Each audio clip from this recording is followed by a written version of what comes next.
Chair recognizes Professor Blakey. Thank you, Mr. Chairman.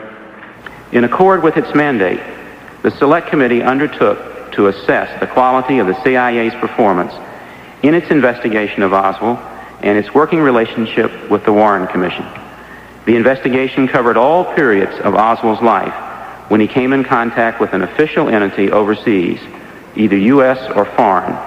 It included Oswald's hitch in the Marine Corps, his trip through Europe and defection to the Soviet Union, his stay in Russia, his return to the United States, his political activities in the U.S. as they pertain to foreign affairs, for example, the Fair Play for Cuba campaign, and finally, of course, his trip to Mexico in 1963.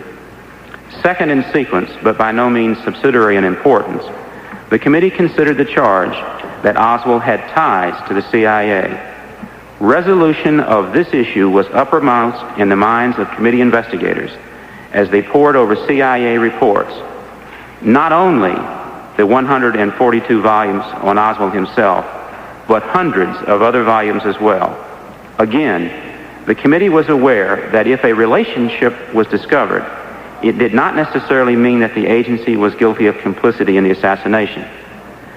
Nevertheless, the committee reasoned that if the CIA might have covered up links to Oswald out of a concern for their implications. On the other hand, if the committee found no signs of a cover-up, it felt it could reach some reasonable judgment on the issues. Ambassador Helms was serving as the CIA Deputy Director for Plans at the time of the Kennedy assassination. As such, he was responsible for the Directorate of Plans, which was the office engaged in covert operations. In 1964, Ambassador Helms was the CIA official who worked with the Warren Commission on a day-to-day basis, and he testified before the Commission on May 14, 1964. Ambassador Helms was appointed Director of Central Intelligence in 1966, serving in that capacity until 1973. In 1973, he was named Ambassador to Iran. At present, Mr. Helms is a business consultant here in Washington. Mr. Chairman, it's appropriate to note that the committee's questioning of Mr. Helms today will be based on documents that have been released by the CIA in accordance with the Freedom of Information Act. The Select Committee has also, in the past week, reached an agreement with the CIA for the declassification and release of certain documents not previously available to the public. These newly released documents will also be referred to in today's hearing. On August 9, however, Ambassador Helms testified at an executive session of the committee in which many of the issues of a classified nature were discussed in detail. Because they remain classified, they will not be brought up today. It would be appropriate at this time, Mr. Chairman, to call Mr. Helms. Committee calls Ambassador Helms. Richard Helms, looking trim and distinguished as ever, is approaching the witness chair and Helms, will you preparing be to be sworn at sworn. this time? Do you solemnly swear the testimony you are about to give this committee will be the truth, the whole truth, nothing but the truth, so help you God? I do, Mr. Chairman. Thank you, Mr. Helms. We appreciate your being here today. And the chair will recognize Mr. Goldsmith to begin the questioning. Thank you, Mr. Chairman. Mr. Helms, as part of your association with the CIA, were you required to execute a secrecy oath? Yes, I was. Do you recall testifying before this committee in executive session on August 9th of this year?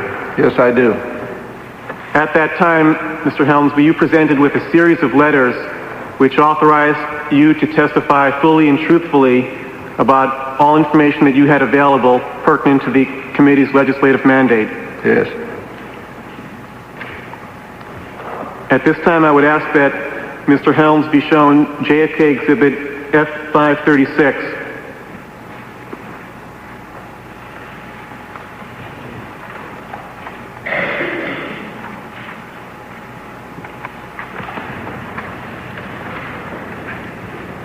We're waiting for Mr. Helms to be shown the exhibit. Yes. Clerk Elizabeth Burning. Mr. Chairman, I would indicate for the record bringing him that the Jfk F536 consists of two exhibits, A and B. They are both letters dated 21 September 1978 from the General Counsel's Office of the CIA, and they are directed to Mr. Helms. Mr. Helms, have you received the originals of these letters? Yes, I have. And have you had a chance to discuss these letters with your attorney? Yes, Do you understand these letters? I hope so. Do you understand that at today's hearing, you're still obliged to testify truthfully before this committee? I understand that. Do you understand, Mr. Helms, that in the event that your testimony touches upon classified information, your alternative would be to request that the committee go into executive session? I understand that, sir. Thank you. Mr. Chairman, I would indicate for the record that the letters that Mr. Ambassador was shown at the August 9th hearing correspond with Jfk Exhibits 94, 125, 126, and 127. Mr. Helms, what was the organizational function of the Deputy Directorate of Plans in 1963? The Deputy Director for Plans or the Deputy Directorate for Plans? I was the Deputy Director for Plans and headed an organization which performed certain covert activities overseas.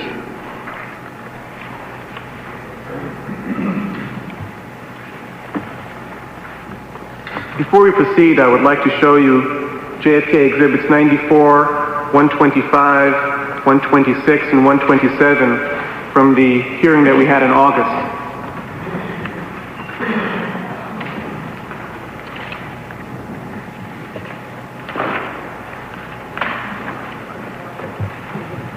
The clerk has brought Mr. Helms the exhibit.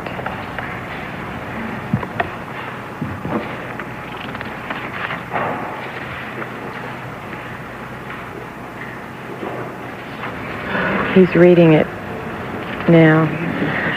The young counsel, Michael Goldsmith, was apparently making a veiled reference to Helms' conviction for failing to tell the full truth to another congressional committee. Helms said that before the other committee, which resulted in his conviction, that there was some highly classified secret information about Chile that he could not even tell the committee. Goldsmith has said that Helms has to go into executive session with the committee if he runs into such a problem. Joe, I think we should make it clear it's not a conviction when you plead no contest. Oh, it is. It's a conviction. He was sentenced. Memoranda, Mr. Goldsmith, but I recall having seen them on August 9th. And at the time, did you understand them? Yes. I might ask for the record, would Mr. Helms' attorney identify himself? My name is Gregory B. Craig with the law firm of Williams & Connell. Thank you.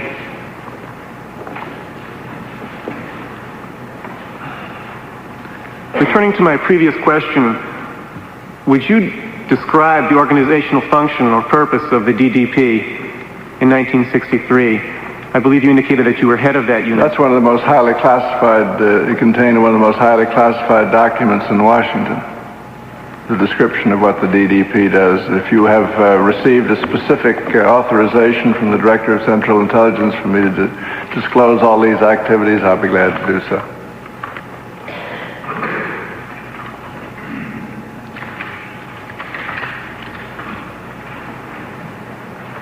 I would ask that Mr. Helms be given a copy of the declassified transcript that was made available.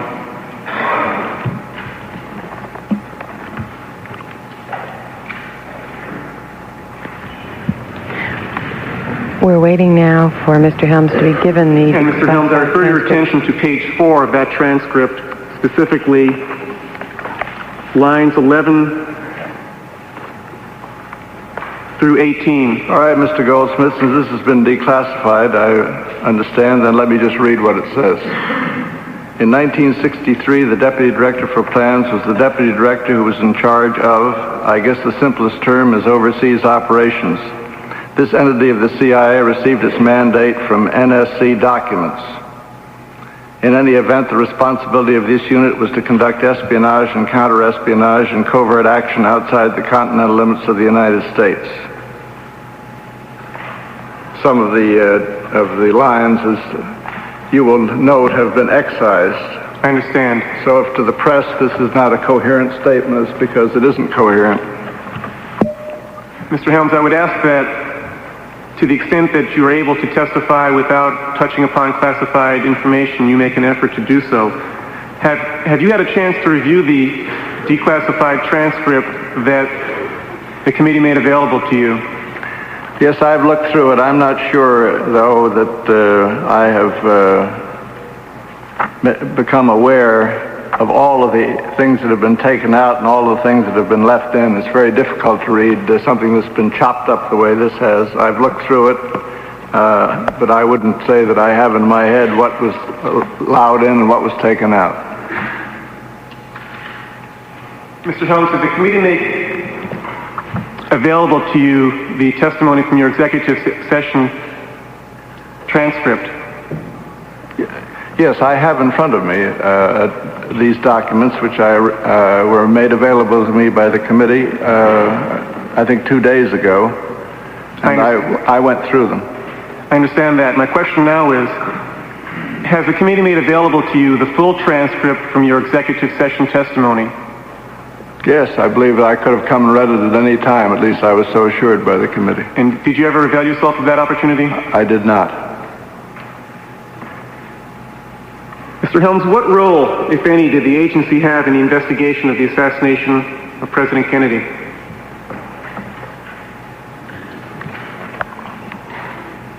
At the time that the Warren Commission was formed, the agency did everything in its power to cooperate with the Warren Commission and with the FBI having the lead in the investigation. It was the agency's feeling that since this tragic event had taken place in the United States, that the FBI and the Department of Justice would obviously have the leading edge in conducting the investigation, and that the agency would cooperate with them in every way it was possible. And the same applied to the Warren Commission. So I take it then that the agency perceived its role to be somewhat secondary to the role of the FBI? That is correct. What were your specific responsibilities with regard to the investigation? As the Deputy Director for Plans, I regarded my responsibility as one who saw to it that inquiries given to the agency by the FBI or originating with the Warren Commission were answered as well and as expeditiously as possible.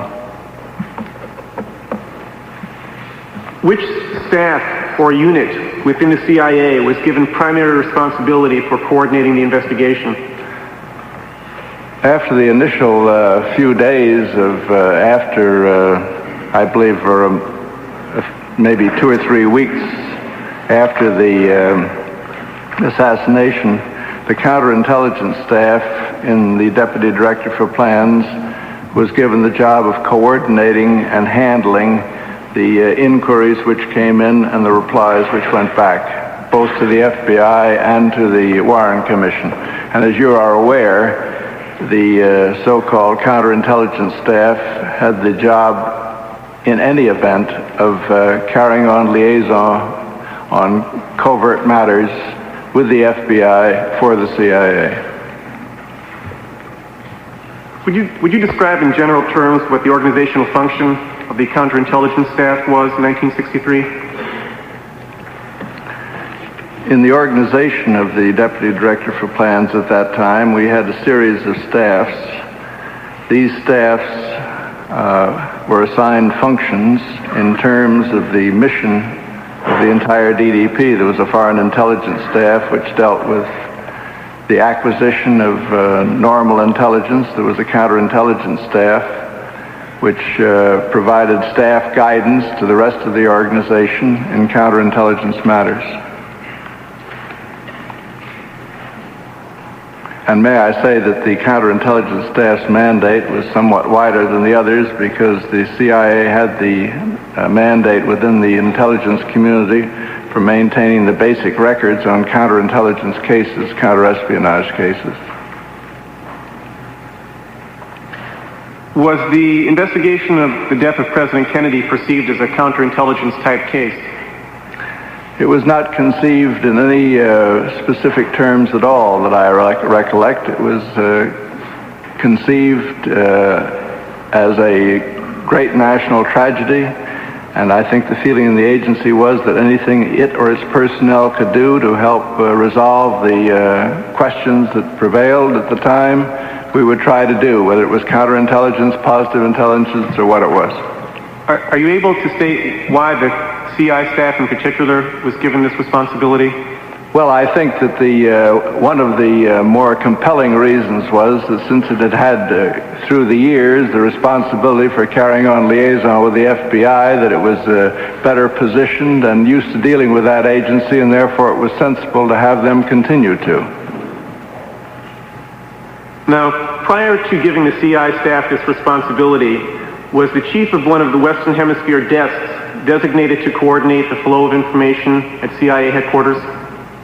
Well, I believe in the early days after President Kennedy's demise that there was a feeling that the principal point of interest as far as the agency was concerned was Mexico City, where information had been provided by the CIA to the rest of the government that someone called Lee Harvey Oswald had been in touch with the Soviet and Cuban consulates there. Once it was established that this investigation was going to be far more wide-ranging than just Mexico City, the responsibility was transferred. Did this particular desk officer ever complain to you about interference from Mr. Angleton, who was then chief of the CI staff? I don't recall any complaint, Mr. Goldsmith. Do you recall whether this desk officer had any particular responsibilities with regard to the investigation after the responsibility for coordinating the investigation was transferred to the CI staff? I don't have any recollection of the details.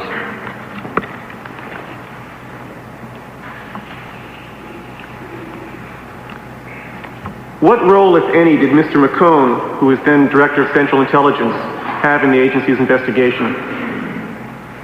Well, I think that he had the role that any director would have had, and that was to see to it that sufficient manpower and funds and other resources of the agency were put to work in support of the Warren Commission and the FBI. And I recall certainly that he maintained a continuing and abiding interest in these proceedings. Was he kept regularly apprised of the developments of the investigation? I would have thought that he was. I can't tell you in precise detail 15 years later, but he had every opportunity 5 days a week at the agency staff meeting to ask any questions on his mind, and we had every opportunity to pass on to him anything that had come up we thought would be of interest.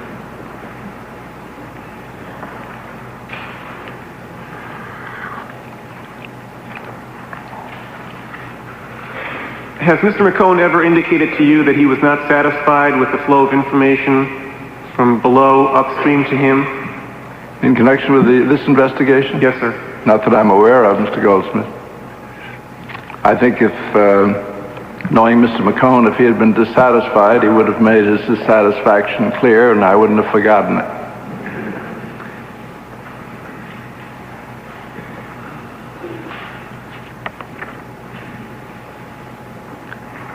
Now, you mentioned earlier that the responsibility for investigating this case was primarily in the hands of the FBI, and the CIA saw itself as serving in a support function. Do you think that this division of responsibility was adequate? But I think it's the only way the matter could have been handled. I can't conceive of its being handled any differently. There has to be one investigative organization in charge of an investigation, and I can't see how this could have been otherwise. Am I missing something here? I'm not suggesting that you're missing anything, Mr. Helms.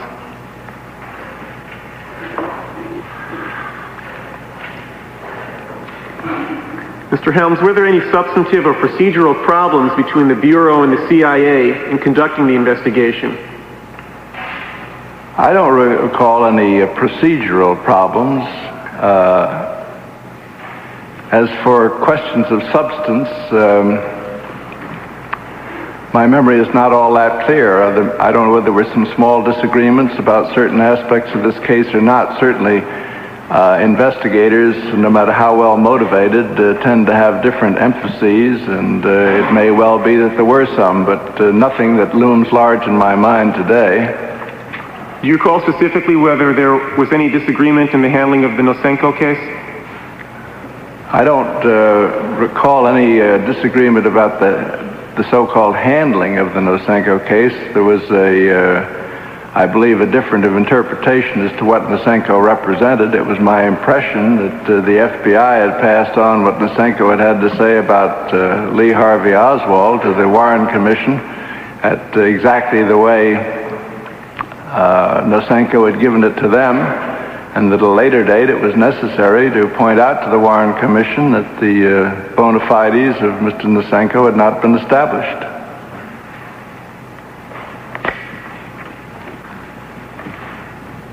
Did the agency's investigation reflect any working hypotheses? And by that question I mean, did any particular aspects of the investigation receive emphasis? You mean inside the CIA? Yes, sir. Oh, I think there was concern among many officers working on these matters that the Soviets might have been involved in this in some fashion, that the Cubans might have been involved in it in some fashion. I imagine we shared the concerns of the Warren Commission at the time. After all, there was a lot of give and take and conversation and meetings back and forth, and one organization obviously influences the sensations of another organization.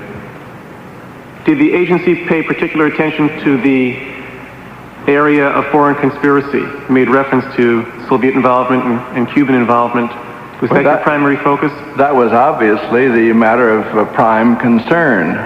And since Nasinko was in the agency's hands, this became one of the most difficult issues to face that the agency had ever faced. Here, a president of the United States had been murdered, and a man had come from the Soviet Union, an acknowledged Soviet intelligence officer, and said that his intelligence service had never been in touch with this man and knew nothing about him. This strained credulity at the time. It strains it to this day.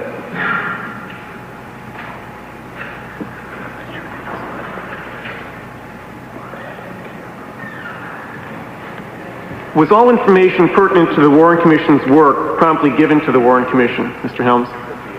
I don't know how to answer that question, Mr. Goldsmith. I thought that we made a major effort to be as cooperative and prompt and as helpful as possible.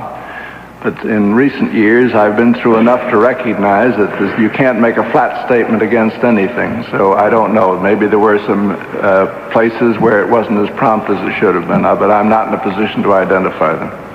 Are you able to state what factors generally governed whether information was made available to the Warren Commission? I missed the first part of your question. Are you able to state what factors governed whether information was made available to the Warren Commission? I don't think that there were any governing factors except the necessity for us to be careful about our sources and methods in certain cases, and I believe that that obstacle was got over by going down and having conversations with the Warren Commission at various times in order to make these points clear and what the issues were. But I don't believe we held anything back. As a general rule, did you wait to receive an inquiry from the Commission prior to passing information on to the Warren Commission? Yes. Turning to another area now, to what extent, if any, did Mr. Dulles, former director of the CIA, play a special role on the Warren Commission insofar as the agency was concerned? I don't have any sensation that he played any special role. He obviously was in touch with the agency on 2 or 3 occasions, as was only natural under the circumstances. He'd been director of it for a long time, and he would obviously feel more comfortable dealing with people in the agency than he might in other agencies of government. But I don't recall that this had any particular force and effect as far as the conduct of the agency was concerned or the conduct of the Warren Commission investigation. To what extent did he attempt to represent the interest of the CIA while serving as a member of the Warren Commission? I have no idea, Mr. Goldsmith. At this time, I would ask that Mr. Helms be shown Jfk F529.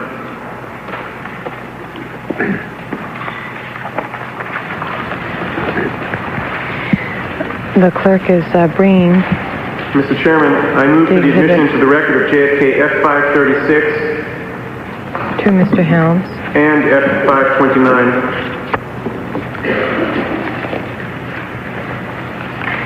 If there's no objection, Exhibit F536 and F229 will be admitted into the record at this point. That was F529, Mr. Chairman. F529. Thank you.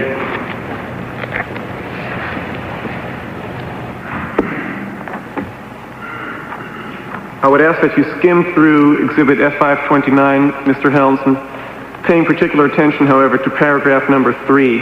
Paragraph 3. Yes, sir.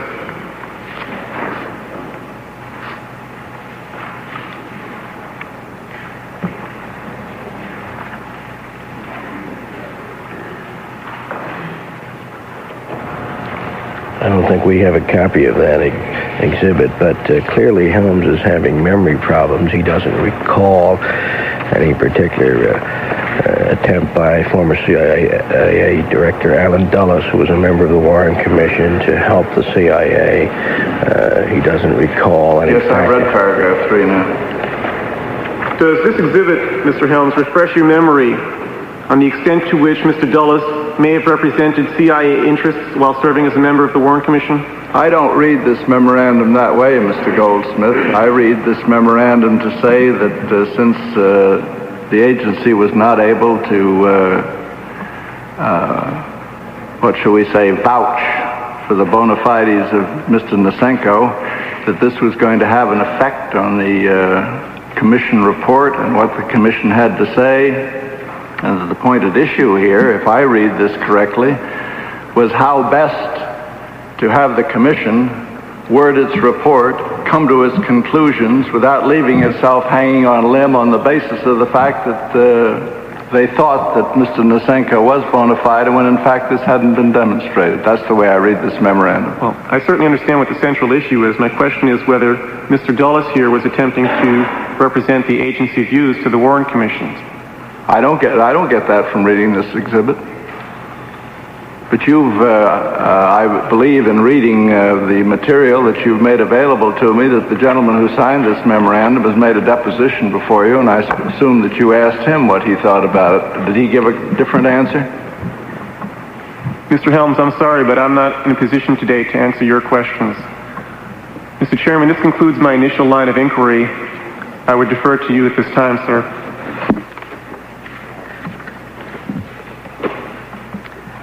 Chair recognizes Congressman Stokes for such time as he may consume for the questioning of the witness. Thank you, Mr. Chairman. Good morning, Ambassador Helms. Good morning, Mr. Stokes. Okay. Mr. Helms, I wonder if you would tell us what role, if any, you played with regard to Mr. Nasinko.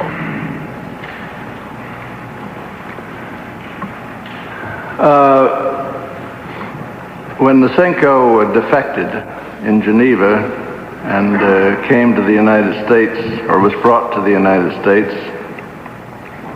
in my position as Deputy Director for Plans, I obviously was involved in the basic decisions that were going to have to be made or were made, and now in the past,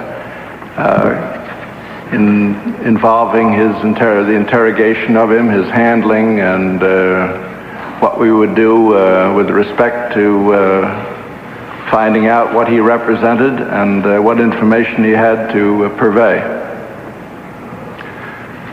So would it be fair to say that right from the very beginning of the initial contact with him, right on through his custodial period here in the States, that you were constantly in charge of that situation? No, I was not constantly in charge of it. In fact, I wasn't in charge of it from the first day, because I don't think any director regards himself as being in charge of, a deputy director regards himself as being in charge of anything when he has a director who is really in charge. Plus the fact that there were other members of the Interagency Defector Committee, which is composed of other agencies of government interested in these matters. They also have a say in what happens with respect to these things. So I certainly was involved with decisions on Nasinko from the beginning to the end, but I wasn't the controlling authority at all times. Now, there were 3 major agency reports that were written in regard to the Nasinko case. Specifically, there was a report in 1968 issued by the Soviet-Russia Division, another report later in 68 called the Office of Security Report, and then a third report in 1976 referred to as the Hart Report. Would you tell us whether or not you're familiar with all 3 of these reports? I don't recall any longer whether I read the first 2 or whether I was simply briefed on their contents. The Hart Report I have never seen. I left the agency in early February 1973, and I've had no connections with it since. Now, during his defection in 1964, and upon his arrival in the United States, was Yuri Nasinko in the custody of the CIA? I'm sorry, I missed the question. I was asking, the question precisely is, during his defection in 1964, and upon his arrival in the United States, was Yuri Nasinko in the custody of the CIA? Yes, he was. That was an accepted procedure under the terms of the Interagency Defector Committee, that defectors that came to this country were handled by the CIA, and through the interrogation period, resettling period, whatever had to be done to them. And is that the legal authority under which he was being detained? No, I think that perhaps, Mr. Chairman, it would, if you wouldn't mind, I'd like to answer that question a little bit more fully than certainly, just as simple, if you would indulge me. Certainly. 2 days ago, on September the 20th, 1978, I received a transcript of my testimony before this committee in executive session on August 9. While reviewing that transcript, I noted that although I am not a lawyer, I characterized Mr. Yuri Nasinko's legal status with the Central Intelligence Agency between 1964 and 1969 in a number of different ways. Since this is an area of obvious interest to the committee, I would like to take this opportunity to describe my understanding in somewhat greater detail as to what Mr. Nasinko's legal status with the Central Intelligence Agency was. As I say, I'm neither a lawyer nor a judge, so I was not prepared to draw any legal conclusions about Mr. Nasinko's tenure with the Central Intelligence Agency. I'm sorry, I am not prepared. On January 23rd, 1964 in Geneva, that's in Geneva, Switzerland, Mr. Yuri Nasinko requested that he be permitted to defect to the West. Mr. Nasinko's request was accompanied by a claim that he could give a comprehensive report on Lee Harvey Oswald's contacts and connections with the KGB during Oswald's stay in the Soviet Union between 1959 and 1962. It is difficult to overstate the significance that Yuri Nasinko's defection assumed in the investigation of President Kennedy's assassination. If Mr. Nasinko turned out to be a bona fide defector, if his information were to be believed, then we could conclude that the KGB and the Soviet Union had nothing to do with Lee Harvey Oswald in 1963, and therefore had nothing to do with President Kennedy's murder. If, on the other hand, Mr. Nasinko had been programmed in advance by the KGB to minimize KGB connections with Oswald, if Mr. Nasinko was giving us false information about Oswald's contacts with the KGB in 1959 to 1962, it was fair for us to surmise that there may have been an Oswald-KGB connection in November 1963. More specifically, that Oswald was acting as a Soviet agent when he shot President Kennedy. If it were shown that Oswald was in fact acting as a Soviet agent when he shot President Kennedy, the consequences to the United States of America, and indeed to the world, would have been staggering. Thus it became a matter of the utmost importance to this government to determine the bona fides of Mr. Yuri Nasinko. Mr. Nasinko arrived in this country in February 1964.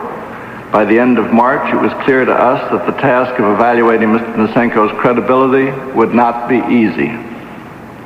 On April 2, 1964, as Deputy Director of Plans, I, along with David Murphy, Chief of the Soviet Bloc Division, and Mr. Lawrence R. Houston, the General Counsel to the CIA, met with Mr. Nicholas Katzenbach, then Deputy Attorney General of the United States, Mr. J. Walter Yegley, Chief of the Internal Security Division of the Justice Department, Mr. William E. Foley, who was then Mr. Yegley's first assistant in the Internal Security Division, and Mr. Harold F. Reese from the Office of Legal Counsel in the Justice Department. The meeting took place at Mr. Katzenbach's office in the Justice Department. The purpose of the meeting was to define Mr. Nasinko's legal status in the United States and to anticipate what kind of legal problems might arise in connection with the agency's ongoing custody of Mr. Nasinko. The agency has provided me a copy of the memorandum for the record, written by Mr. Lawrence Houston, describing this meeting on April 2, 1964, and a second memorandum which reflects the substance of a telephone call from Mr. Foley on the following day, April 3, 1964. These documents were in part declassified by the agency on September 18, 1978, and I would like to make them part of the record of these proceedings. During the meeting of April 2, 1964, the Department of Justice was fully informed of Mr. Nasinko's status with the agency, and the department's opinion was requested as to the scope of the agency's ongoing authority with respect to Mr. Nasinko. As Mr. Houston's memoranda relate, Mr. Nasinko's technical status in the United States was one of, quote, exclusion and parole, unquote, which means that the Immigration and Naturalization Service had technically excluded Mr. Nasinko from the United States, but it also temporarily, quote, paroled him, unquote, to the custody of the Central Intelligence Agency. It is my understanding that the terms of the parole provided that Mr. Nasinko would remain in the custody of the agency until it was determined whether Mr. Nasinko should be deported or whether he should be permitted to settle in the United States. If Mr. Nasinko violated the terms of the parole, he would be deported. As these memoranda indicate, it was the opinion of the Justice Department that the agency was free, quote, to take any action necessary to carry out the terms of the parole, unquote. That opinion was expressed to us during the meeting of April 2, 1964, and repeated to us the following day by way of a telephone call from Mr. Foley, who had been asked by Mr. Katzenbach to check and to confirm the department's legal opinion. In addition to the Justice Department, the Interagency Committee on Defectors was also fully informed of Mr. Nasinko's status with the agency, and that committee concurred with the legal position adopted by the Department of Justice. The Interagency Committee on Defectors was the government body authorized to preside over the care, feeding, and general treatment of defectors. That committee is composed of representatives from the Central Intelligence Agency, the Federal Bureau of Investigation, the Defense Intelligence Agency, the National Security Agency, the Department of State, and the Immigration and Naturalization Services. As the Rockefeller Commission report indicated, Mr. Nasinko's confinement, quote, and I quote from the report, was approved by the Director of Central Intelligence, the Director of the FBI, the Attorney General, and the United States Intelligence Board. Selected members of the Congress were also aware to some extent of the confinement. End of quotation. And end of my statement, Mr. Stokes. So then, do I understand that based upon that meeting, it was your opinion then that this man was being held legally and not in violation of law? Well, it was our opinion that, I don't know, as I'm not a lawyer, I have to be careful of my words, but let me just say that it was our impression that we had the authority to hold him as we were.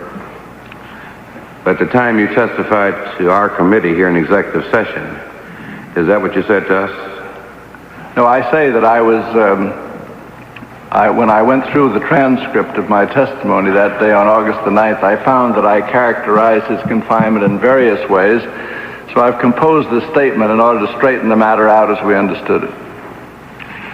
Now, can you recall what Mr. Katzenbach said in that meeting? You were present, Mr. Katzenbach was present, right? Yes. Can you tell the committee what Mr. Katzenbach said on that occasion about the situation?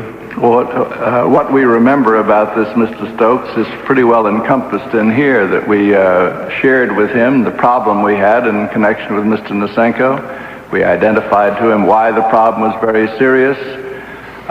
We pointed out that there might be difficulties in connection with holding him. Suppose that Mr. Nasinko got a lawyer, then what did we do about it? How did we ever establish what his bona fides were? In other words, we had a whole series of problems which we were sharing with the Justice Department in an effort to get some help or assistance in how we ought to go about this matter and what our authorities to do it were. That was the purpose of this meeting. But 15 years later, I certainly do not remember direct quotations either from Mr. Katzenbach or from myself. But it would be fair to characterize the situation as saying that he did make comment upon the situation and give you advice? That's right. Now, Mr. Helms, yesterday, Mr. Katzenbach appeared before this committee and testified in the same hearing room. I want to read to you from the transcript of that testimony and then ask for your comment on it. Chairman Stokes, the time of the gentleman has expired. Mr. Katzenbach, Mr. Sawyer asked you about the decision to sign off for Mr. Nasinko. Can you tell us whom it was that came to you and asked for your permission to begin the interrogation of Nasinko? Mr. Katzenbach, I don't recall anybody doing so, Mr. Chairman. I understand that Mr. Helms had a conversation with me or thinks he recalls he had a conversation with me on it. I have no recollection of that conversation, but perhaps his recollection is better than mine. I don't know. I don't recall any such conversation. Chairman Stokes, was this your testimony that you don't recall anyone talking to you about it? Mr. Katzenbach, yes, sir. That is my testimony. Mr. Chairman Stokes, at any time? Mr. Katzenbach, at any time. Chairman Stokes, how did you learn of it? Mr. Katzenbach, I learned of it when the gentleman writing a book called me up about 3 or 4 months ago or 6 months ago and asked me about it. And I said, who is Nasinko? Chairman Stokes, that would be Mr. Epstein. Mr. Katzenbach, yes, sir. Edward J. Epstein, right. And that was the first time that I heard of it to my recollection. Chairman Stokes, so that the record is patently clear on this point, during your tenure, you knew absolutely nothing at all of this situation. Mr. Katzenbach, nothing that I can recall at this time. It was quite a while ago, but I have absolutely no recollection of Mr. Nasinko or anything to do with him during that period of time. Chairman Stokes, and while you held the office that you held, were you at any time requested to give your approval to treating any defector in this manner? Mr. Katzenbach, no, sir. The only connections that I can recall with the CIA at all fell into 2 categories. One was when they wished to wiretap or some electronic device to be put within this country, they came to me. And the only other thing is whenever they wanted a book suppressed, they came to me, and I told them not to do it. Chairman Stokes, told them what? Mr. Katzenbach, told them not to do it. That there wasn't any way you were going to do it. And those are only, at least offhand, the only very little connection with the CIA when none that I recall as deputy. A little bit, I guess, at the time of the Cuban Missile Crisis, and perhaps some at the time of the Cuban prisoner exchange. But I had very little connection with the CIA, and I don't recall, except for those occasions, their ever asking me any legal advice whatsoever, perhaps for good reason. Chairman Stokes, are you absolutely certain that you cannot recall any conversation with Mr. Helms about Nasinko? Mr. Katzenbach, I'm certain that I don't recall it. Yes, sir. I can't flatly deny that such a conversation occurred, but I have no recollection of it. It is quite a while ago, and I believe if it was as dramatic as put by Congressman Sawyer, I would remember it. If I was simply informed that somebody was being questioned, there was a potential defector, I might not recall that. Chairman Stokes, thank you. Any other questions? Mr. Sawyer, yes. Mr. Katzenbach, I don't know whether you were informed on the details of the situation, but we had testimony by spokesmen for the CIA, so that it is not just a statement of some employee or something. He was designated by the present director to come here and present the story because he was supposed the most familiar with it since he had reviewed it for the CIA. And he stated in substance that Mr. Nasinko was taken into custody in this country by the CIA after defection or after alleged defection, held in a so-called safe house on a diet of tea and porridge twice a day, was allowed no reading material. The guards were instructed neither to talk to him or smile to him. He was subjected to 48 hours at a crack interrogation. This being while they built a separate facility somewhere else in the country, namely a device described by him as a bank vault, and then built a house around the bank vault to put this man in, and then kept him there under equivalent for some 3 years with that kind of thing, 1,277 days to be specific. At which point they finally gave up and gave him some emolument and put him on their payroll and let him go. And then they gave, as there I question on the authority to do a thing like that, did they have any kind of process? And they said, other than the fact that Mr. Helms had conferred with you and gotten your okay, that this would be legal. And I just found it awfully difficult to believe that.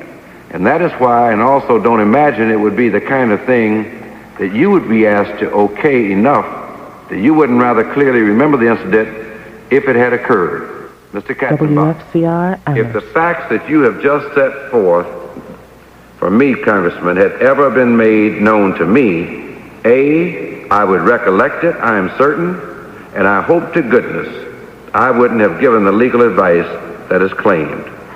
Mr. Sawyer, it makes me feel better about it. Thank you. That is all I have, Mr. Chairman. Having heard Mr. Katzenbach's testimony of yesterday, can you reconcile his testimony to this committee with your statement just read to this committee?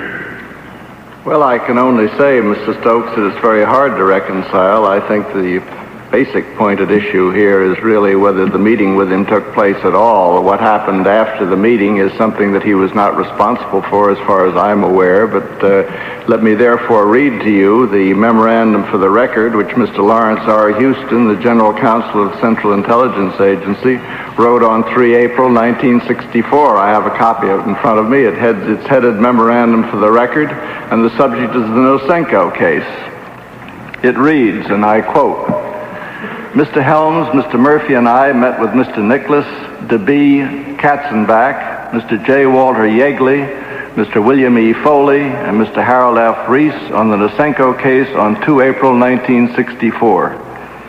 Mr. Helms outlined the problems foreseeable in our future relations with Nasinko and asked the opinion of the justice representatives on what we could do to control the situation. I pointed out that his technical status was one of exclusion and parole, parenthesis, or more technically, deferment of inspection and parole, end of parenthesis. Paragraph 2. After some discussion, Mr. Foley stated it was his opinion that agency representatives could take any action necessary to carry out the terms of the parole. Mr. Katzenbach asked Mr. Foley to check this and let me know, and Mr. Foley later confirmed this position by telephone.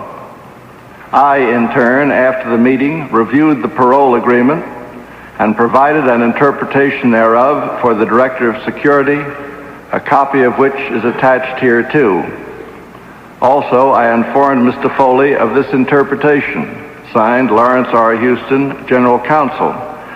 The attachment is a memorandum also dated 3 April 1964, It is signed by Lawrence R. Houston, General Counsel. It is a memorandum for the Director of Security, and that would be the officer who is the Director of the Security Office of the Central Intelligence Agency. The subject is parole status of defectors. On 2 April 1964, we had a discussion with the Department of Justice on the status of aliens whose inspection by INS, that's the Immigration and Naturalization Service, I interpolate here so there won't be any lack of clarity, whose inspection by INS is deferred upon arrival at our request and who are then paroled to this agency. It was the position of the Department of Justice that we were responsible for taking any action necessary to carry out the terms of the parole. That, I believe, is paragraph 1 of this memorandum, Mr. Stokes. The balance of the memorandum has been excised and therefore is not on the sheet there. Then in light of the document which you have just read, along with your other testimony, then obviously, the statement of Mr. Katzenbach to this committee yesterday could not be true, could it? No, I'm afraid it's not. Mr. Stokes, may I interrupt? Yes, certainly, Mr. I would like to say that, may I, Mr. Stokes, because I'd like to be clear with this committee, that I asked my attorney to be in touch with Mr. Katzenbach some weeks ago in connection with this matter, and it's reflected in his testimony that he was brought to his attention that I had this meeting with him. I did not want this committee to think that I pulled this as a surprise on Mr. Katzenbach and that he came down here innocently and had no opportunity to review the facts if he'd cared to. So then he was appropriately advised prior to his appearance here yesterday of the memorandums that you've just read. I don't know that he was advised of the memorandums, but he was advised certainly of our recollection of this meeting. Thank you, Mr. Chairman. Mr. Helms, I understand that you are requesting that this document be made a part of the record. I would like to ask the clerk if she will mark the exhibit so that we can enter it into the record at this point. Thank you, Mr. Chairman. 413. The document Mr. Chairman, will be marked as... I beg your pardon, as a point of clarity, is it just these memoranda that you want to make a part of the record? My statement is in the transcript, so I don't think that's necessary. I think these are the two documents. The document will be marked as Exhibit F413 and made a part of the record at this point. Thank you, Mr. Chairman. Now, Mr. Helms, I note that the memorandum does not give any indication from which Mr. Katzenbach would be able to draw the conclusion with reference to the way that the CIA intended to treat this man. That is not in that memorandum, is it? No, it is not in the memorandum, and as of the time that the meeting with Mr. Katzenbach was held, deliberations were still going on inside the agency as to what exactly to do about Mr. Nasinko, and as things developed over the months, I don't think that Mr. Katzenbach can be held responsible for that, and I have no reason to want to involve him in it. And is it fair also to say that in all probability he was never informed of the way this man was treated? In all probability, that's correct. Now, how long did Mr. Nasinko remain in CIA custody? I think all told I think it was from 1964 when he defected until he was resettled with a new identity. I believe it was in 1969 or 1970. Can you tell us what unit within the CIA had the primary responsibility for handling Mr. Nasinko in 1964? My recollection is that the Office of Security was given the responsibility for his housekeeping, his care, his feeding, his guarding, and that the Soviet Bloc Division had the responsibility for his interrogation. Now, did the Soviet-Russia Division continue to have responsibility for questioning Nasinko until he was released from CIA custody in 1969? No, I believe that it was in 1967 that the decision was made, or I made the decision, if you would prefer that the case simply could not go on in this fashion. It had to be resolved. Therefore, a change was made. Nasinko was turned over to an officer in the Office of Security who had made an examination of the case, felt that he could get along well with Nasinko, and that possibly he could, if he couldn't solve the problem of his bona fides, at least he might be able to solve the problem of how we were going to resettle him in on the American scene. I was rather puzzled by some of Mr. Hart's testimony the other day before this committee. He seemed to go into lurid detail about Nasinko's treatment, but when it came time to make his contribution to the purposes of the committee hearing, in other words, what Nasinko knew about Oswald, he had no clarification to make and nothing to contribute. And yet he was here as the official representative of the Director of Central Intelligence, as I understand it. It was almost as though his purpose was to use his testimony before this committee to excoriate some of his former colleagues for their handling of the Nasinko case. In any event, I never heard of the note alleged to have been handwritten by the, quote, deputy chief of the Soviet Bloc Division, unquote, using such sensational terminology as, quote, liquidate the man, unquote, commitment to a loony bin, unquote, etc., etc. These options were never presented to me, were never entertained by me, were never considered. The problem was to resettle Mr. Nasinko in American society, and this is what the agency did. Any other assertions are false as far as I personally am aware.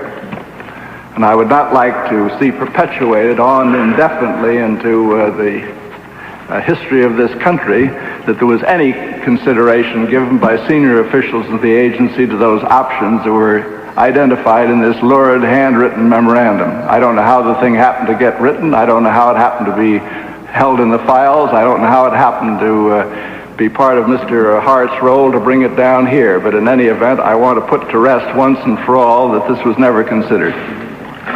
Now, you've mentioned a security officer. When did the security officer assume the responsibility for handling Nasinko? My recollection, Mr. Stokes, is that it was about 1967. Sometime in 1967. So at that time, would they have assumed primary responsibility and taken it away then from the Soviet bloc?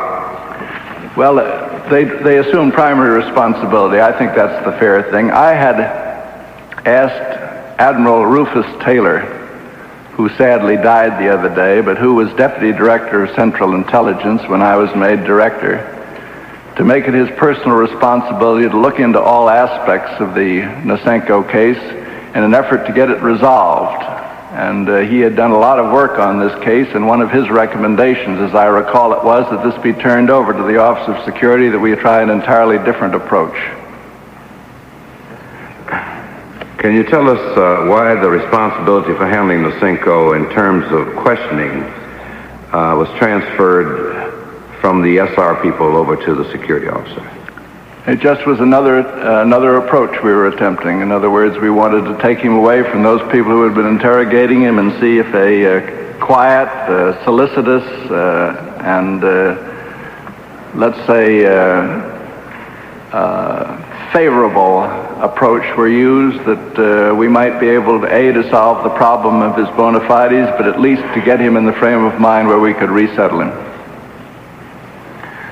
And how long a period of time was Nasinko actually held in this status? Well, during the period of 1964 to 1967, he was held under Spartan circumstances. In 1967, when he was turned over to the Office of Security, he was moved to a safe house where he certainly was in confinement, but lived under very comfortable conditions, perhaps as well as anybody in this room. Now, during that 3-year period, and I suppose you'd say it was 3 years he was held in confinement. As a basis of Mr. Hart's testimony a few days ago, I posed the question to him. The man was actually being held in jail, wasn't he? His answer was substantially yes. How would you characterize the period? I find no fault with that characterization. Okay.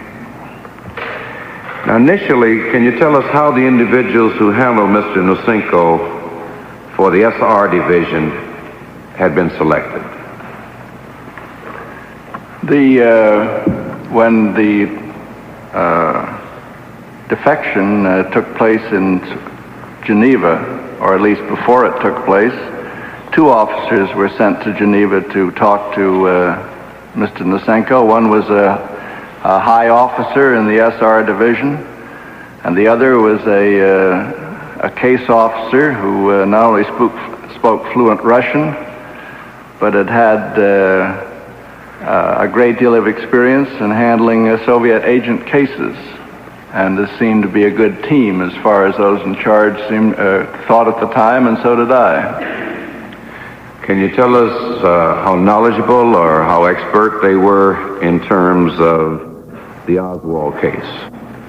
I don't have any recollection of that anymore, Mr. Stokes. I don't think that we chose them because of their knowledgeability in the Oswald case initially. The issue was to decide about the defection of this man in the first place, and the Oswald matter really hadn't gotten lively until it was indicated that he knew something about it, and then when we got him to the United States, what he knew about it. Actually, I think that it may be of interest to the committee that in attempting to establish the bona fides of someone, it is necessary to have information in some depth of the facts about which they're talking. And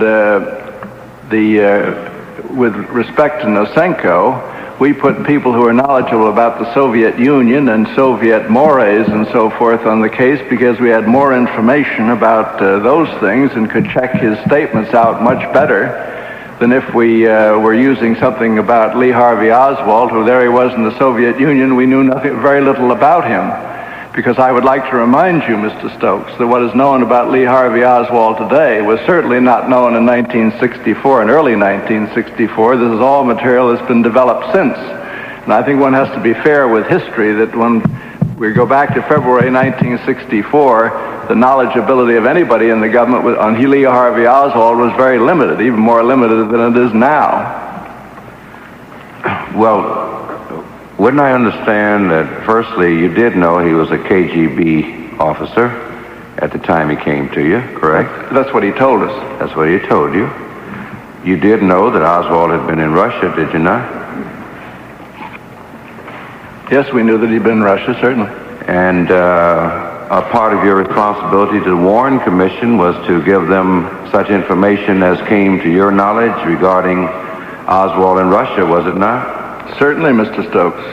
And in establishing this man's bona fides, would it not be logical that you would want to know everything he knew about Oswald as a part of the interrogation process so that you might establish his bona fides through that? But I thought that he was asked about what he knew about Oswald. I thought there were 4 or 5 interrogations, one by the FBI and some by us during this period. Am I wrong? Well, he was under the custody of the CIA. You've told us that. But other people had access to him. The FBI was given access to him. We gave other people access to these people if they requested it. It was the FBI's statement to the Warren Commission quoting Nasinko based on their own interrogation that led me weeks later to go down and talk with the Chief Justice of the United States and point out to him that we couldn't go bail. We couldn't vouch for the bona fides of this man, and therefore we couldn't vouch for his statement. Yes, and this was the precise problem that you were confronted with. You knew you had an important issue on your hands, didn't you? Certainly.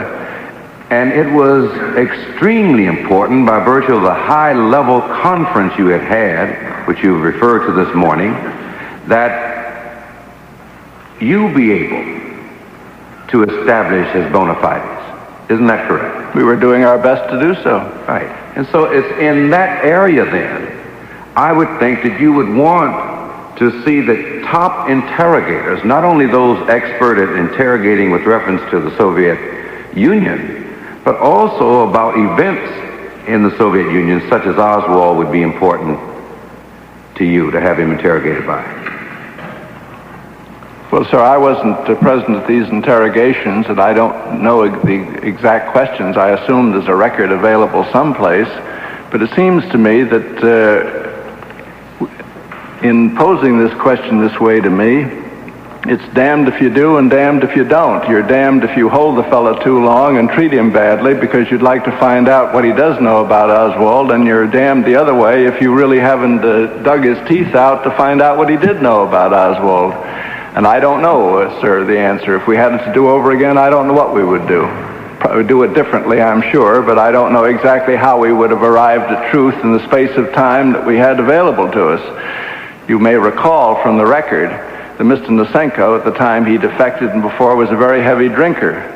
And one of the problems we had with him during his first period of time in the United States was that he didn't want to do anything except drink and carouse. We had trouble with him in an incident in Baltimore where he started punching up a bar and so forth. And that one of the reasons for wanting to hold him in confinement was to get him away from the booze and to settle him down and see if we could make some sense with him. And the fact that he may have been held too long is therefore deplorable, but nevertheless we were doing our best. Well, in light of what you're now saying to us about the fact that you're damned if you do, you're damned if you don't, was it important to you that you be kept informed regularly of everything that he was saying and everything he was doing and so forth?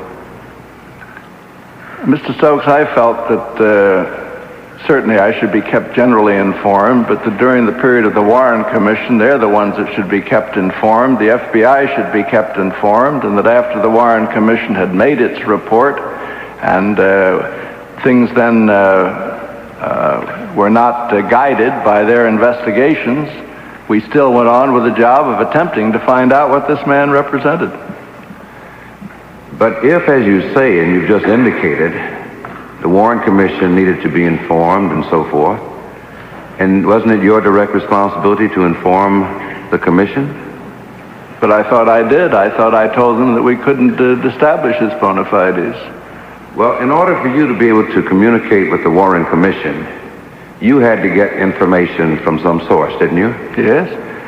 And so my question to you is, what direction did you give those under you as to how often you were to be briefed, how often you ought to be given the results of the interrogation or the whatever was occurring with this man? Well, certainly I stayed current to that extent that if there'd been the slightest intimation that we were prepared to vouch for his bona fides or that the interrogation had reached that point, it would have been brought to me immediately. And I think that if I don't any longer recall the exact date, but I think it was in June or something of 1964, that after getting the permission of the Director of Central Intelligence, Mr. McCone, I went to see the Chief Justice privately to point out to him what our difficulties in this matter were. And it seemed to me that I was as forthcoming as a man could be. What else could I do? What else should I have done? And what did you tell him about your difficulties? What were they? I told him that we were not able to satisfy ourselves that the man was what he was purported to be, that the jobs he had held were the ones that he really did hold, that there were inconsistencies in his testimony, that what he had to say about the Oswald case didn't make sense to us, and that therefore I simply wanted to point out to the Chief Justice that I was sorry for whatever the FBI had given him or given the Commission about what Mr. Nasinko had said about Lee Harvey Oswald, that I felt that they should take into consideration the fact that we could not vouch for his bona fides, and therefore they perhaps should not take at full strength what he had said. It was up to them to make their evaluation, but I felt that we owed this to them. We did owe it to them. And in order for you to tell the Chief Justice that, how often had you been briefed? Oh, I have no recollection any longer, Mr. Stokes. In terms of the interrogation that took place of Nasinko, were the interrogators instructed to pose a large number of questions relative to Oswald to Nasinko? But Mr. Stokes, there was no issue more central in those days than an effort to straighten out this business about Oswald. But I would submit an evidence. I don't know whether you've been an interrogator, sir, but there's so many questions that you can ask about, based on the information that was known about Oswald at the time. If my facts are straight, the information about Oswald that was known was that he'd gone to the Soviet Union, that he had expressed a desire to give up his citizenship. That's what he told the American embassy. He'd gone to Minsk. He'd married a Russian girl, which was suspicious in its own right, had then come back and decided he wanted to come back to the United States, came back to the United States and virtually disappeared. But it was not the CIA's jurisdiction to keep an eye on him in the United States.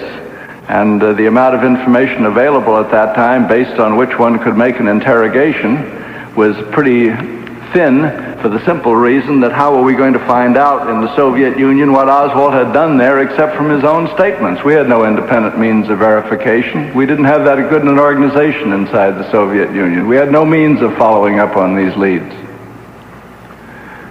Well, in light of your statements in this context, let me cite to you the testimony of Mr. Hart to this committee and get your comment on that. Mr. Hart, with reference to the matter of whether Oswald was being incarcerated or being questioned, said to this committee this: Mr. Hart, insofar as I can tell, the assumption among the top leadership of the agency was that during this period of incarceration, Mrs. Nasinko was being questioned or interrogated. That is flatly contrary to the facts, because although he was incarcerated for 1,277 days, on only 292 days was he in part questioned. We do not. It is difficult to tell just how many hours of questioning there took place on those 292 days when he actually was questioned. The rest of the time, which is 77% of the total time of incarceration, he was left entirely unoccupied and was not being questioned. There was, in other words, no effort being made to get at more information which he might have. Do you, sir, agree with that statement? I have no comment to make on it. Mr. Hart, I gather, was appointed by Director George Bush in 1976 to look into the whole Nasinko case. I've been informed of that in recent times. I assume he looked into it fairly and squarely. I would assume also that this committee has talked thoroughly with all the interrogators and has verified independently whether these facts are true or not. I have no capacity for doing that. So you take no issue with that statement? No. I don't know its merits one way or the other. Well, then I take it from that that you in no way contest the statement of Mr. Hart. No, I have no basis for contesting it, Mr. Stokes. I mean, he has a record there. I simply was saying that I have no independent verification of the number of days he was interrogated. I would assume, though, that the committee does have an independent verification because I believe that the interrogators are still alive, and I assume the committee has talked to them. Is this correct? I think that's substantially correct, yes. Mr. Helms, in January 1968, when the SR Division report concerning Nasinko was issued, what was the agency's position regarding Mr. Nasinko's bona fides? There were those in the agency who believed he was bona fide, and there were those in the agency who did not. I never recall having resolved the case in my own mind one way or the other. My preoccupation at the time was to get Mr. Nasinko resettled. If there were those who felt there was a reasonable chance he was bona fide, that was all right with me. But as far as I am aware, I never signed off on any document or made any final decision about his bona fides. If you have a document, I would appreciate seeing it, because I haven't been showed one, and if my recollection is not accurate, I don't want to mislead this committee. I want to be absolutely fair and truthful and forthcoming. Perhaps it may help refresh your recollection. At the time the committee took your testimony previously, Mr. Goldsmith asked you the question, is it not a fact that the SR report of 1968 indicated that in fact Mr. Nasinko was not a bona fide defector? And your answer at that time was, I do not remember firsthand what the thrust of the report was. And so I take it then that your testimony today is that you still do not recall. No, but I'm sorry, I must have misunderstood your earlier question, Mr. Stokes. I'm sorry. I thought that you were asking me what my opinion about this. No. Oh, I'm sorry. No. Basically, what we're asking you is this. In January 68, when this report came out of the SR division, what was the agency's position regarding Nasinko's bona fides? Well, the agency's position Right. Would not have been reflected in the 1968 report. The agency's position would have been one that I would have signed off on, and I don't recall ever having made personally the decision based on the recommendations and various other factors involved, whether he was bona fide or not. I simply was trying to explain that my interest then was different. Well, then, can you tell us in January of 68, the agency's position with regard to the veracity of the information Nasinko had provided concerning Oswald? I don't think any judgment's ever been made about that. I thought I read in the newspaper, and I assume the newspapers reported accurately, that Mr. Hart, after all his investigation, wasn't able to tell you that Nasinko was accurate about Oswald or not accurate about Oswald. And if he couldn't do it... To the contrary, he said to the committee, based upon everything he knew about him, that the testimony he had given this committee, he said, I would not use it. So he did have an opinion. He said he would not use it. That is what he said. That confuses me. Why? Well, it confuses me because isn't that a cop-out? I mean, if you're not going to use it, then it isn't true. That is substantially correct. That would be my own interpretation. Now, let me ask you this. Wouldn't your analysis and the doubt which you had of this man's overall bona fides also bear upon the question of what he was saying to you and through you to the Warren Commission about Oswald? That is, if you doubted his general bona fides, wouldn't you have to doubt what he was saying to you about Oswald? Yes, sir. That was why I went to see the Chief Justice. Now, let me ask you this. After the SR Division issued its report in 1968, was the Nasinko case reinvestigated by security officers? Oh, I think the ground was gone over not only by that security officer. I think that through the weeks after that, a long interrogation, or if you don't want to call it interrogation, let's say an elicitation, was carried on with Nasinko to find out what he knew about a whole host of things, including the Oswald case. And I believe it was during that latter period that he had additional contributions to make about the size of the files that the KGB held on Nasinko and matters of this kind.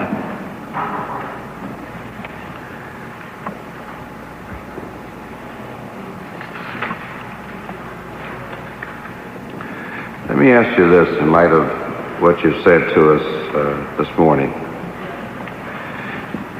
Would you agree that the consequences of the Nasinko case for the American intelligence community were quite great, particularly if it turned out that he was not a bona fide defector? I think you may have commented on some of that in your first statement today. Yes, I did, Mr. Stokes, but I agree with what you say. Now, I'd like to call your attention to page 137 of the declassified transcript which you have there at the witness table with you.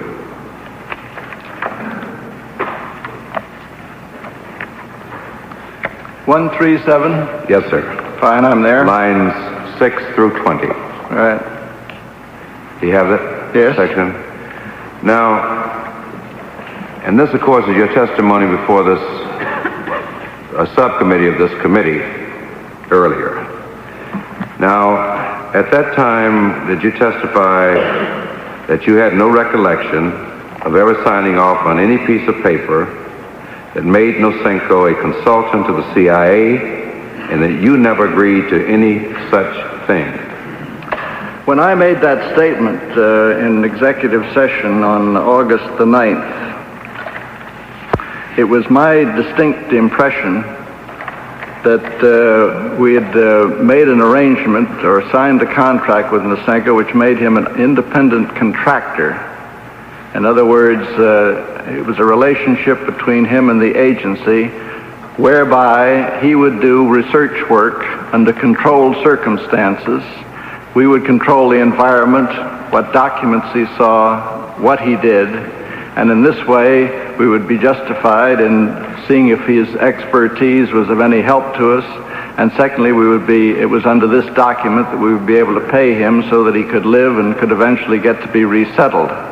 I was not aware at that time that the independent contractor provision had along with it in the document the word consultant. I was not aware of it if I was aware of it at the time, I never thought about it, and I must confess that my thought of what a consultant is has been changed in recent times, because I'm a consultant to various American businesses at the present time, and my relationship with them is certainly not the relationship that I contracted for with Nasinko. So this is a semantic problem we've got here, and I can only say that I'm sorry that I was maybe the slightest bit misleading, but I've now explained it, and I hope that satisfies you. Mr. Chairman, I'll ask that an exhibit in the possession of the clerk be marked as Jfk Exhibit F537. And I'll ask that a copy of it be delivered to the witness, and that the exhibit be made a part of the record at this point. If there's no objection, the exhibit F531 will be entered into the record at this point.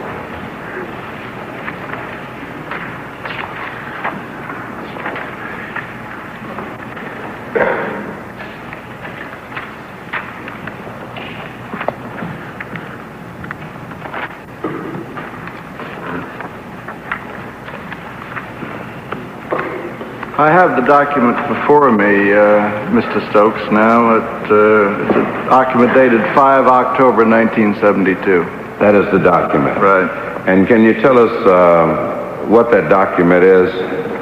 The subject of it is retroactive reimbursement of Yuri Ivanovich Nasinko, and it entails a description of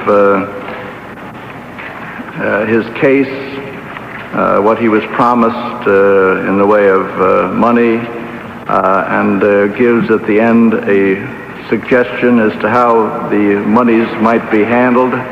This in turn was passed up the line in the agency and approved on the 18th of October 1972. Mr. Helms, I would direct your attention to page 4 of that document and ask you whether or not your signature appears on that document. Yes, it does, besides the date 18 October 1972. That is my signature. Now I'll ask you to read 3 of the paragraphs from this document, paragraphs 6, 7, and 9. Would you do that, please? Read it out loud. 6, 7, and 9? Yes, sir. Yes, sir. As of April 1969, Mr. Nasinko signed a one-year contractual agreement for $16,500, including a clause giving assistance to him in resettlement expenses in the amount of $8,000. In March 1970, Mr. Nasinko signed a new contract for 2 years at $18,500 per annum. At about the same time, he was provided with certain financial assistance, $20,000 being for the down payment on a new house and $5,000 for other related household expenses. Mr. Nasinko's contract was renewed at the new rate of $19,500 per annum on 1 March 1971. And the contract was again renewed in February 1972 at the salary of $21,000 per annum. An analysis of this case clearly indicates that Mr. Nasinko has been an extremely valuable source, one who has identified many hundreds of Soviet intelligence officers, and he has otherwise provided a considerable quantity of useful information on the organization of the KGB, its operational doctrine and methods. Then I find a blank, and written in here in somebody's hand is sensitive info. The remainder of the sentence reads, have been forwarded to the Federal Bureau of Investigation based on data from Mr. Nasinko. He has conducted numerous special security reviews on Soviet subjects of specific intelligence interest, and he has proven himself to be invaluable in exploring counterintelligence leads. He recently authored a book which is of interest to the agency. In effect, Mr. Nasinko has shown himself to be a productive and hard-working defector who is, quote, rehabilitated, unquote, and favorably disposed towards the agency. In summary, the original oral agreement with Mr. Nasinko is fully documented and supports his claim. His resettlement since 1967 has been relatively smooth, with no significant security problems having developed, and he continues to function at the present time as a highly productive and useful source of information on the KGB.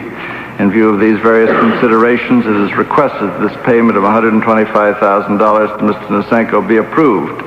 These funds would be paid out of unliquidated obligations applicable to lapsed appropriations. The sentence stops there, and written in somebody's handwriting is sensitive sources and methods information. And the memorandum has a signature below.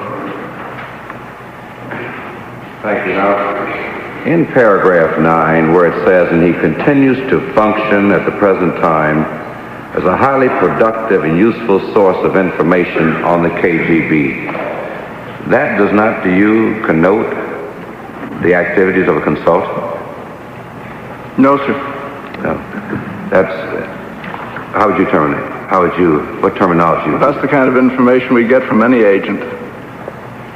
A consultant. I'm sorry, but my impression today, and it may not have been 5 years ago, I don't know, but today my impression of a consultant is one that has a closer relationship to the organization for which he's working than an agent does in an intelligence relationship. They're insulated from certain kinds of information, they're insulated from certain access, they're insulated from a lot of things. Consultants aren't necessarily so. Consultant is a very wide-ranging term, covers all kinds of things in our language, and I just would not like to see a reference at that time to his having been a consultant. I've been told since, I don't know how accurately, that Nasinko has been seen in the CIA headquarters building at Langley. I guess if he has access to the building out there, maybe he's a consultant now, but he wasn't considered one in my time. I see. Mr. Chairman, I'll ask that the clerk mark another exhibit in her possession, Jfk Exhibit F537, and that a copy of it be shown to the witness.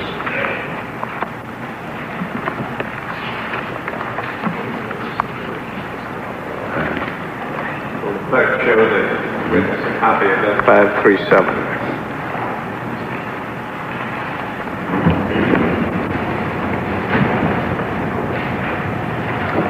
Mr. Helms is reading the exhibit now.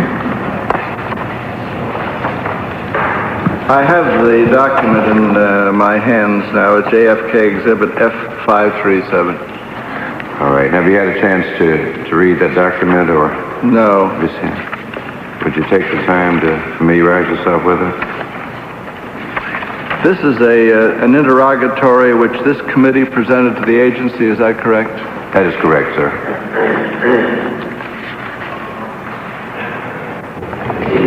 Joe, I don't think we've got this exhibit. I don't think we do. You know, I was interested in Helms' characterization of why they had to throw Yuri Nasinko, the defector, into solitary, in effect, for 3 years.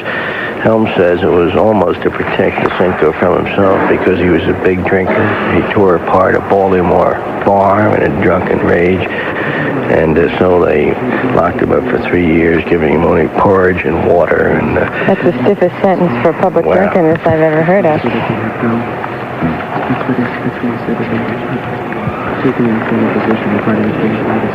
Mr. Helms is still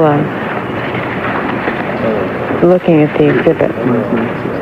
And Chairman Stokes, who is today not sitting in the chair so that he can carry on this questioning, is consulting with counsel Michael Goldsmith. They really haven't gotten yet to the meat of the matter, Joe, which is why the agency withheld a lot of material that could have helped in the assassination investigation.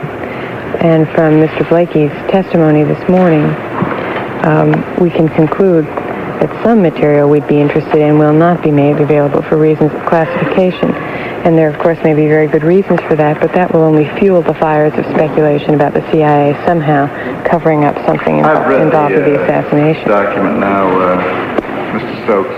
All right, Mr. Helms, prior to referring you to that particular document, would you look at page 133 of the declassified transcript before you?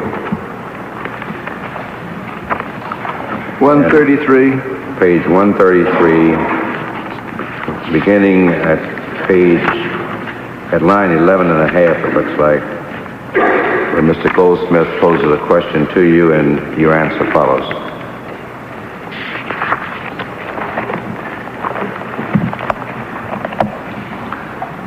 Is this where Mr. Goldsmith says, what about at the conclusion of the officer's work when he issues... Yes. Would you please read Mr. Goldsmith's question and your answer? Mr. Goldsmith, what about at the conclusion of SecOp's work when he issued his report? At that time, did the agency have a position with regard to Nasinko's bona fides? Mr. Helms, I do not believe so, at least during my time there. I do not recall us ever taking a position as an agency. Okay. Yes. Now let me ask you, having read that question and your answer to it, is that your best recollection? That is my best recollection, Mr. Stokes. I noticed that in this document which you tell me the agency has provided, they say that the final conclusion was that he is a bona fide defector. I simply do not recall participating in any meeting or signing any document which made the final judgment that he was a bona fide defector. All right. Let me now refer you to the Exhibit F537 and ask you, okay, that's the Director of Central Intelligence I've document. Now that's a document from the Director of Central Intelligence, is it not? It's not signed by him, sir, so I don't know. Well, it has on the first page, does yours have a signature on there? It just, on the first page, it just has a signature of Mr. Breckenridge, Principal Coordinator for the House Select Committee on Assassination. And is there a letterhead at the top of it? Yes, it says Office of Legislative Counsel. And ahead of that? The Director of Central Intelligence. Washington, D.C., right? Yes. All right. 20505. Okay, now, does the first page read as follows? 1 September 1978, Mr. G. Robert Blakey, Chief Counsel and Director, House Select Committee on Assassinations. Dear Mr. Blakey, forward to herewith my answers to the interrogatories received at close of business on 28th August 1978. Signed, S.D. Breckenridge, Principal Coordinator, HSCA, with attachment. Yes. Now, would you, turning to the next page, commencing where it says question 3, would you read everything from that point forward? Define Nasinko's present and past employment arrangements with the Central Intelligence Agency. Include A, the dates and nature of his employment. B, the services rendered by Nasinko. C, itemized accounting of all compensation received by Nasinko. D, an account of the roles of Richard Helms and John McCone. in authorizing Nasinko's employment and compensation arrangements with the CIA. Prior to Nasinko's defection on 4 February 1964, he was promised $50,000 for previous cooperation, $10,000 for his identification in 1962 of a particular espionage agent, and $25,000 a year compensation for future services. Mr. Richard Helms approved the foregoing on 17 February 1964, although no effort was made to fulfill the promise until some 5 years after Nasinko's defection. The original promise formed the basis for the eventual employment arrangement and other monetary remunerations. Following acceptance of Nasinko's bona fides in late 1968, Mr. Helms approved an arrangement which resulted in Nasinko's employment as an independent contractor effective 1 March 1969. This first contract called for him to be compensated at a rate of $16,500 a year. As of 1978, he is receiving $35,327 a year. Parenthesis, see attached annual compensation table for years 1969 to 1978, end of parenthesis, end of sentence. In addition to regular yearly compensation, Nasinko was paid for the years 1964 to 1969 in November 1972 in the amount of $25,000 a year less income tax.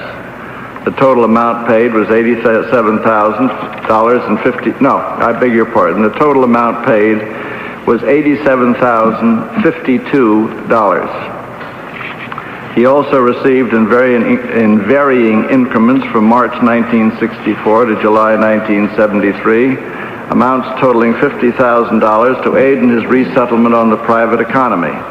Parenthesis, see attached table for the breakdown. End of parenthesis, end of sentence. The total resettlement figure in effect satisfied that portion of the above 1964 promise to pay Nasinko $50,000 for previous cooperation. In 1976, Nasinko was paid $10,000 to satisfy that part of the above promise relating to his identification of an espionage agent. Further, he was compensated in the amount of $28,500, representing the difference between the $25,000 a year promised and the actual amount paid to him during the period 1 March 1969 to 1 March 1975. Since 1969, the agency has contributed Nasinko's hospitalization insurance premiums. The agency has also compensated him for certain unusual medical and dental expenses. To date, Nasinko continues to work as an independent contractor, with the compensation provision being periodically amended. His work for the agency includes consultation with both the agency and the FBI on certain matters of current interest concerning Soviet intelligence activities and personnel both in the U.S. and abroad. From time to time, he is also consulted by various elements of the agency on current Soviet developments and requirements. He has been and continues to be used as a regular lecturer at counterintelligence courses of the agency, the FBI, Air Force, OSI, and others. Our records do not show that Mr. John McCone played any role in authorizing Nasinko's employment and compensation arrangements with the CIA. Annual compensation table. Do you want me to go through that? No, I think we can. WSBR. Now, having read this answer to the interrogatory posed to the agency, is there anything at all in this interrogatory that you would say is untrue?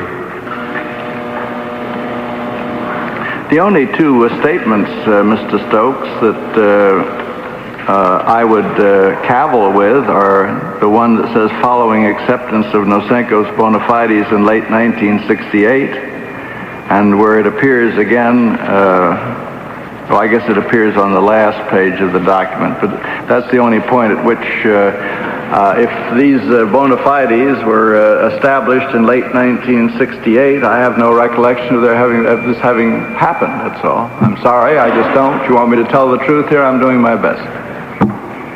So then, if I understand your answer, that you're not sticking with your previous testimony with reference to the fact that the agency never arrived at a determination on his bona fides? I didn't believe they ever did. I think my other testimony is consistent with what I'm saying now. See, if it's not consistent, then you and I are misunderstanding each other, and at that I'd like to get straightened out right away.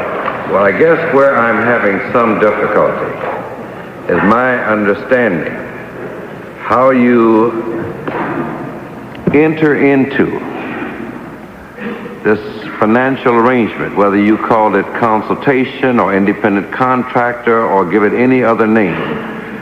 How you justify entering into a contract where you give taxpayer funds to someone who you say, in your opinion, is not bona fide? Oh, I think, Mr. Stokes, that I can explain, I trust that I can explain this satisfactorily. It has been said, and I believe it's true, that in the latter days of his interrogation, that Mr. Nasinko provided the agency with useful information with respect to certain Soviet activities. I do not recall that he gave them any additional information that helped to resolve the Oswald case or Oswald's status with the KGB. The reimbursement being given him here was for two purposes. One, to get him resettled in the United States. May I say that this was the only viable option left to us at that time. There was no way of deporting him to the Soviet Union. He would have been shot and killed when he got back. He would never have been able to explain to them what he was doing during the period that he was away. So we had only one option, and that was to try and resettle him. And this was what I had in mind to do, and he needed money and he needed employment. If you will study the history of Soviet defectors in this country, they have an extraordinarily difficult time adjusting to our society. They have a very difficult time making money and running businesses and being gainfully employed. I think if you will put an interrogatory to the agency to give you the history of the resettlement of defectors since 1945, you will find that what I'm telling you is true. And that therefore, there was a complex of matters involved here in his compensation. Part of it was the useful information, part of it was to get him resettled, and part of it was because we had no choice except to do these things. At least we had no choice, in my opinion. Maybe somebody else would have a different opinion, but at least in our opinion, we had no choice. And that's your total answer as to why he was being given this kind of compensation? Yes, sir. Let me now ask you this. I'm sorry.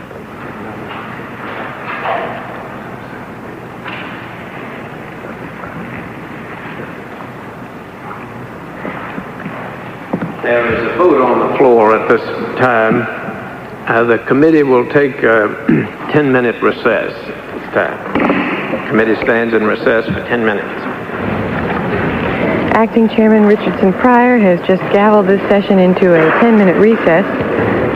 I'm Nina Totenberg from National Public Radio, and with me is Joe Volz of the New York Daily News. While we're waiting for the committee to reconvene, you're stuck with us. Joe, we've been listening to testimony this morning from former CIA Director Richard Helms. Let me summarize a few things he said, and he hasn't really said terribly much yet this morning. He said well, we began the morning with an obtuse presentation of a couple of letters to Mr. Helms. I say obtuse because we don't know exactly what was in those letters, but we've got a pretty good idea because Counsel Michael Goldsmith then said to him, "Do you understand that you are to tell the truth to us? And if we ask you something to which the answer is classified, you are to ask for an executive session." And Mr. Helms said, yes, he understood that. That apparently was a reference to letters from the Central Intelligence Agency instructing him to do just that, because Mr. Helms has claimed for some time that his requirements under the CIA oath of protecting national security secrets supersede the normal oath to tell the truth, the whole truth, and nothing but the truth before a congressional committee. And for that misunderstanding of the law, and one can only call it that, he pled guilty. He did not plead guilty. He pled no contest to a charge of failing to testify fully and completely before a congressional committee. He was sentenced to a 2-year suspended jail sentence and a fine of $2,000, which he paid. So Mr. Helms this morning was rather painfully reminded of that and started off the morning in a very prickly humor when he was asked to read from a transcript of his executive session testimony before this committee. He read it and then said it made no sense, turned to the press and said, this makes absolutely no sense, of course, and Counsel Michael Goldsmith responded that he was to read what he was instructed to read. In addition, Mr. Helms said that he had been provided with a transcript of his previous testimony and that he had barely studied it, or that he had studied it, but he certainly didn't study it well enough to know exactly what was in it, what was classified and what was not classified. But I was interested, Joe, to notice that on a number of occasions he took out written statements that he'd prepared to clear up his testimony in the executive session. So he's very anxious not to get in trouble with the law again. That's absolutely right. And one of the most interesting written statements was a memorandum prepared by the CIA on April 2nd, 1964, of a meeting that Helms says he had with then Deputy Attorney General Nicholas Katzenbach about what to do about the mystery man in this whole case, Soviet defector Yuri Nasinko. Now, Nasinko has become a key item of interest to the committee, although we haven't learned really anything that Nasinko knew about Lee Harvey Oswald's time in the Soviet Union. The big question has been, was Nasinko really a Soviet defector, a former KGB agent, Soviet intelligence agent, who defected to the United States, or was Nasinko a still a Soviet intelligence officer who was planted here by Soviet officials in order to keep U.S. officials away from any possibility that Oswald was working for the Russians? In any event, Helms came in with some paperwork that showed exactly when and where he met with Katzenbach, and as Helms would have it, he received the okay from the Justice Department to take whatever steps are necessary to find out what Nasinko knew about Oswald. The CIA put Nasinko in virtual solitary confinement on porridge and water for 3 years. Whether or not Katzenbach knew about that treatment or not, Helms says he doubts it. But Katzenbach yesterday told us that he had absolutely no recollection of any meeting to discuss Nasinko and didn't even know who Nasinko was until an author, Edward J. Epstein, brought it up 6 months ago. So clearly somebody here is not giving us the full story, either Katzenbach or Helms. Well, it does seem to me that you can reconcile the two stories somewhat. Mr. Katzenbach at one point said, now they might have come and told me that they had a defector they wanted to question. And did they have authority to submit him to questioning? And I said, okay, and I wouldn't remember that, Mr. Katzenbach said. And he specifically said he did not remember this particular meeting. It seems to me that if the agency went to Katzenbach and asked him for permission to interrogate a defector, even used the word hostile questioning. After all, Mr. Katzenbach said yesterday he would have expected a certain amount of hostile questioning. That would not necessarily have sent up the alarms to Mr. Katzenbach and worried him sufficiently that he would have remembered it. The agency might then have gone about its 3-year grilling and solitary confinement of Mr. Nasinko, and Mr. Katzenbach might never have known anything about it. We still have a lot of questions about Nasinko. Helms, on one of the classic understatements of the hearing, said that they couldn't send Nasinko back to the Soviet Union because the Soviets wouldn't have understood the U.S. intelligence people keeping Nasinko in jail for 3 years. The Soviets probably would have thought that Nasinko was cooperating fully with this was just a cover story on the part of the CIA. But what happens around 1967, after Nasinko has been put through this almost torture? He was hallucinating at one point, according to the CIA. They kept the shades down. He didn't know whether it was night or day. He lost all sense of time. In 1967, somebody, and Helms says it wasn't him, decided that Nasinko was actually what he said he was, a bona fide defector. So they made a consultant out of him. Helms said that he okayed making a consultant out of Nasinko, not because he thought Nasinko was a bona fide defector, but because there was really little else to do. You couldn't send him back to the Soviet Union. He would have been shot. You had to relocate him, even though you weren't sure whether he was telling the truth or not. You know, Helms' testimony so far has been fascinating, not really because it's told us anything about the Kennedy assassination, but it's told us more about the CIA. Mr. Helms, I thought, went out of his way to blast John Hart, the representative of the CIA who testified here last week about the Nasinko case. And Hart, of course, blasted the handling of the Nasinko case. Mr. Helms today said, I was puzzled by Hart's testimony. He went into lurid detail, but he didn't talk about Lee Harvey Oswald, which is allegedly the reason he was called here.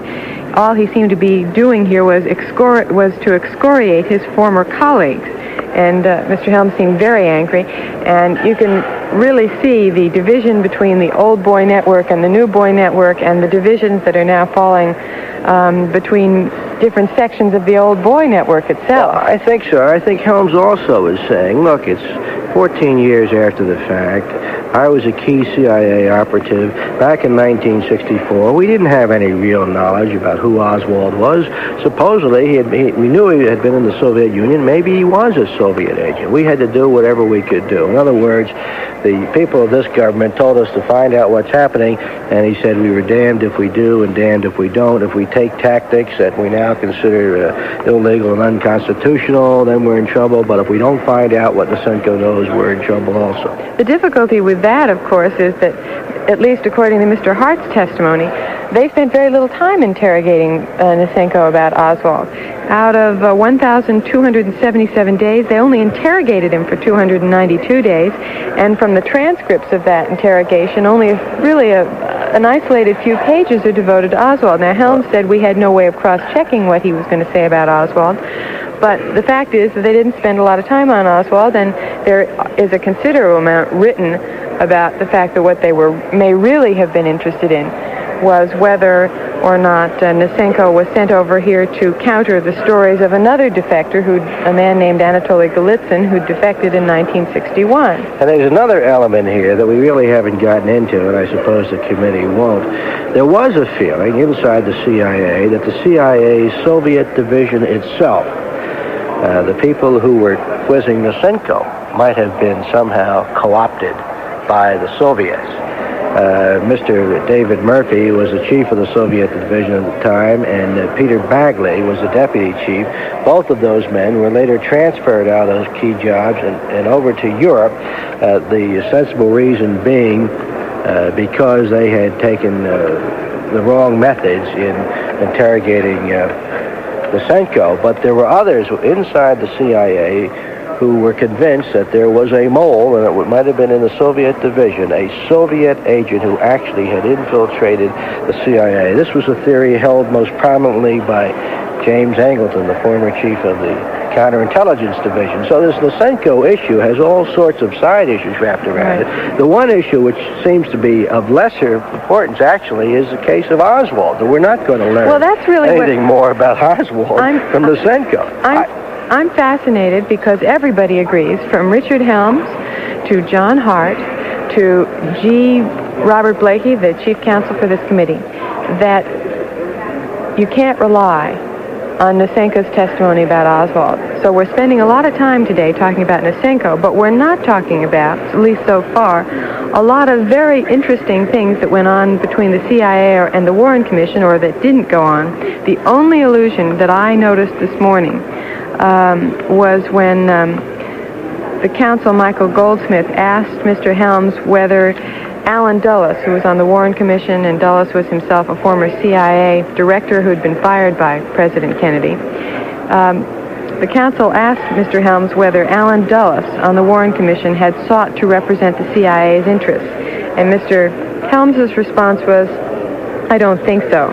Now, a document that's been released under the Freedom of Information Act indicates that Dulles, while serving as a member of the Warren Commission, privately counseled CIA officials on the best way to answer questions from the Commission about allegations that Oswald was a CIA agent. Mr. Dulles, quote, thought language which made it clear that Lee Harvey Oswald was never an employee or agent of the CIA would suffice, unquote. And that was revealed in this document that was released under the Freedom of Information Act. And the officer who wrote that document originally wrote, "I agree with him that a carefully phrased denial of the charges of involvement with Oswald seemed most appropriate." In other words, Mr. Dulles was counseling the CIA on evasiveness, because we now know from other documents that the CIA, at the minimum, considered contacting Oswald as a source of information about the Soviet Union after Oswald returned from Russia. Now, there are a number of other subjects that are likely to come up, and I should go back to that one I was just talking about for a second. Mr. Helms testified under oath before the Warren Commission that the CIA had never, quote, even contemplated, unquote, using Oswald as a source of information. Helms himself is an amazing figure, one of the giants of the bureaucracy until he, quote, broke his shovel in the last few years. Ironically enough, he was a victim of Watergate. The one thing that the CIA was doing right in that period was resisting attempts by President Nixon to thwart an FBI investigation into Mexico by bringing in the CIA and saying this would damage the CIA source. Helms refused to go along with that. A while later, he was actually fired by Nixon, although he was given an ambassadorial appointment to Tehran. He had been a long-time friend of the Shah. They went to school together in a Swiss boarding school. And his career ended as ambassador to Tehran. He's now still interested in Iran. He's a business consultant in downtown Washington doing a lot of business with Iran. Well, there are other questions that Mr. Helms is likely to be asked today, although Mr. Blakey, with his reference to a lot of material that must remain classified, is giving himself a loophole, it seems to me, to not asking some questions which have long been asked. Number one, why the Warren Commission was never told about assassination plots against President Castro of Cuba. Number two, why the CIA never told the Commission not only about those plots, but that they were using high figures in the mafia to carry out some of those plots. And the mafia, of course, was a big target of the Kennedy administration. Robert Kennedy, the Attorney General, went after the mob in a way that probably no Attorney General has had before, or perhaps even since. And there are other questions that, if they're not answered today, and if they're not asked in plain ordinary English without veiled references to documents that we can't see, it seems clear to me that it will fuel the fires of the conspiracy believers who say that the CIA was somehow involved with Lee Harvey Oswald and may even have been involved in the Kennedy assassination. That's the most, I think it's fair to say, far out theory, but it's nonetheless one that's prominent in some circles. And if those questions aren't answered today to some extent, or by the end of these hearings next week, it seems to me this committee will have fueled the fires instead of put a damper on them. Well, once again, Mexico plays a factor in this assassination investigation, because the CIA was listening in on phone conversations Oswald made to the Soviet embassy, made to a top KGB official. And the question is, was Oswald telling the Soviets or the Cubans or anybody else down there that he planned to assassinate President Kennedy? We've had previous testimony from Fidel Castro himself and others that Oswald never said such a thing, but then we've had other reports that he may have told Cuban intelligence officials that he planned to kill President Kennedy. Of course, if either the Soviets or the Cubans knew in advance whether or not they conspired with Oswald, it would change the picture markedly. And who else but the CIA, with its wiretaps, electronic eavesdropping, photographs of people going inside and outside the embassy, is in a position to tell us what Oswald was doing in Mexico, or, of course, in the Soviet Union. Although Helms tells us that our intelligence operations inside the Soviet Union were so poor, we couldn't even check out what Defective Nasinko was telling us. Well, one thing that's interesting that I wonder whether we'll get into is why it took the CIA so long to tell the Warren Commission about those photos and how those photos were taken outside the Soviet embassy, the ones that were erroneously labeled as Lee Harvey Oswald.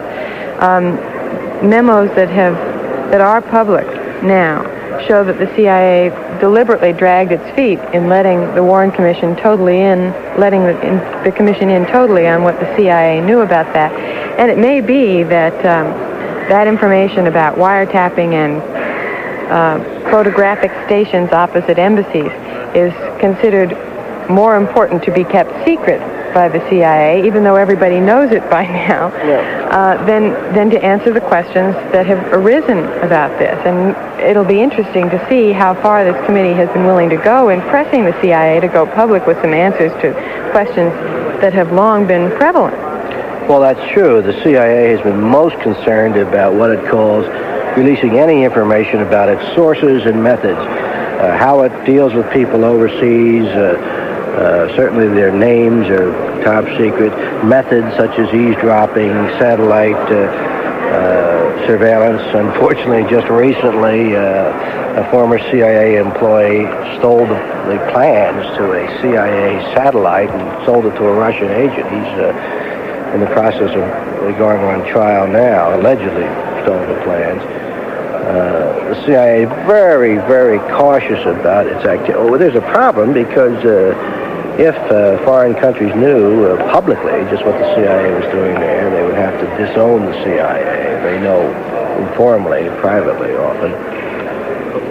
Well, I guess we're about ready to commence with Chairman Chairman Richardson Pryor, Acting Chairman Richardson Pryor, is back in the chair. I don't know if he's going to start yet, although I see Mr. Helms is sitting down in the witness chair. He was brought coffee this morning, by the way. He's the first witness we've seen to get a hot cup of coffee. Even President Ford didn't rate a cup of coffee yesterday, and the press never rates a cup of coffee. Not complaining, that's just an observation. No, they don't let us bring any food or coffee into this room. It's a new rule. This committee is very strict with its procedures. Sneaking pretzels once in a while. We have snuck in. This is someone close to the radio reporters here has snuck in a couple of candy bars. I hope we're not held in contempt of Congress here.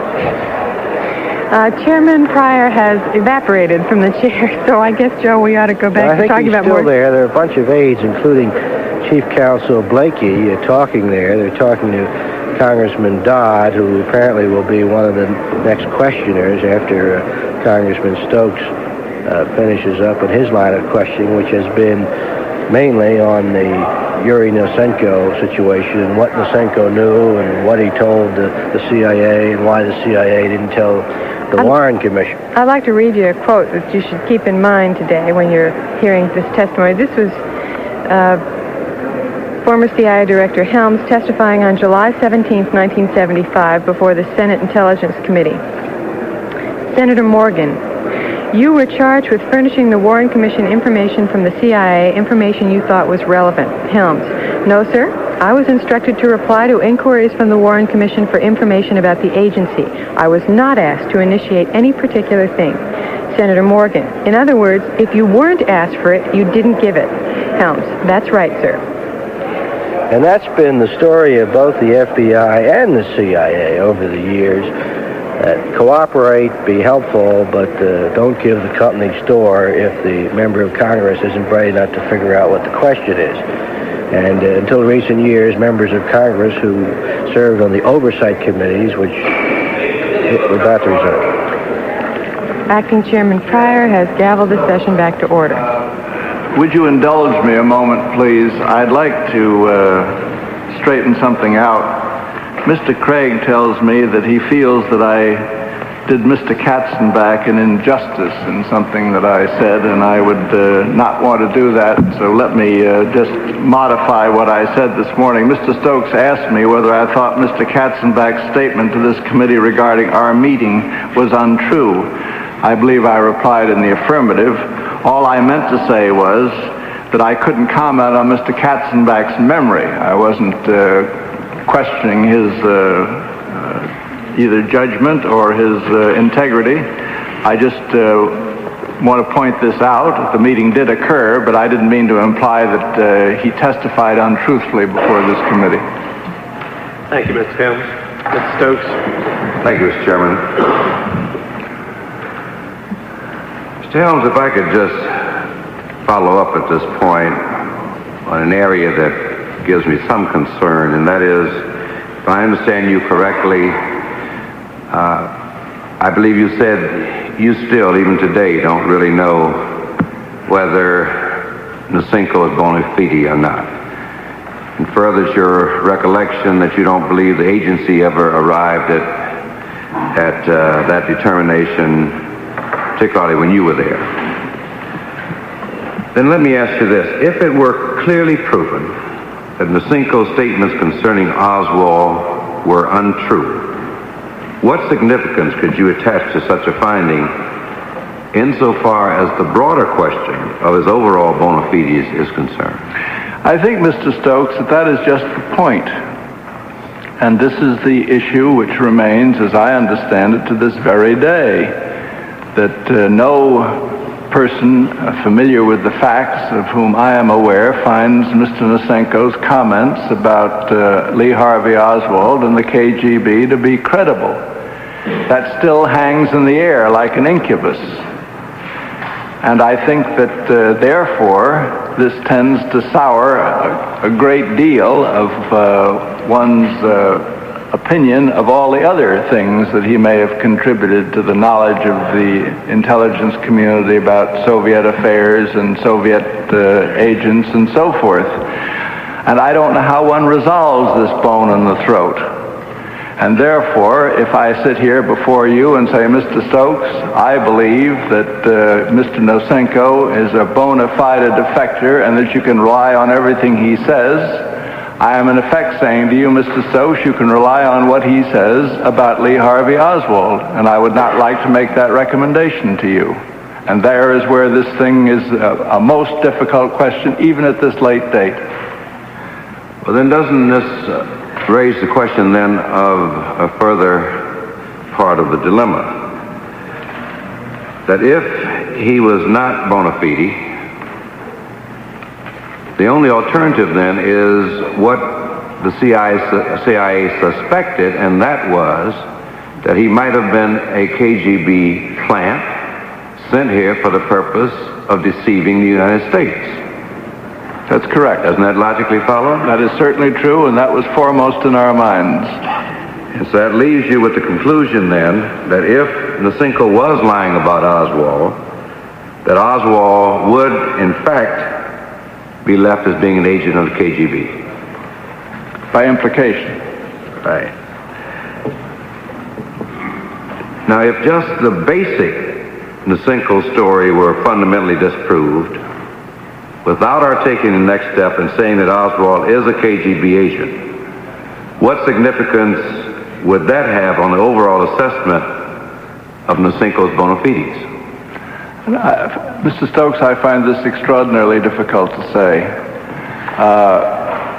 As one works this backward and forward, as you have been doing, and with great skill, it is, I find, rather dangerous for me to sort of jump from one assumption to another assumption and then extrapolate from these things to judgments which might be very alarming and which could not be demonstrated. And I'm sorry, and I recognize that it's absolutely central to the investigation of this committee, which has worked very long and very hard on this subject to try and resolve this issue, but I can give no more help than I've already given. Then that leads me to my next question, which is whether you can tell us to what extent, if any, Nasinko's story concerning Oswald changed in 1968 from the story he had been telling earlier about Oswald. I didn't recall that there was all that much change in his story by 1968. I may be wrong. I have not studied this matter in the depth that it would be required to answer that statement accurately. Mr. Hart has been all through the records. He might have found something which would be helpful on this, but I can't be helpful on it. I don't know at what point, or any longer at what date, Mr. Nasinko began telling us about the additional files which were in the KGB. First he said there was only one file, and he said there were 7 or 8 files on surveillance, I believe, and there were modifications of his story which came later. If that was in 1968, fine. I mean, I accept that. I'm not arguing about it. I just don't recall. Are you in position to be able to tell us today whether or not any independent investigation ever confirmed any aspect of Nasinko's story about Oswald? I don't know of any, sir. There may have been, but I'm not familiar with it. Now, are you aware of the fact that Nasinko was given 3 polygraph tests, 1964, 1966, and 1968?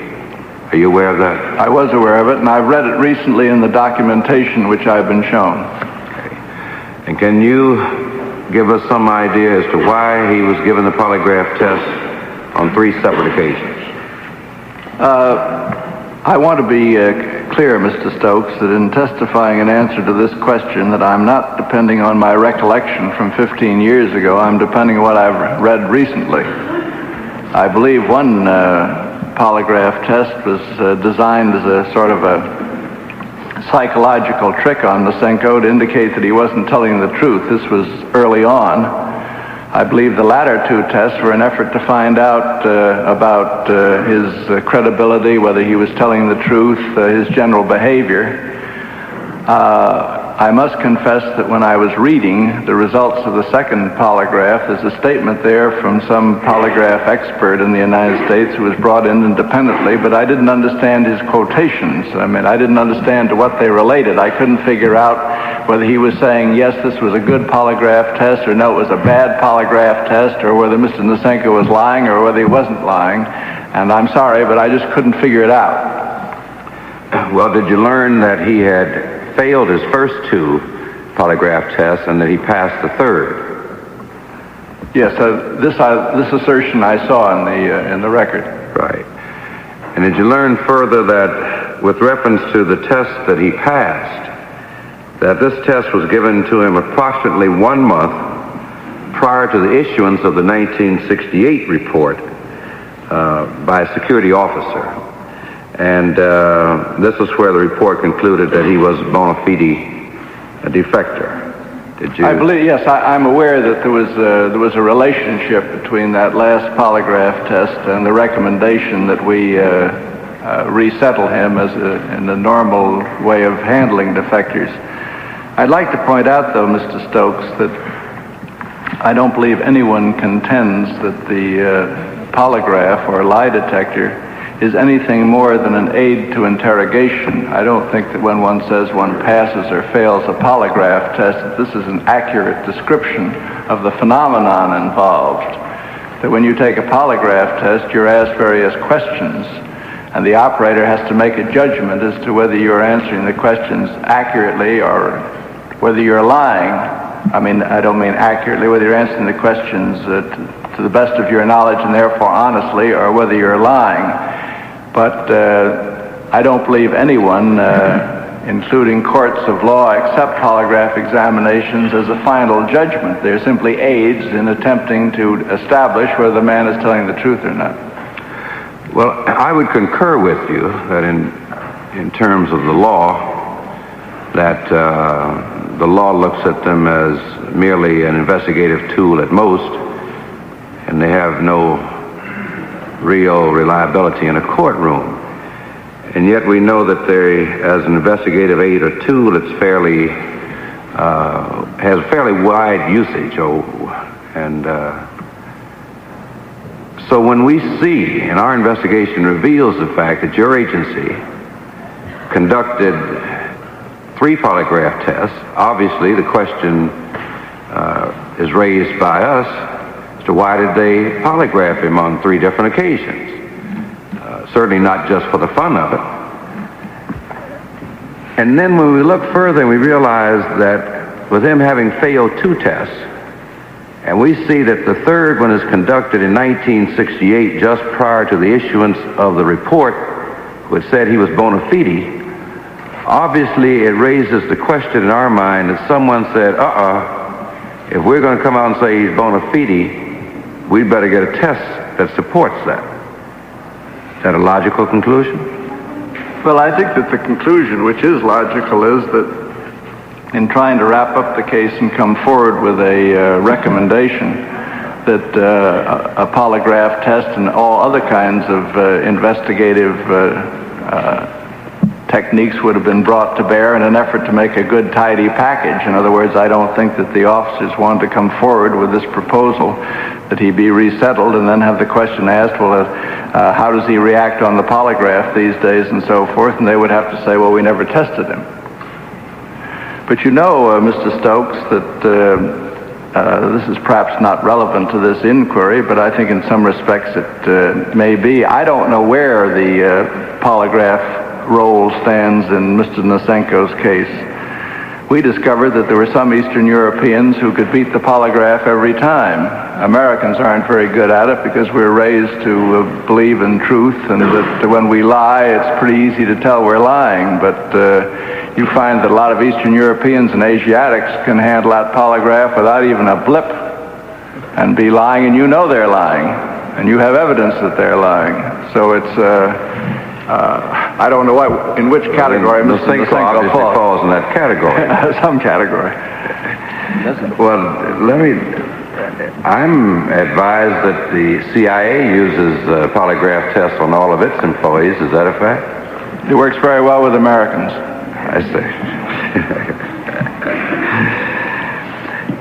Let me ask you this. We have learned further through our investigation that in the first two polygraph tests that Nasinko was asked numerous questions, numbering somewhere in the neighborhood of 30 to 40 questions relative to Oswald. We've learned further that in the 1968 test that he is only asked 2 questions about Oswald on that polygraph test. Can you tell us why that occurred? I cannot, sir. I have no idea. In fact, I can't even give you a rational explanation at this late date. I may have been given one at the time. I may have even known at the time, but I'm sorry, my memory is a blank about that. At any rate, the questions to be resolved around Oswald would not be any less important in 1968 than they were in 64, 66, would they? No, sir, they wouldn't have been less important. But by 1968, there was a clear objective in mind of trying to do something about the resettlement of this man, that this case simply had to be resolved. Whether it was resolved 100% satisfactorily or not, it had to be resolved. I was determined of this. And therefore, I was prepared to accept many obstructions or obstacles and so forth, and still probably would have said, I think you better go ahead and resettle that man. There is no other option. There's no other way. There's nothing else we can do. Now, I'd like to get your further comment in this area,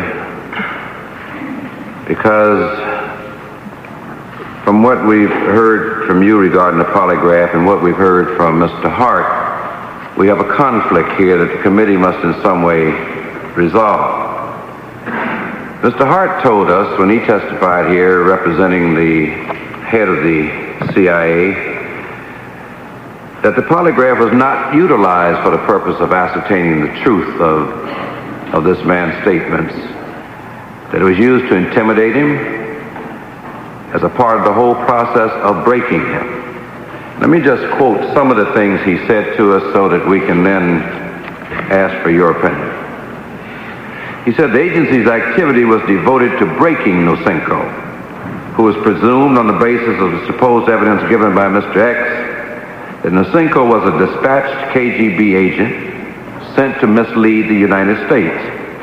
It is with this in mind that we have to approach everything that happened from 1962 after the first contact with Nasinko terminated, and the time that Nasinko was turned over to the CIA Office of Security for reinvestigation. The polygraphs themselves must be evaluated in the light of their use, not to get at truth, because they were used as an instrument. They were not used as an instrument of getting at truth. They were used as an instrument of intimidation of one sort or another, in one way or another.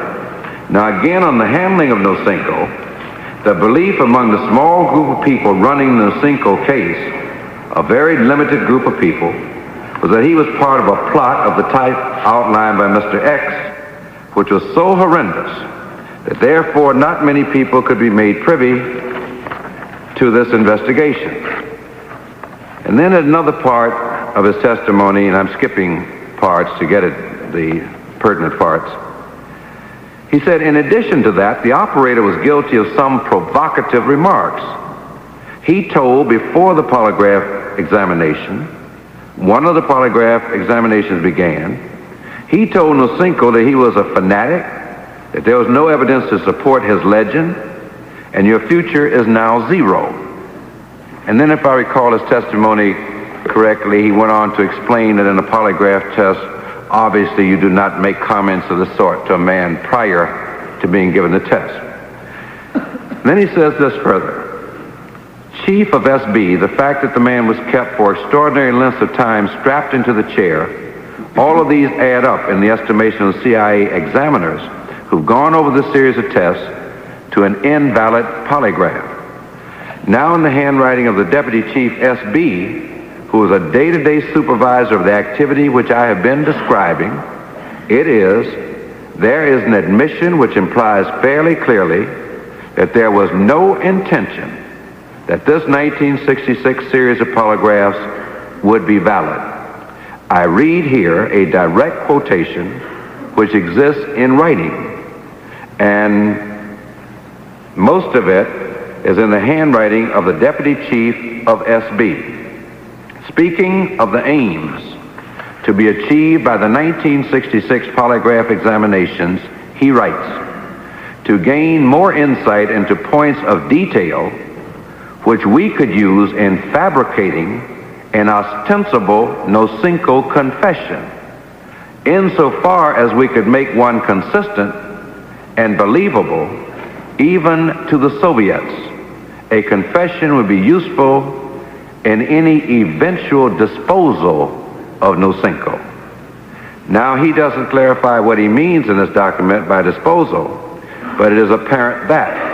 And then Mr. Sawyer interrupted and said, excuse me, did you use the term eventual disposal of him? Mr. Hart, I used the term the eventual disposal. Yes, sir. Now, Mr. Helms, I think it would be important to this committee to have your comments on Mr. Hart's testimony with reference to why the polygraph was being utilized in light of your own. No, my understanding is that the first polygraph examination that he was given was designed to not to elicit the truth. It was designed to be used as a pressure tactic on him to see if he would confess. I thought the only polygraph or the only two polygraphs that were given in the normal polygraph way by examiners who had nothing to do with the interrogation were the last two. I didn't think this is, the first one, as I think it's been admitted, was not for the purpose of ascertaining the truth. It was the purpose of bringing pressure to bear on Mr. Nasinko. And as to those lurid comments at the end about disposal, I've already addressed myself to those this morning. I knew nothing about these comments. I knew nothing about a rigged confession. I knew nothing about those things at all.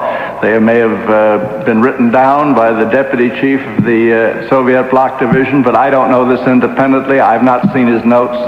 All I know is I was never aware of this, and there was never any disposition on the part of anybody in a position of responsibility in the management of the agency to do anything with Mr. Nasinko except to try and establish his bona fides somehow. So if these things were being done while you were in the capacity which you described here, it was never brought to your attention? It was not. Ms. Helms, at the time that the responsibility for handling Nasinko was initially given to the SR branch, or the SR division, did the SR division enter into the situation as a neutral party, or did the SR division think from the very beginning that Nasinko was not a bona fide defector? I think early on their conviction was that he was not a bona fide defector. That's my impression today. When the security officer began his investigation, did he enter the situation in a sort of a neutral capacity? I don't know whether he entered it, sir, in a neutral capacity or whether he felt that the SR Division fellows had been wrong and that a different treatment of Nasinko would elicit a different result. I'm inclined to think that was the status of the affair. But in any event, by that time it was clear that the hostile interrogation was getting nowhere. Now, at that point, you were aware, of course, of the hostile interrogation. Is that it? Yes, as I indicated, a decision was made to try that after his behavior and his drinking and so forth was such that there was no way to get him to talk at all except to confine him. How would you characterize, by the way, your own reaction to this whole situation? Was this frustrating, or were you just content with going along with this whole period of time in which... I don't think there's been anything more frustrating in my life. And this would have been resolved, I think, very rapidly if it involved anything except the assassination of President Kennedy. I don't suppose I'd be sitting here today if he hadn't been assassinated either. Now, I think you testified earlier today that you told or communicated the fact to Chief Justice Warren that this man's bona fides generally could not be established and that he was not a believable defector. When you met with Chief Justice Warren for purposes of clarification, did you tell him specifically that the agency had been unable to resolve the issue of Nasinko's bona fides, or did you tell him that the agency did not think that Nasinko was bona fide? I believe, and it's my recollection, that what I said to the Chief Justice was that we don't know what this man represents, but we cannot vouch for him. In other words, we cannot vouch for him positively. And that therefore I think that the Warren Commission should take into consideration the fact that we cannot vouch for him, and therefore we cannot sign off, if you like, on what he has said as being true, and that in all fairness to the Commission, this obviously sets in question the statement which the FBI had passed to the Warren Commission about Nasinko's comments right after his defection about Oswald, and that I took as close to a middle position as I could. In other words, I didn't use any excessive language. I didn't attempt to dramatize this. I just said we can't do it, and this is our responsibility, and I'm sorry.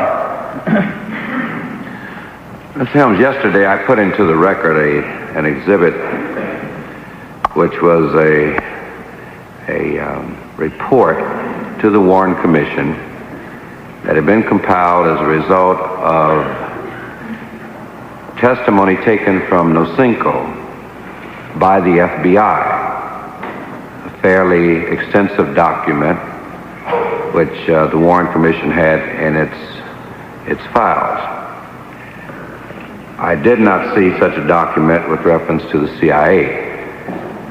Can you tell us whether or not, or tell us what the substance was of what you told the Warren Commission or Chief Justice Warren of Nasinko's story about Oswald? Sir, I'm not sure that I quite understand. Are you asking me, is there a document in existence about what I told Chief Justice Warren?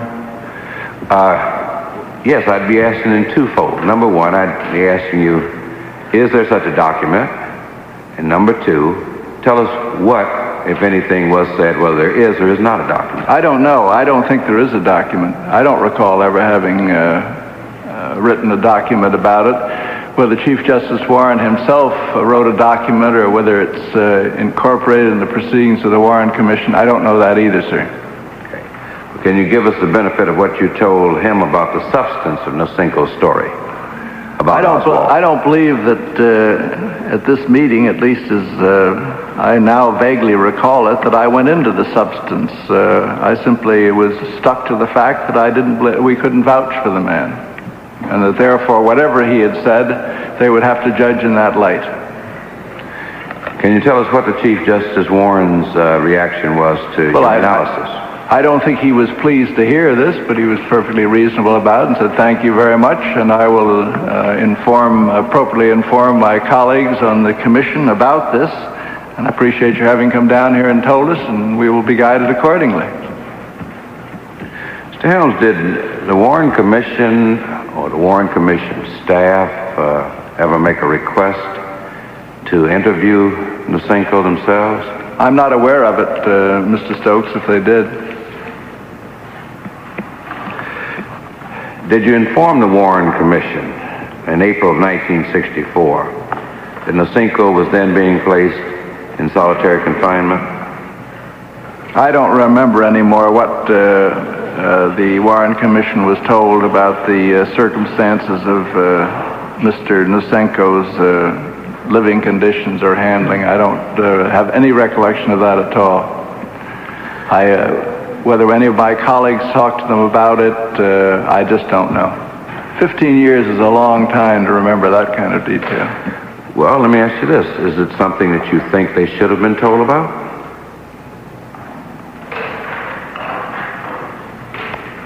Well, I have a hard time answering that. I think we were all preoccupied with getting at what Mr. Nasinko knew about Oswald, and the details of our lack of success had been given them, and it seemed to me that those were the relevant things. That was irrelevant? Were the relevant things. Well, wouldn't it have been either responsibility of you or Mr. McCone to advise the Commission of the extraordinary action being taken with reference to this? But I don't think there was anything particularly extraordinary about the months during which the Warren Commission was sitting that he was undergoing. Maybe you misunderstood my use of the word extraordinary. It seemed to me that the point you're getting ready to put a man in solitary confinement on the conditions under which he was confined, this is not a normal American situation. It was extraordinary. I understand that. And so I put it in that sense. Don't you think they should have been advised of this extraordinary situation? But I think that these, is it not true? Maybe my recollection is faulty, but during the time that we were attempting to resolve his bona fides in order to help the Warren Commission, the fact that he was being kept alone and isolated and so forth, I didn't think would have come as a surprise to anyone. This is the way we handle all defectors. That was standard operating procedure then, is that it? Of course. What would you do with them? Put them in the Hilton? Well, I've never been in that position, have to put one anywhere, and hopefully never will. Whose decision was it, Mr. Helms, to place him in solitary confinement? Oh, I think that Mr. Stokes, it was a decision arrived at by those involved in the case that this was, well, it was a kind of a decision jointly arrived at, I'm sure, on the recommendation of the individuals who were going to do the interrogating, and that at the original point of departure, obviously he would have been kept alone, and an effort would have been made to interrogate him on successive days. The fact that he was held so long is something that came afterward. That didn't have much to do with the Warren Commission once their report had come out, but we still were dogged by this necessity to try and resolve the case. But a lot of people were involved in this decision. This is hardly the kind of a decision that an individual makes all by himself. Well, what I'm trying to do is have the record clear as to who made this decision as of April 4, 1964 rather, to place him in solitary confinement. Who made that decision? I don't know exactly who made the final decision. I assume it went to the director for his approval before it went forward. I don't know this is a fact. I would assume that the agency records might show this. If they don't, my recollection is not that clear anymore. Well, I was a party to the decision, I'm sure of that. I don't want to duck anything around here. I don't want any of you gentlemen to think that, like so many witnesses which come before congressional committees, that nobody can be found who is prepared to stand up and say that they were there, but I was there. But it would not have been my final decision to make. Well, so that the committee then, following up on your last words, so that they can properly assess it, what specifically was your input? I assume that my input would have been to agree that this should be tried. The hostile interrogation should be tried. I obviously had no idea at that time that this was going to drag on so. Mr. Helms, let me refer you once again to page 147 of the declassified transcript.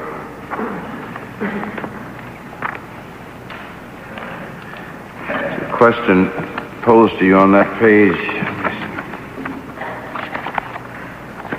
147, Mr. Stokes? 147. Right. Try to get you the exact line in just a moment. Is this where I say I certainly agreed to the fact this should be tried? No, I'd like for you to refer to line 17, and then I want to ask you this question. I see line 17. It's where Mr. Goldsmith asked me a question. Right. Now, was this question asked of you by Mr. Goldsmith? Please describe, to the best of your knowledge, the conditions under which Nasinko was placed when he was put in solitary confinement. Answer. He was put into a small house in the countryside where he had a perfectly sanitary and satisfactory living condition. They were just not particularly spacious or padded, let us say. His bed was perfectly adequate. His chair was perfectly adequate. The lighting was perfectly adequate, but it was not particularly comfortable in the normal American sense of the terms. Was that question asked of you, and was that your answer? Yes, that was my answer. I believe that was if that is not an accurate description of the first place that he was held after his defection, then I was misinformed. I never went to and visited the house myself. This is simply what I was told. So we understand you now. Your testimony here today would not be the same as it was on that day. Is that what you're saying? No, I'm not, sir. I'm simply saying that I believe that he was held in two different places over this period of time. And at the first place he was held, as my understanding, this is an accurate description of it. If it's incorrect, I'm sorry, but I was just doing my best to describe what I understood. Is it not correct? Well, let me ask you this. When do you understand that conditions changed from what you have described here? It was sometime later, I don't know how many months later, when a facility was created specifically to hold Mr. Nasinko, and I believe that was somewhat later on. It must have been later on because it had to be arranged. Okay. Well, will you just... I'm having a little problem understanding on that occasion if you were of the impression that Mr. Goldsmith was asking you about one particular place and you had in mind another place, why you didn't indicate that at that time. Well, that is quite conceivable, Mr. Stokes. I'm sorry if when he says was placed when he was put in solitary confinement, if that referred to the later installation, I didn't understand it that way. He was in solitary confinement from the time he was brought over. Okay. At the point he was put into solitary confinement then, can you describe the conditions that existed then? Now, in solitary confinement, are you referring to the installation in which he was later held, which was constructed for this purpose? Is that the one you're talking about? Well, let me put it this way, so that there's no mistake about it. He's put in solitary confinement April 4th, 1968. Is that correct? 64, I'm sorry. Well, he was subjected to hostile interrogation. I believe he'd been in solitary confinement even before April. I don't... is there a magic to solitary confinement aside from the fact that it's kind of a buzzword in the United States? I mean, he's living alone in a house. Is that solitary confinement, or is this? Do you have something else in mind? Is all I'm trying to get at. WFCR. How many times was his position where he was headquartered or housed changed? I don't know exactly. I don't know where he was first put when he arrived in Washington. I don't know where he was, whether that was the same place that he was kept until he was moved to a later place. I'm not sure of these details anymore at all. Well, are you able to describe any of these places where he was kept for us? The place, the installation which he was later taken to, I saw many years afterward. Have you seen it? No, I haven't. I guess it still exists. Can you describe that place for us, or the conditions that he experienced? I never visited the place when Mr. Nasinko was there. It was sometime and quite some years after he had left there that I went to see it. At the time it was constructed, I believe I sent an officer or a couple of officers in whom I had confidence to go down and examine the place and see if it was too rigorous or whether it could be, it was proper for the purposes and so forth, and I was assured it was all right. Perhaps I shouldn't have taken their word. Maybe I should have gone down myself, but the fact remains that I have seen it once.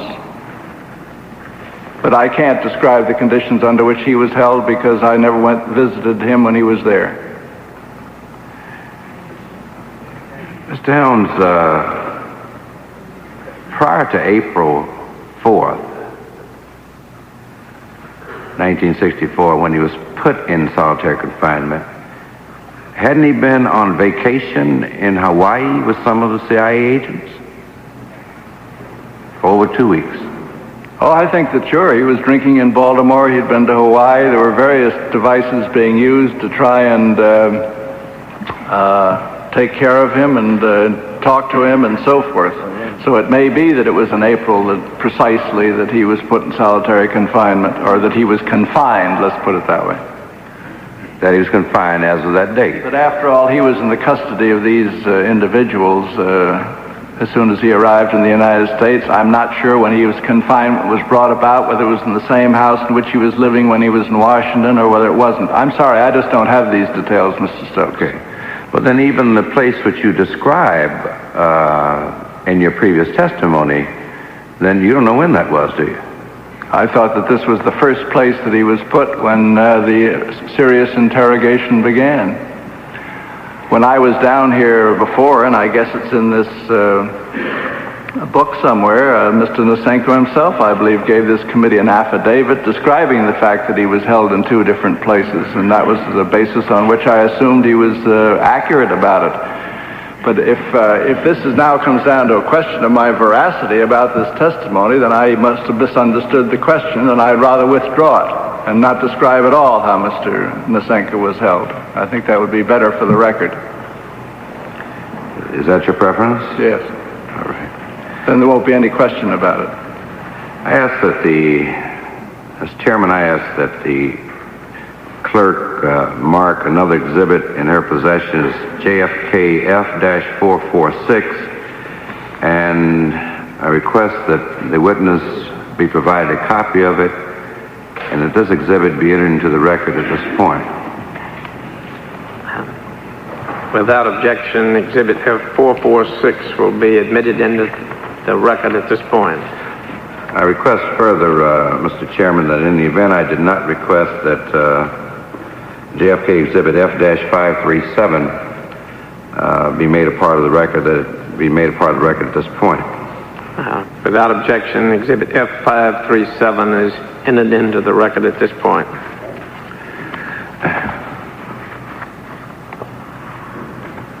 I have the document. You do have the document? Okay. Mr. Helms, when this committee interviewed Nasinko, during the course of the testimony we took from him, I made a special request that he provide this committee with an affidavit that was set forth with preciseness exactly the way he was treated while in custody by CIA. I want to read this exhibit this time. In accordance with the request of the staff of the committee, House Select Committee on Assassination, I make the following statement describing the conditions of my imprisonment from April of 1964 to the end of 1967. On April the 4th of 1964, I was taken for a physical checkup and a test on a lie detector somewhere in a house.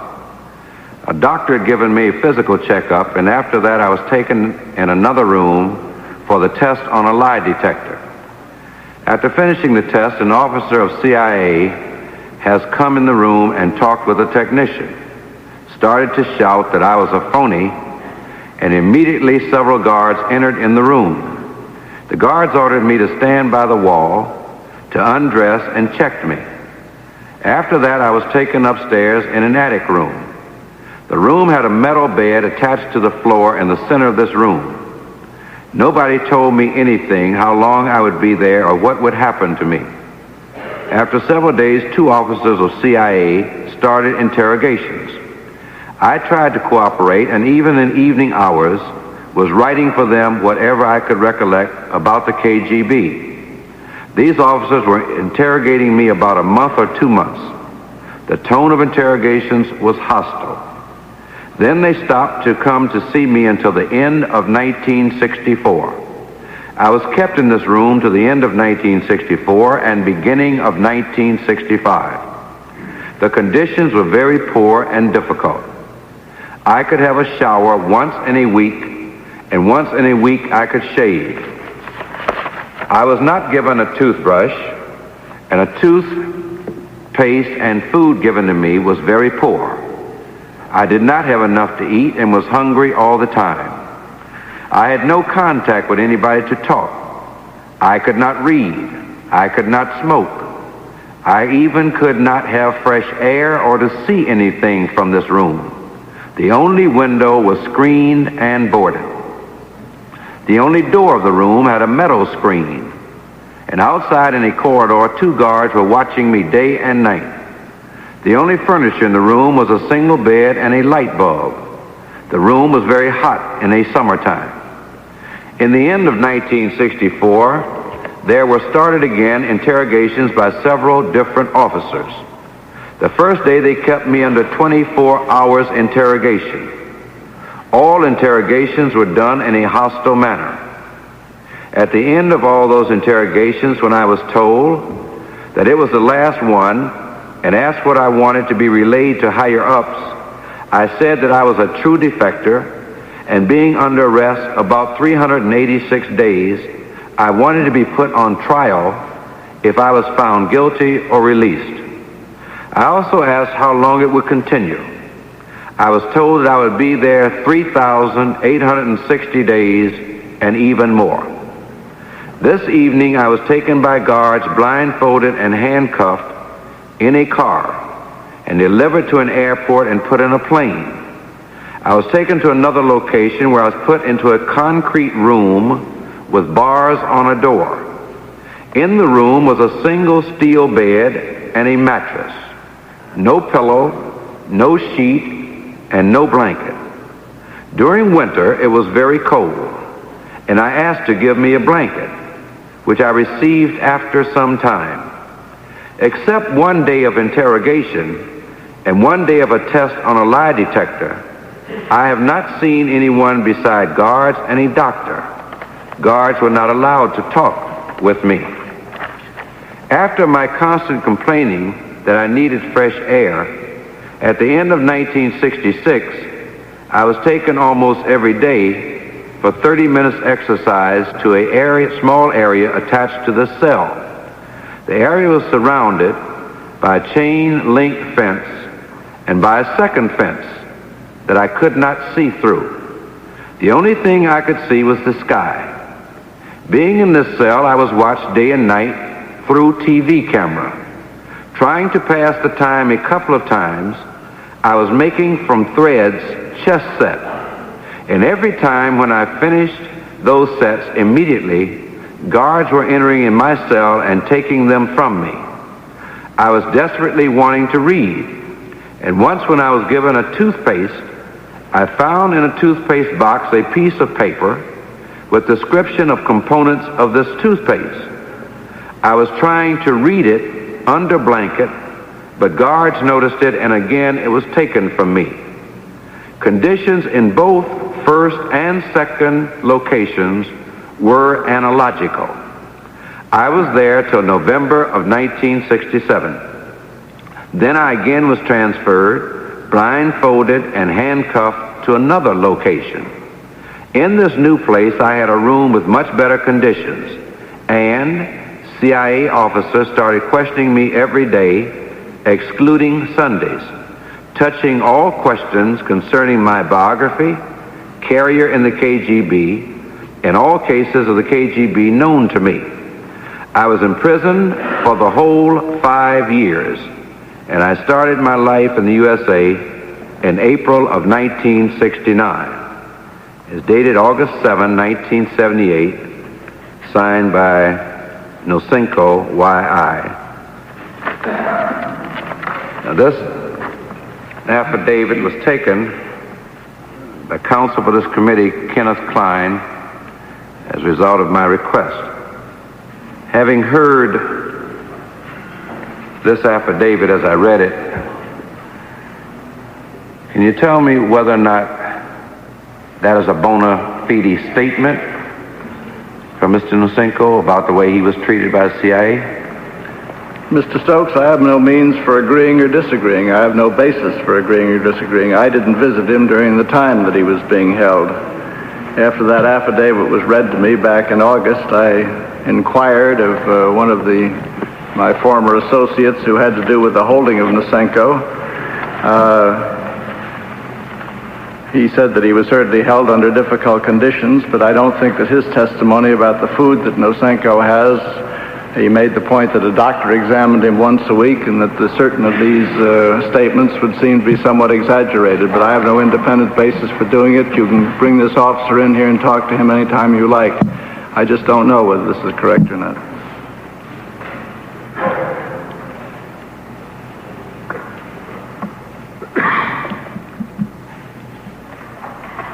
Did anyone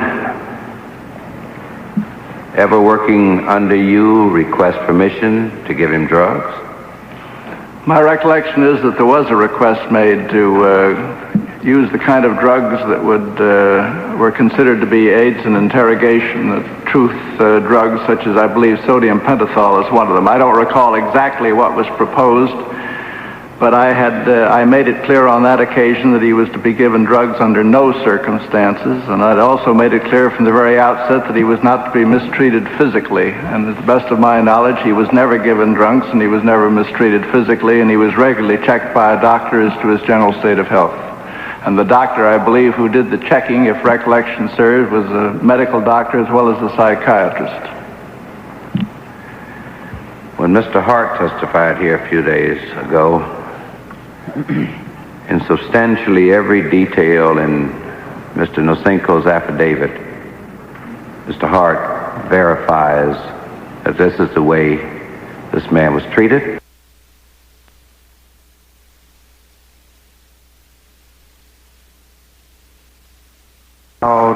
Researched and studied by him and 4 assistants.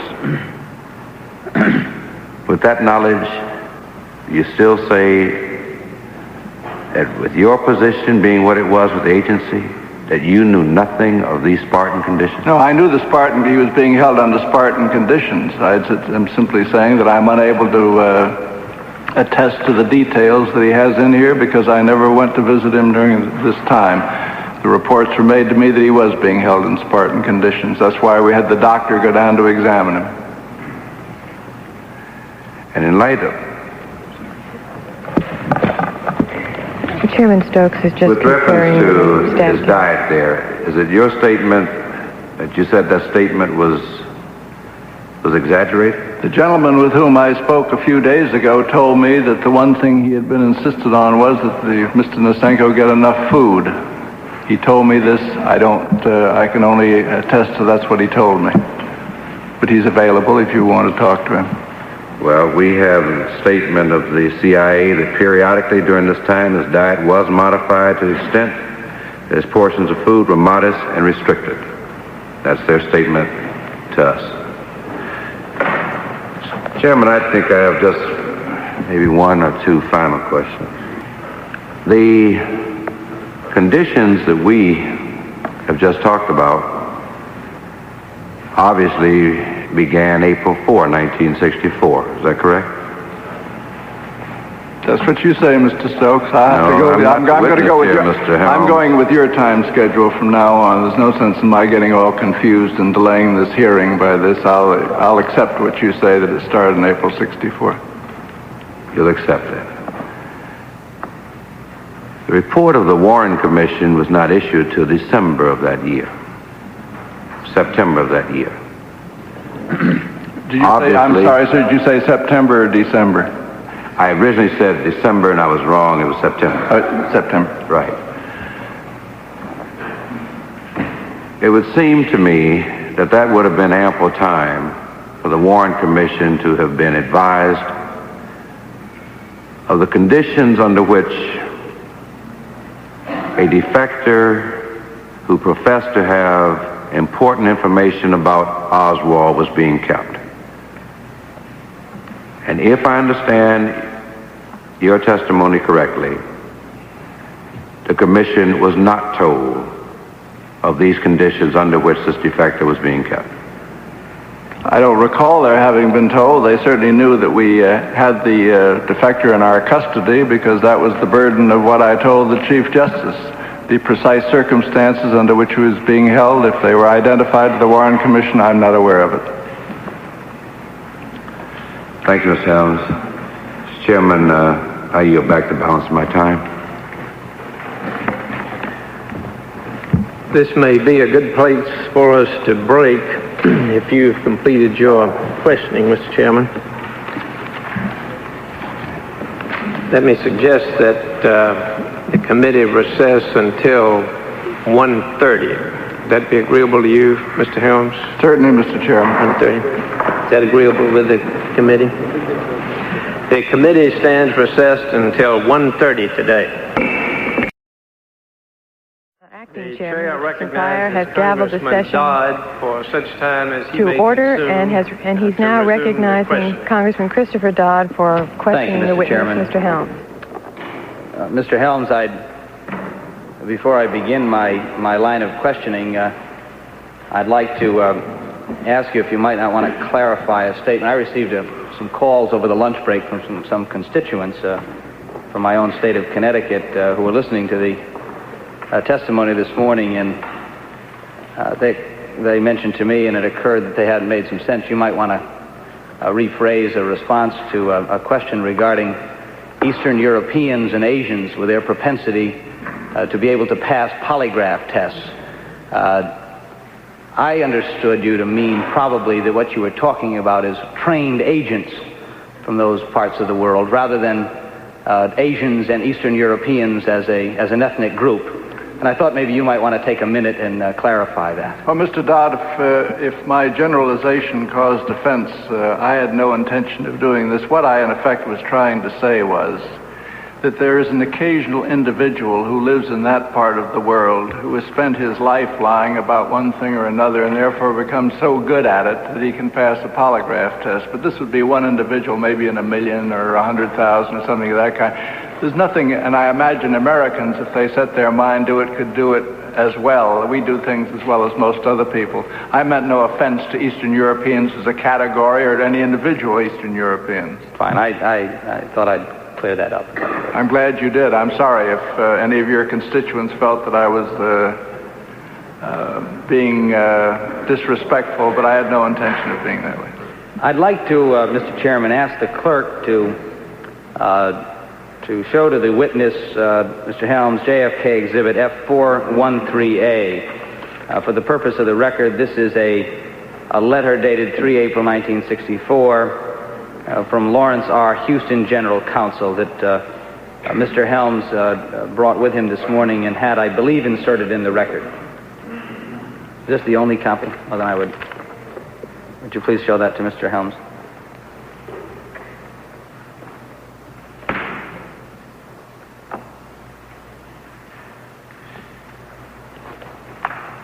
Thank you. I have it in front of me, Mr. Dodd. Thank you. Mr. Helms, I noted in looking at the exhibit during the lunch break that there's no signature on that letter. There's an initial. I'm not sure it's even Mr. Houston's initial, but it was not signed by anyone. And I'd like to, if I could, address some questions to you with regard to Mr. Houston and the credibility of that statement. This morning you supplied the committee with this memorandum, which was ostensibly written by Mr. Houston, the former CIA General Counsel, regarding meetings with the Justice Department officials about Nasinko. That was the substance, anyway, as I understood it, of the memorandum. Is that correct? Yes, sir. Is this the same Lawrence Houston who on May 7th, 1962, along with Sheffield Edwards, also of the CIA, briefed Attorney General Robert Kennedy about the pre-Bay of Pigs CIA mafia plots? I believe that it is the same, Mr. Houston. He was general counsel of the agency for many years. I'm looking here at this report from the Intelligence Committee on page 131, and at the bottom, paragraph B, briefing of the Attorney General on May 7, 1962. An entry in Attorney General Kennedy's calendar from May 7, 1962 states, quote, 1 o'clock, Richard Helms, and at 4 o'clock, the Attorney General met with Houston and Edwards to be briefed on the CIA operation involving Mayhew, Roselli, Giancana. So that would be the meeting. That satisfies your... It does. Satisfies my recollection. I've been questioned about that calendar on many occasions. That appointment that I had with the Attorney General that day at 1 o'clock apparently was canceled for some reason, so I was never there, but I believe that Houston and Edwards did keep their appointment. Isn't it true that at that meeting, both Mr. Houston and Mr. Edwards told the Attorney General, this is May 7th, 1962, that the CIA mafia plots no longer were in any existence, were terminated? That's my understanding of what they told him, Mr. Dodd. I believe it wasn't that contained in a memorandum for the record that was written after their meeting. Was it written by Colonel Edwards? I don't recall the name of it. Someone wrote a memorandum. Well, I'll quote here for you the bottom of paragraph BB on page 132 of this report. It says, and that Kennedy was told, quote, the activity had been terminated as of that time. That satisfies your recollection? I assume that's what they told him.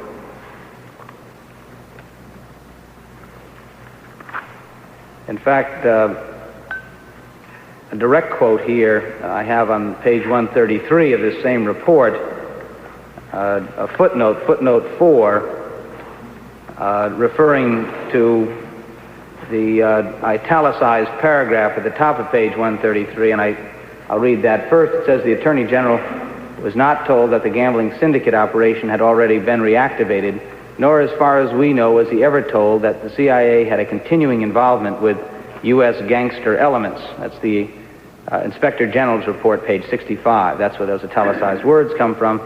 Footnote referring down to that, and then the fourth footnote referring to this general line of questioning. It says, Houston testified that Kennedy insisted, quote, there was not to be any contact of the mafia without prior consultation with him. Isn't it also true, to your knowledge, that the 1967 CIA Inspector General report concluded that Sheffield and Edwards had in fact lied when he and Houston had told the Attorney General that these plots no longer existed? Does it appear in the Inspector General's report that Edwards lied? Well, maybe semantically we could I'm not call it something else. I just don't recall anymore. Well, on page 134 of this same report I'm reading from, the first full paragraph at the top of page 134 reads as follows. As concluded by the CIA itself in the Inspector General's report, Edwards' statement that he was not aware of these developments is implausible. Do you have any disagreement with that statement? I don't know how to judge it one way or the other. I didn't recall the statement as I was sitting here, and I just am unable to help with it. If the Inspector General thought it was implausible, I guess he thought it was, but I don't think any final judgment was made about it. It was part of a very long report which was directed at some other things as well, and I don't recall this ever became an issue that anybody attempted to define or refine, let me put it that way. Well, the reason I raise it is just as to the credibility of Mr. Houston with regard to the memo, and I thought maybe you might be able to shed some light on why that was not signed. Was that a normal operating procedure in a memorandum such as that, not to sign something that has your name typewritten underneath it? And well, sir, I don't know. You see, what we're dealing with, Mr. Dodd, here is a Xerox, or at least if it isn't a Xerox, maybe I shouldn't use a company name. Let's say a copy. I don't know whether it's a copy of the original memorandum that Mr. Houston wrote, or a copy of the copy that was made at the time that he wrote the memorandum. I don't know who put the signed LRH down here. In other words, I think that we need some help from the agency as to the exact circumstances, but I can't conceive that Mr. Houston wouldn't be glad to speak for himself in this. He's still alive and well, living here in Washington, D.C. Thank you very much, Mr. Townsend. This morning, I believe I heard you testify that you gave all of the information you believed pertinent to the Warren Commission's investigation to the Commission promptly. Am I recalling your statement correctly there? I said that I believe I testified, Mr. Dodd, that I believed this to be the case, although I had learned in recent years that one must never make a flat statement about anything, so there may have been certain cases in which they did not get information promptly, but I believe our effort was to give it to them as promptly as possible. All right. Now, I'd like to proceed, if I could, for the next few minutes and talk with you and ask you to respond to questions surrounding the so-called assassination plots that were ongoing during the period from 1961 on. And so I'd like to have you focus your attention on that particular aspect of our inquiry here today. My first question, Mr. Helms, is to your knowledge, was any member of the Warren Commission or its staff ever informed by the Central Intelligence Agency of the CIA's anti-Castro assassination plots? I assume that you're referring to the one that is most frequently characterized as an assassination plot which involved the mafia. Is that what you're referring to? Because the other assassination plots I don't accept as assassination plots, and so we're going to have a definitional problem. Well, let's start off from the very beginning and ask whether or not the Warren Commission was ever informed of any of these attempts on the Cuban regime, whether on the person of Fidel Castro or on an effort to overthrow his government, on an effort to knock him off personally, whatever they fall into. In any of that area, to your knowledge, was the Warren Commission ever informed by the Warren Commission members or their staff ever informed of these efforts? I don't know what the Warren Commission knew, Mr. Dodd. I didn't inform them of these things, but they had among their members Mr. Allen Dulles, who was certainly aware of what had been going on with respect to Cuba. Senator Richard Russell of Georgia, as the chairman of the Oversight Committee for the agency, was also aware of what was going on with respect to Cuba. Mr. McCone, who was the director at the time, also knew what was going on with Cuba. What they said to the commission or what the commission knew from those gentlemen, I don't know. I never spoke to them myself about it. But you never did, personally? I never did. I'd like to draw your attention, if I could, to page 22 of your now declassified August 9th, 1978 testimony before this committee, wherein you stated, and I'll quote, do you have a copy of the report in front of you? Yes, I do. I've got it here. I can give it to you. What page was this, sir? I'm sorry. 22. I believe that should correspond. Where is it? I'm on 22. On line 9, as is your copy, read, the only assassination plot that had any semblance of substance to it, I'm quoting your response now to Mr. Goldsmith's question. Yes. The only assassination plot that had any semblance of substance to it was one involving a couple of mafia chieftains, and which were supposed to have taken place before the Bay of Pigs. Has that an accurate reflection of your views? As far as I know, it's an accurate statement. I would make essentially the same statement today. Before proceeding with the line of questioning on that, may I ask you at this point who these mafia or organized crime chieftains were? My recollection, I'd like to point out that there were two times in which different people were in touch with mafia. One happened before I was aware that this was going on, and which was the episode that was referred to by Colonel Edwards and Mr. Houston when they saw the Attorney General. The second one, which I never characterized as an assassination plot because as far as I knew it never went anywhere, was a second one involving the mafia, the one for which I have on public television apologized for, said it was the greatest mistake of my life to have ever been involved with it or to have had anything to do with it. I'm sorry about it, but I have never had any convincing evidence from any human being to this day that that plot ever went anywhere. And I think that just in order to make myself quite explicit here, I would want to see the information that said that identification of William Harvey with Roselli ever produced anything in Havana. I would like some evidence of this. I would like a statement. I would like under oath from somebody other than a mafia chieftain. I'll go back to my question again now. The first relationship existed prior to your direct involvement, I guess. That's right. And this is prior to the May 7th, 1962 meeting, the one that was referred to by Mr. Edwards and Mr. Houston. That's right, and therefore I don't know the details of it. Am I correct in assuming that the names that were referred to in the report, Mr. Roselli, Mr. Giancana, that those were the principals involved? Were there others that you're aware of?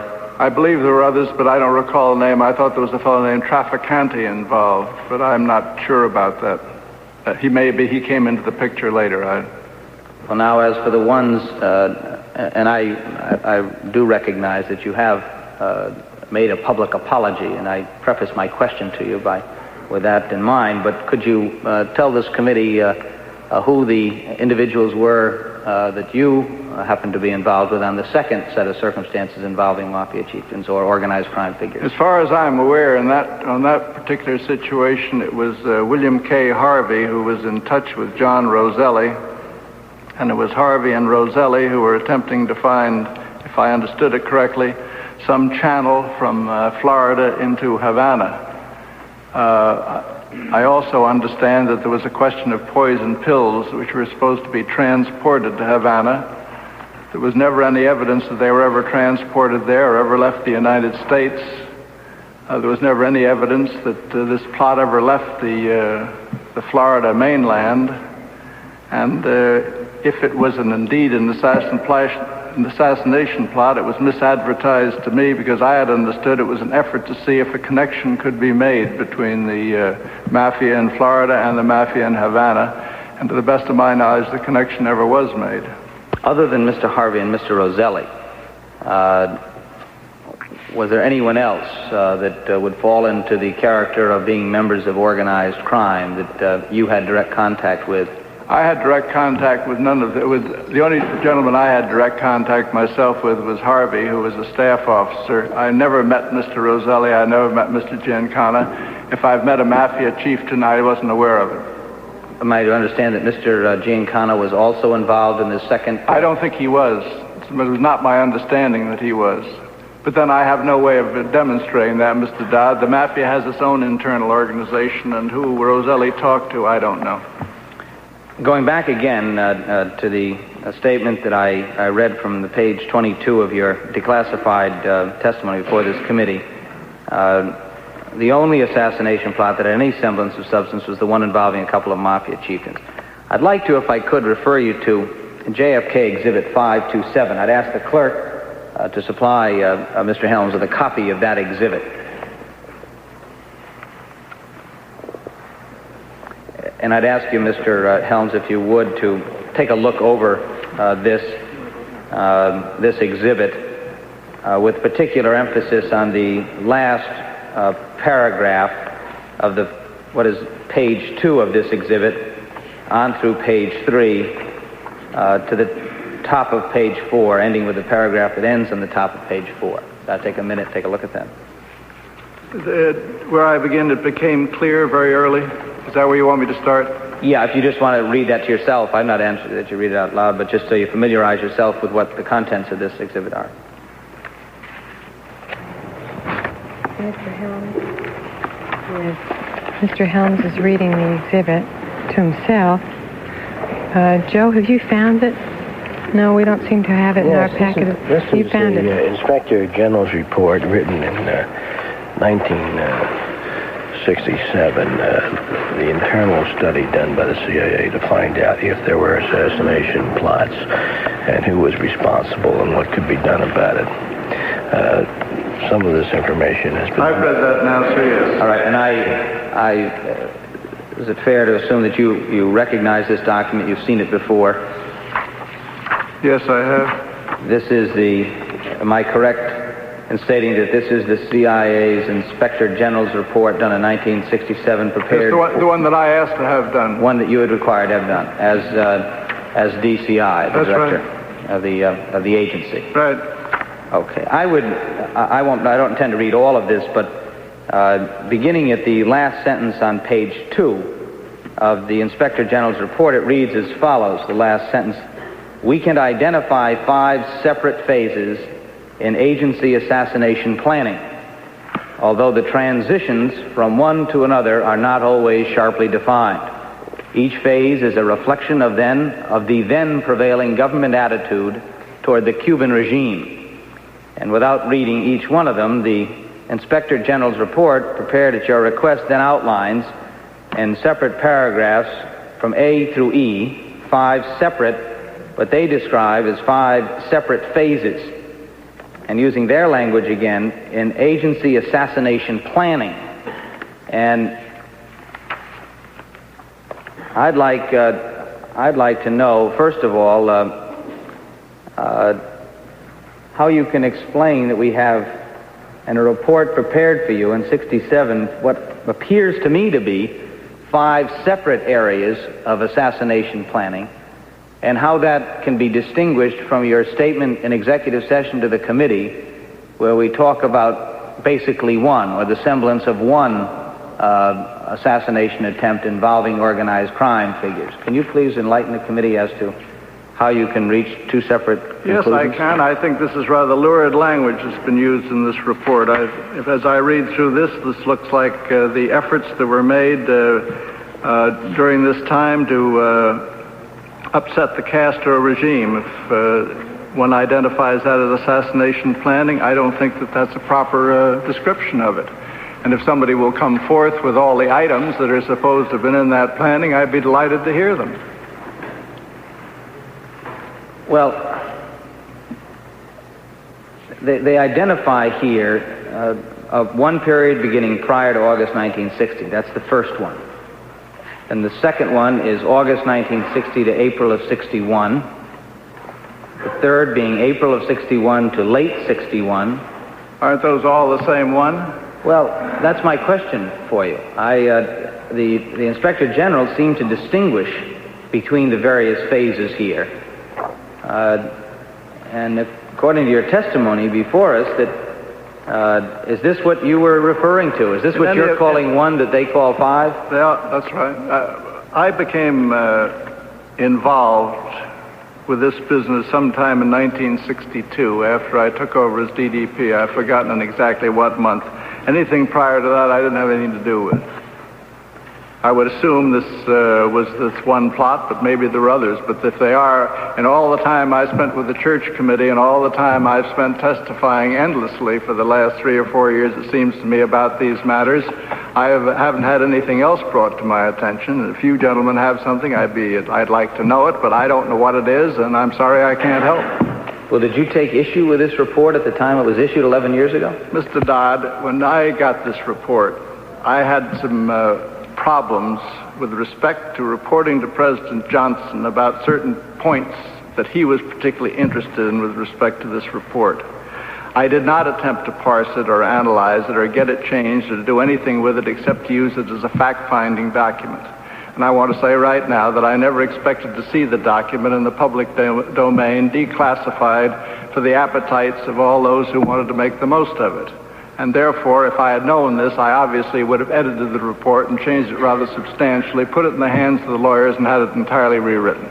Well, I'd say to you, Mr. Helms, with all due respect, it's not being put into evidence to satisfy the voracious appetites of anyone, but merely to try and clear up a point that we're trying to resolve here. And I hope you'd understand. What is the point you'd like to resolve? Well, as someone who's just confronted, I'm not an expert in these matters, but I read your transcript, and you said the only assassination plot that had any semblance of substance was the one involving a couple of mafia chiefs.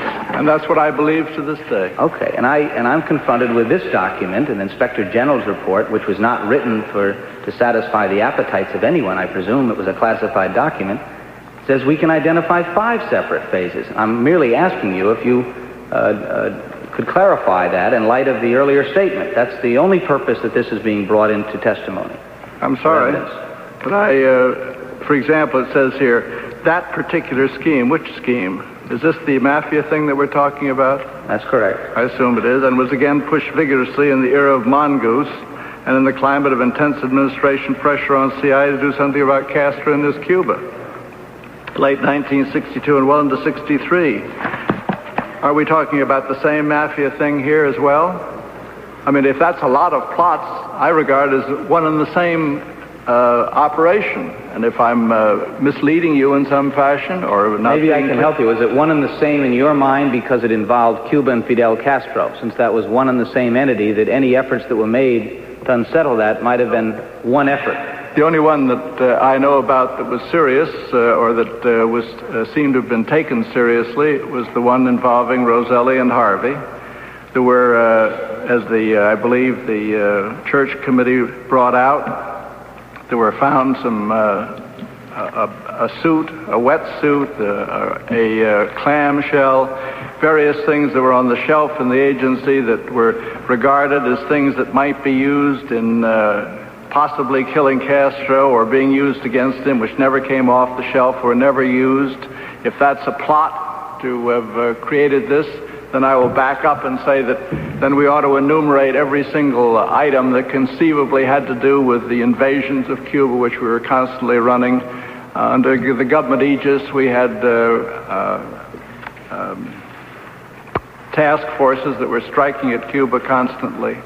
We were attempting to blow up power plants. We were attempting to ruin sugar mills. We were attempting to do all kinds of things during this period. This is a matter of American government policy. This wasn't the CIA.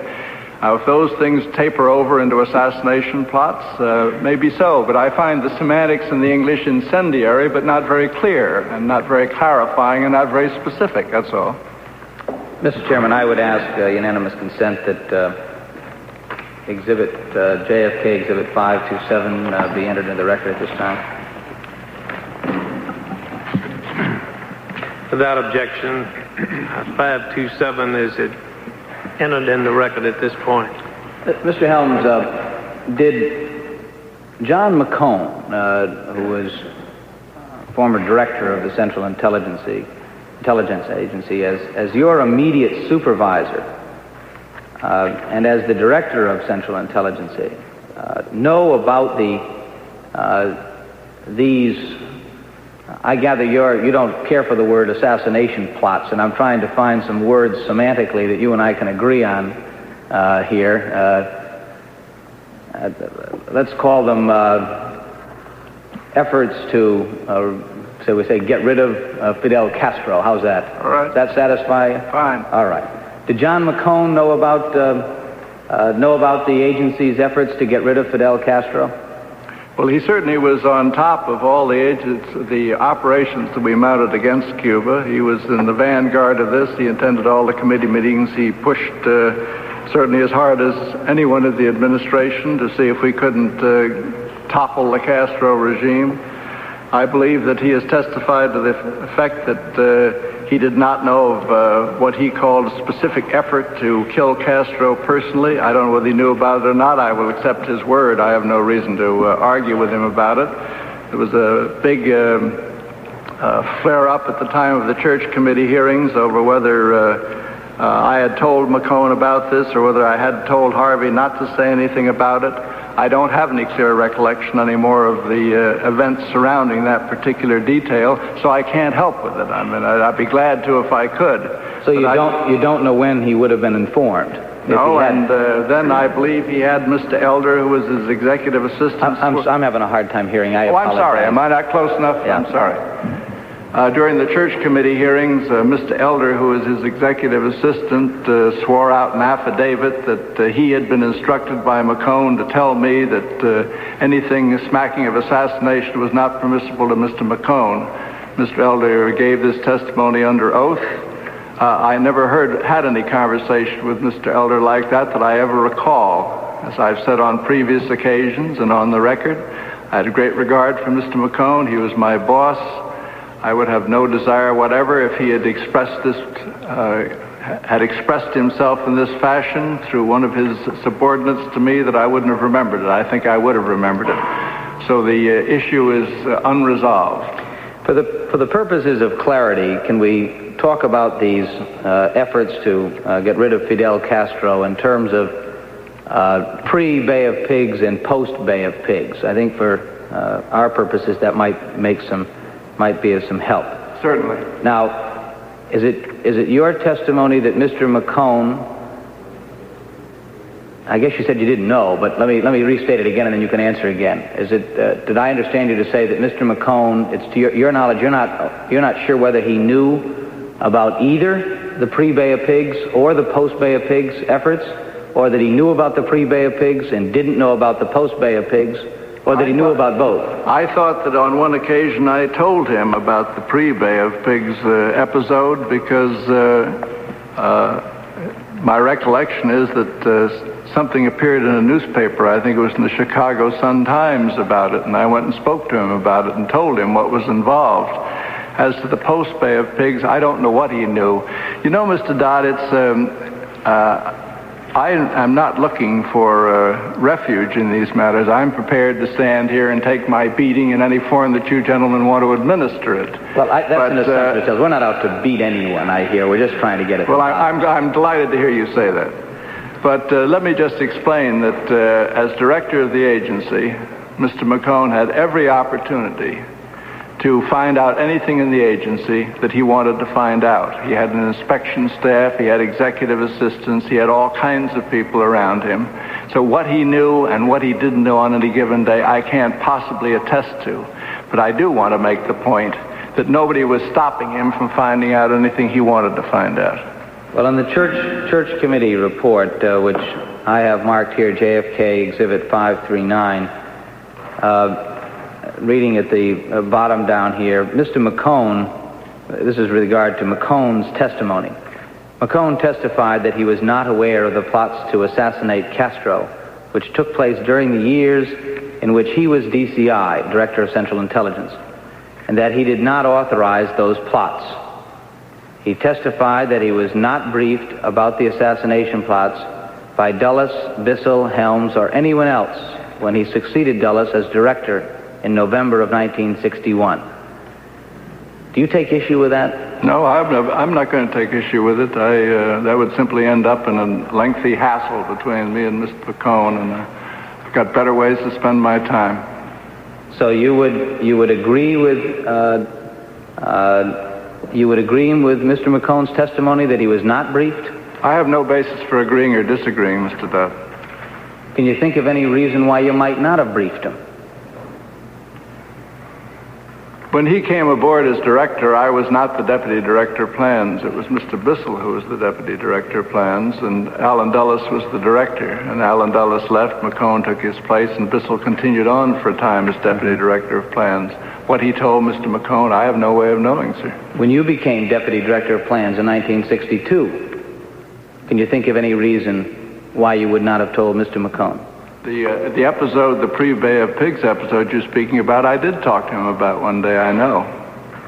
So you did inform him of the pre-Bay of Pigs efforts? That was not, though, when he came aboard in 1961. It was post that, so I suppose if you parse this statement, the statement is accurate. Mr. Chairman, I would ask that this statement here, Jfk Exhibit 539, be entered in the record at this time. Without objection, Exhibit 529 is entered in record at this point.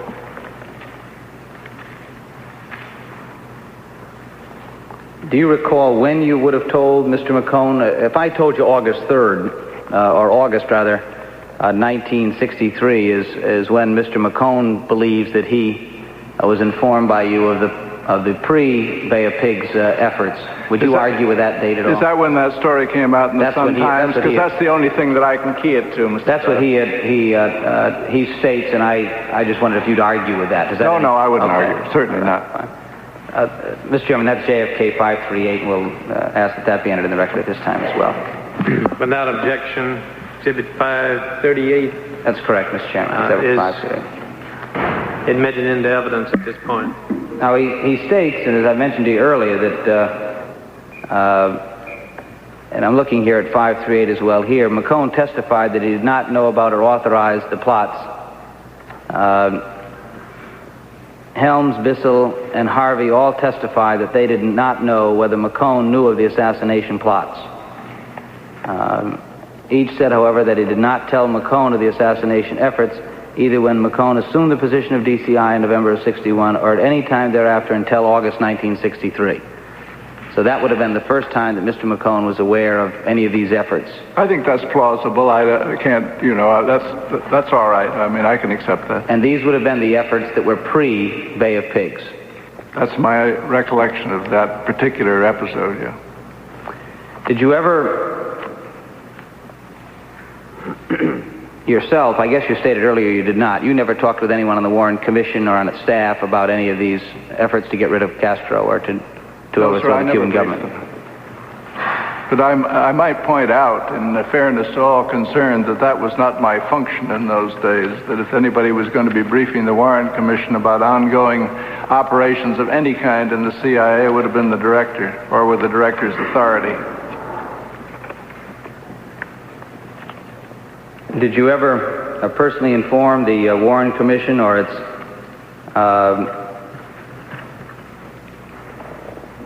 staff about or anyone that would have had access to the staff about knowledge of these plots at all? In other words, you talked to no one really about it, any connection whatsoever with the Warren Commission? Not that I know of, no. I'd like to, if I could, refer to page 17, and I hope we have the same copies and page numbers, but page 17 of the now declassified August 9th executive session testimony that you gave before the committee. Do you have that? Yes, I have the page 17 now. Okay. Let me, and you can read along with me. At the very top, it's Mr. Helms responding to a question by Mr. Goldsmith. Excuse me, sir, did you say you wanted me to read it? No, I'll read along with you. On the bottom of page 16, Mr. Goldsmith's question is, did the agency's investigation reflect any working hypotheses? By that, did the agency give any particular emphasis to the particular areas, geographic areas? And you respond here, I think that the entire United States government, not only the CIA, was very concerned as to whether there would be evidence of some foreign conspiracy to assassinate President Kennedy. They were concerned whether the Soviets were involved in this. They were concerned whether the Cubans were involved in this. They were concerned that somebody may have been involved in it. And then dropping down to the next paragraph, the second sentence, there is hardly any question. There was more discussed during those days as to who was behind Lee Harvey Oswald, if indeed he was the man who was responsible. What had affected his life, why had he done the things he had done, and so forth. And then dropping down to the last paragraph here, on this page, beginning with a sentence, I think if the chair would indulge me a minute, I would like to make a comment about the various investigations into the assassination of President Kennedy based on the long years I have spent in the intelligence business. And that is, and here's the part, until the day that the KGB in Moscow or the Cuban intelligence in Havana is prepared to turn over their files to the U.S. as to what their relationships to these various people were, it is going to be extraordinarily difficult to tidy up this case. The thing I'd like to raise a question with you here is it seemed to me from your statement there that the question of possible Cuban complicity was, according to your testimony, on the minds of a lot of people. This was not something that came up later, but right at the very time those questions were on your mind. Is that correct? In fact, according to your testimony this morning, you said in response to a question from Chairman Stokes that you certainly were aware that the alleged assassin Lee Harvey Oswald had spent time, sought a visa at the Cuban embassy in Mexico. Is that correct? Yes. And you were aware that the alleged assassin Lee Harvey Oswald had lived for more than 2 years in the Soviet Union? Right. Is that correct? Right. And you were aware that Lee Harvey Oswald had attempted, or had rather passed out fair play for Cuba materials in New Orleans? That's correct? I believe it is.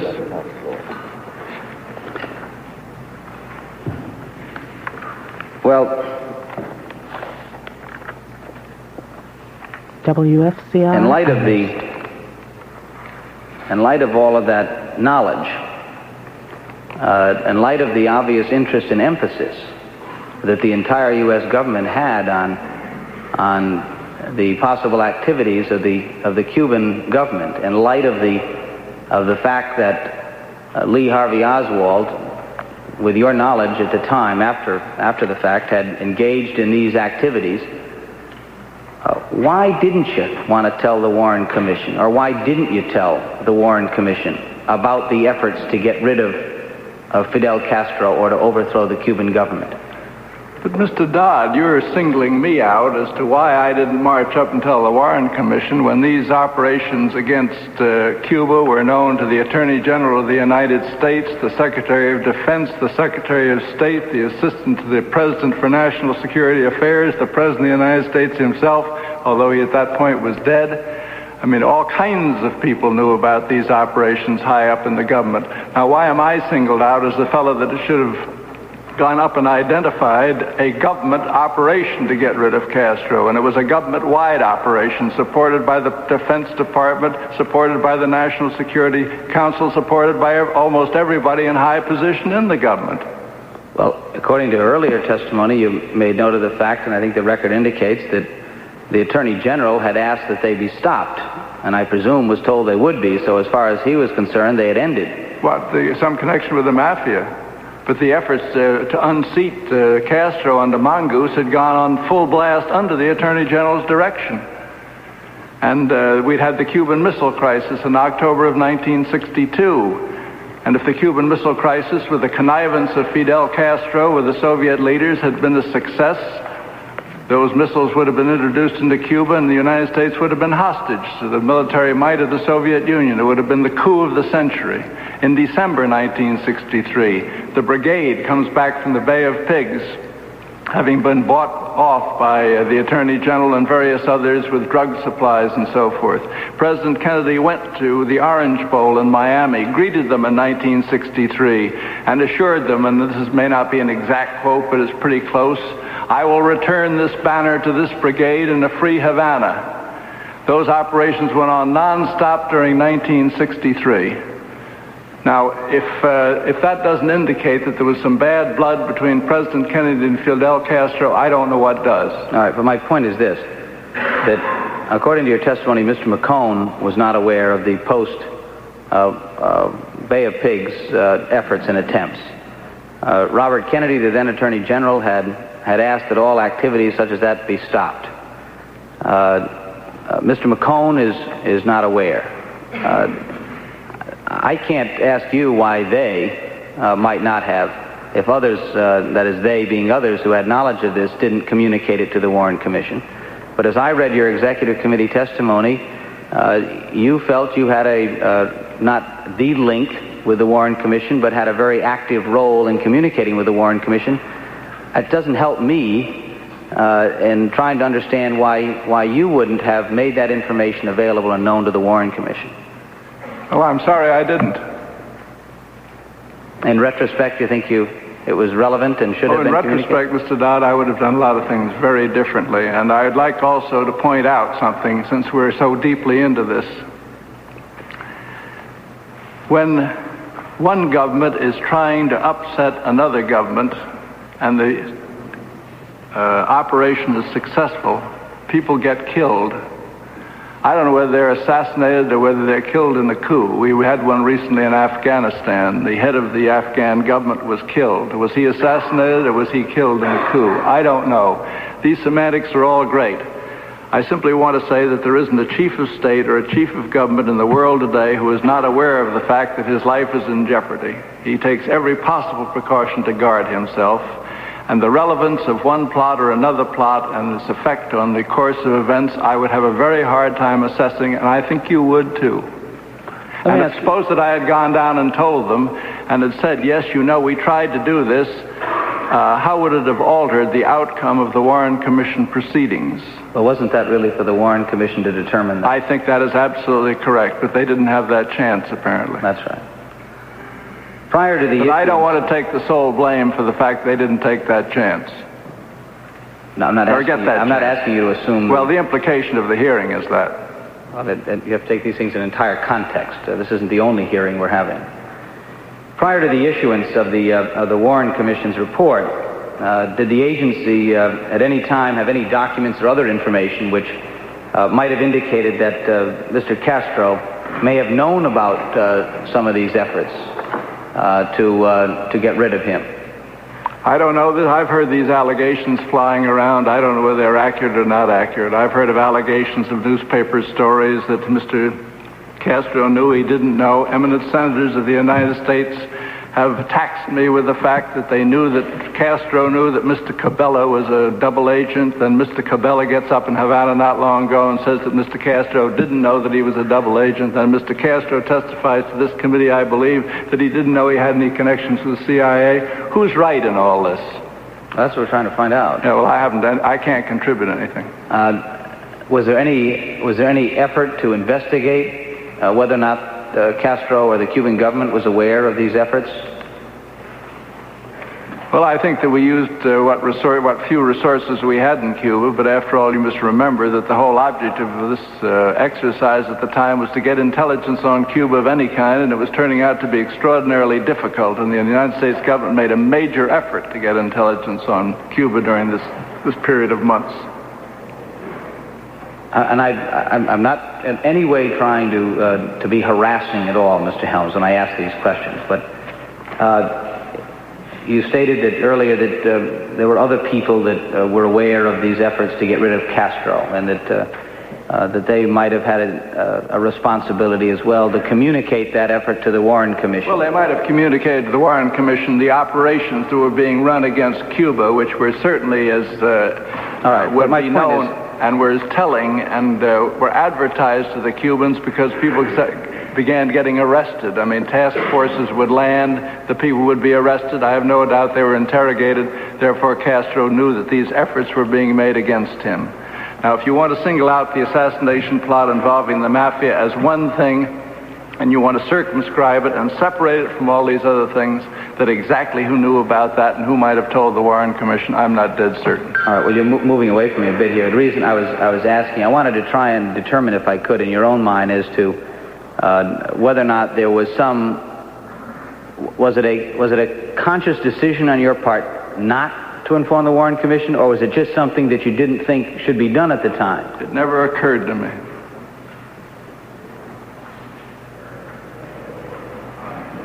We never talked to anybody outside the agency about covert operations of any kind. That perhaps was a mistake, except to the Senate and House committees to whom we reported.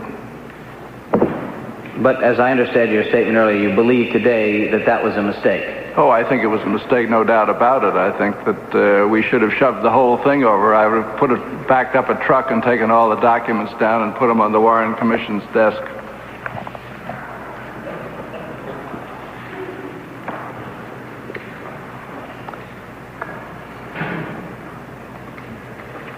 I noticed in your executive testimony, and earlier today in previous testimony, it was your position that the agency gave the Warren Commission information really only in response to the Commission's requests. Basically, that was the case. I imagine that if anything came into the agency which seemed to be of fundamental interest to them, we would have volunteered it. But basically, we felt that our role was to respond to Warren Commission requests and not to try and get out in front of the agency or to try and second-guess them or anything else. I mean, of the commission, I'm sorry. But fundamentally, it was on a request basis, not on, you weren't necessarily volunteering information. That's right. I'd like, if I could, to refer you to Jfk Exhibit F520, and I'd ask the clerk to give Mr. Helms a copy of that exhibit, if you have one in front of you there. This exhibit, Mr. Helms, is dated May 11th, 1964. It's a memorandum that was prepared for your review. The subject of the memorandum is information regarding Lee Harvey Oswald provided to the CIA by a Cuban defector. Which part of it, Mr. Dodd, would you like me to look at? Well, do you recall the document? Is this looking at it? Does this refresh your memory? I better look at it a little more carefully. I don't. All right. I have no doubt it's in my packet of papers, but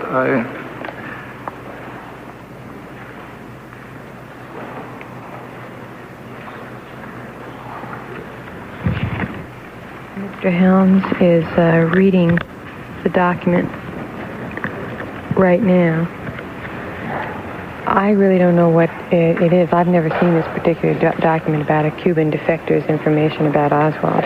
Oh, you know, there was, I'm not sure whether this is the same thing, but there was a Cuban intelligence operative in Mexico City who supposedly said that Oswald told... Yes, sir, I've been through it now. Him. And you recognize this as a memorandum that was prepared for your review? Yes. And it does involve information regarding Lee Harvey Oswald provided to the CIA by a Cuban defector? Yes. All right. I will read paragraphs 3 and 4 here if you want to follow along with me. Beginning in paragraph 3, we have the problem of reconciling the operational exploitation of blank, the name having been sanitized here, and satisfying the responsibilities we have undertaken with Mr. Rankin. Blank is such an operational goldmine that Mr. Blank wants at a maximum 2 months to work fully. It is palpable, however, that we must furnish to the Commission the substance of blank, it looks like, I think there. And then paragraph 4, it is recommended that the DDP in person or via a designee, preferably the former, discuss the blank situation on a very restricted basis with Mr. Rankin at his earliest convenience, either at the agency or at the Commission headquarters. Until this takes place, it is not desirable to put anything in writing. Doesn't this language here indicate that, in this particular instance anyway, the agency was contemplating volunteering this defector's information to the Warren Commission without a specific request from the Commission itself? Yeah, I think that's right, sir. That's what it looks like to me. And in fact, well, let me ask you this. Why did you feel in this case that the Commission should be privy to this information? Why did you volunteer this information? Well, I can only assume from reading this, since I don't have any independent recollection of exactly what this defector was saying, was that it was so obvious to all of us that it would be of interest to the work of the Commission that we wanted to get it in their hands. And in saying earlier today that we reacted most of the time in response to questions, I didn't mean to imply that we never volunteered anything, particularly if it seemed that the Commission ought to have it. At least in our judgment, it seemed that the Commission ought to have it. I noticed earlier today, too, in response to Mr. Stokes' question, you voluntarily went, I presume it was voluntarily, to the Chief Justice at the time and communicated to him your feelings about the reliability of Nasinko testimony with regard to Oswald. Yes, sir, it certainly was voluntary because we were very concerned at the time. These were pieces of information that the Warren Commission would not on its own have had access to as a result of their own work. I think that's correct. And certainly it was, I presume as well, a conscious decision on the part of the agency and yourself that both of these pieces of information were relevant, in fact, to the investigation by the Commission. That's correct, Mr. Dodd. I've come back again, and Mr. Helms, I suppose it's the constant difficulty I have. I can see and appreciate why you would feel that the defector's information was relevant. I can certainly see why the question of the reliability of Mr. Nasinko with regard to his information with regard to Oswald was relevant. And I have this terrible problem of trying to understand why, albeit today you recognize it was a mistake, but why when you, back in 1964 here, recognized the relevancy of those two pieces of information, there was a lack of understanding as to the relevancy of attempts on our part to destabilize or to get rid of Fidel Castro as not being relevant. That's the difficulty I have. I can understand your difficulty, Mr. Dodd, and I'm just sorry it's an untidy world.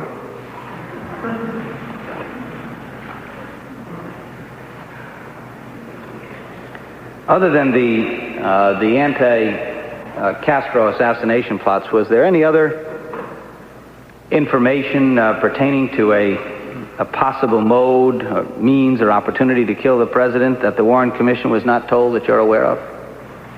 I'm sorry, I don't get the... Well, other than the assassination plots, we know about the defector. He volunteered that. We had the voluntary turning over of the opinion with regard to Nasinko. We know today that we didn't turn over relevant information with regard to these efforts to get rid of Castro. Are there other things, I'm asking you for today, that you can recall that might have been of importance, of relevancy to the Commission's efforts in 1964 in investigating the death of an American president, the assassination of an American president? Well, I don't know of any others. If they're... I can't think of what they might have been, but then we might have been guilty of some other errors of omission. I don't know. None come readily to mind. And this didn't come readily to mind at the time. Did you ever inform, I gather you said earlier you informed President Johnson of the anti-Castro or the efforts to get rid of Castro? Johnson was aware of that? Yes, I did. Do you recall when he would have become aware of that? I guess he became aware of it when I told him, although I believe there were some allegations in a column by Drew Pearson or from... yes, I think that's correct, that there was a column by Drew Pearson, and then maybe some lawyer in town, friend of his, made some mention of this to President Johnson. And it was responsive to this inquiry from him that I gave him the information. And he was told specifically about the CIA's efforts to get rid of Castro? Yes, he was. Was he told specifically about the CIA organized crime connection? That's the thing we were talking about. As for the operations to get rid of Castro, they were ongoing even in his administration. Was President Johnson specifically told about... let me ask you when that would have been. If I think in your executive testimony you said May 10th, 1967. If that's what I said in the executive testimony, I believe that to be the correct date on which I did this. That is my belief. I did my best to reconstruct when it was in recent times. If it is a mistake, it's a mistake, but it's an honest one. It was my recollection of when I did this. And is it further your testimony that President Johnson was aware of the so-called Amlash plot? I believe I gave him what I recollect is a good fill-in on what we were trying to do. And the Amlash operation was an operation, a political action operation, an effort to get a political grouping together which could unseat Castro. I recognize that in one of the documents, because I noticed it the other day in this group of documents, some officer in the Cuban operations testified to the fact that that was referred to consistently in the group as an assassination operation. That is not my recollection of the case. It was not an assassination operation or designed for that purpose. And I think that I do know what I'm talking about here, but there are other witnesses to that. Mr. Fitzgerald is dead, but there are other gentlemen who worked with him at the time. But you would, based on your earlier testimony, it's semantics we have trouble with. If you're the target, it's a great deal of difference whether somebody is thinking about doing something to you 10 miles from here and actually doing something to you. And if I don't mean to indulge too much in semantics, but it's a question of whether anything ever happened or not. Well, that's not really the question. At this point here, we're talking about what was planned to have happened. Well, you see, the Amlash operation was designed to try and get this man to organize a political action operation and a military operation to get rid of Castro. It was he who kept saying that the fastest way to do this is to kill the man. But this didn't mean that the agency was interested in that aspect of the thing, and the primary reason for being in touch with him was quite the opposite. We were trying to do various things to rein him in. It wasn't suggested that there be a democratic election to unseat Castro. I should say not, but if you go through the records of those years, you will find it was the whole United States government was behind this one. Well, could you distinguish this one then from the other ones? You didn't really want to characterize these other efforts as assassination plots or efforts to single out and get rid of Castro. This one you describe as more of a political operation. I'm having a difficult time then distinguishing the earlier ones, if they are to be distinguished. Well, I think it goes back, Mr. Dodd, to what I was saying a few minutes ago, that one government mounts operations to unseat another government. At what point does what word become what word? It's you are trying to unseat them, and you're trying to unseat them by the means at your disposal. And some may be shooting with guns, other may be that they will take off and go to the hills, others may be that you could arrest them and put them in jail, but you know this as well as I do. This is the history of the world. There are coups constantly going on. All I'm trying to say is the United States government had a policy for many months of trying to mount a coup against Fidel Castro. I'd like to draw your attention to a Jfk Exhibit 527, and I'd ask the clerk to show the witness, Mr. Helms, a copy of this exhibit. Mr. Helms, for your purpose, as I bring it over to you, this is page 94 out of the CIA's 1967 Inspector General's report.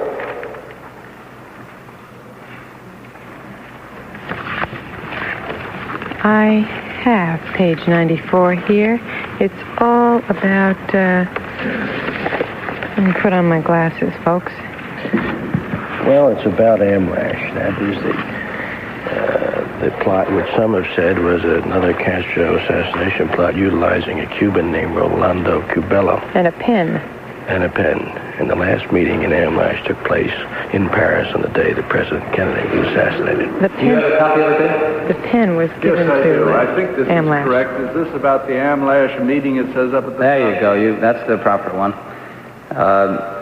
Again, just to make sure I understood, your statement and testimony was that you didn't consider Amlash to be an assassination plot, or it was more of a political That's right. operation. Okay. But now, let me read, if I can, this section here where you identified the document. Excuse me.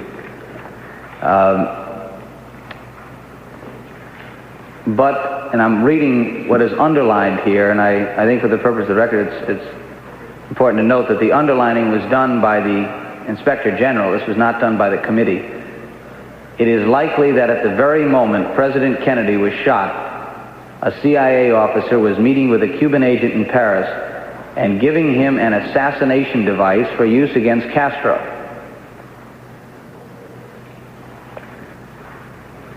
Now, I read this, and again, I'm reading from the same report that we read from earlier.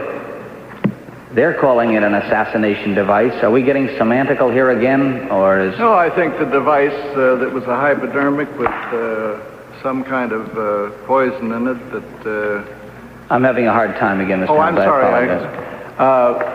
I believe it was a hypodermic syringe they'd given him with something called black leaf number 40 in it. This was in response to Amlash's request that he be provided some sort of a device whereby he could kill Castro. He returned this device to the case officer. The case officer brought it back to Washington, and that was the end of the plot. Okay, but for purposes of discussion, the officer gave this Cuban, this agent in Paris, a device with that material you described in it, I presume the material, if injected into a human being, would kill him. Is that correct? I would think so, yes.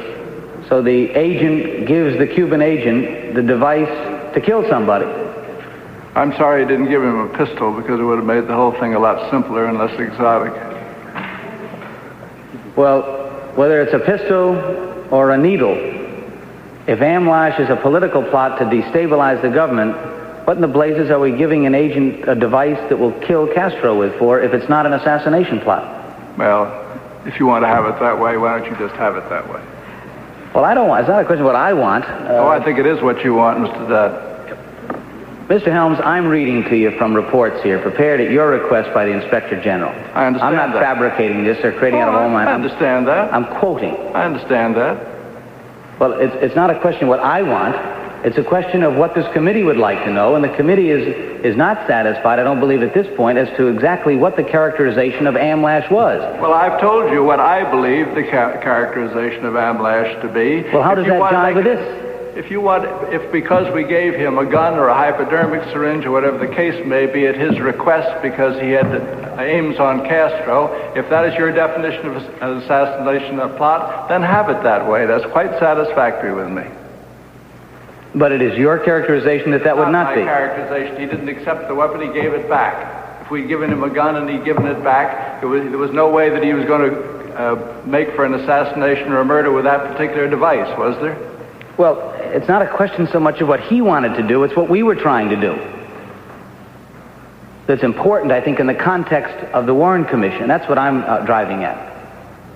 Is it important? I thought you had Mr. Cabela testifying that they never even knew he was in touch with the CIA, so how is it relevant even to the hearings of this committee, let alone the Warren Commission? Well, I would suggest to you that it might be relevant if, in fact, Mr. Castro were aware of the fact that we were engaging in an activity designed to cause his early demise. Well, if he didn't know it, he could have guessed it.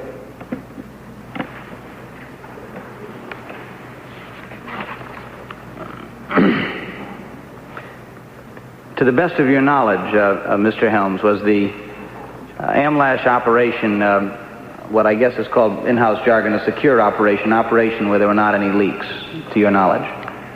The allegations, I believe, have been made that by some officer connected with it that he felt there had been leaks. I'm sorry, I didn't hear the word.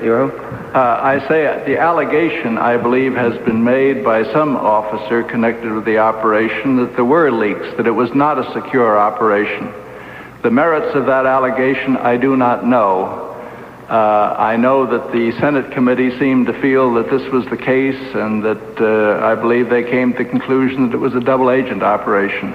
I never believed that it was a double agent operation. I am now supported by Mr. Castro and Mr. Cabela. I don't know whether that support gives me any solace or not. Just a second ago you said that even if he didn't know, he could have guessed anyway. Is that... Sure.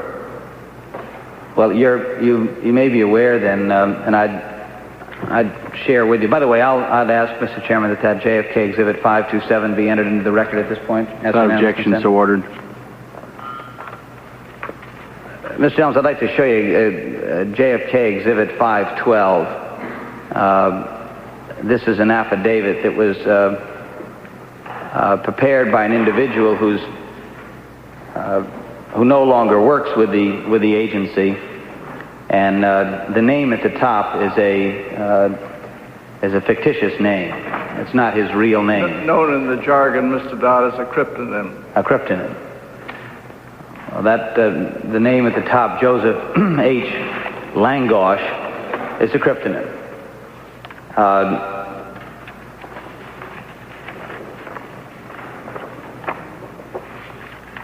This individual is a person who had extensive experience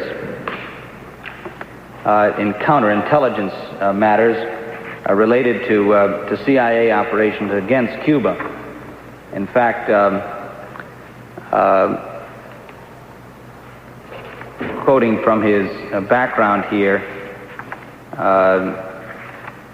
he worked for the agency from 1955 to 1968. And during 1963, he functioned in two capacities as a CIA officer, the first capacity being as special assistant to the chief of the Special Affairs Staff, and the second capacity being as the chief of counterintelligence for the Special Affairs Staff. That during 1963, the Special Affairs Staff was the CIA staff responsible for CIA operations directed against the government of Cuba and the Cuban intelligence services. And that as chief of the counterintelligence for the Special Affairs Staff, he was responsible for safeguarding the Special Affairs Staff against penetration by foreign intelligence services, particularly the Cuban intelligence service. So he was directly involved here.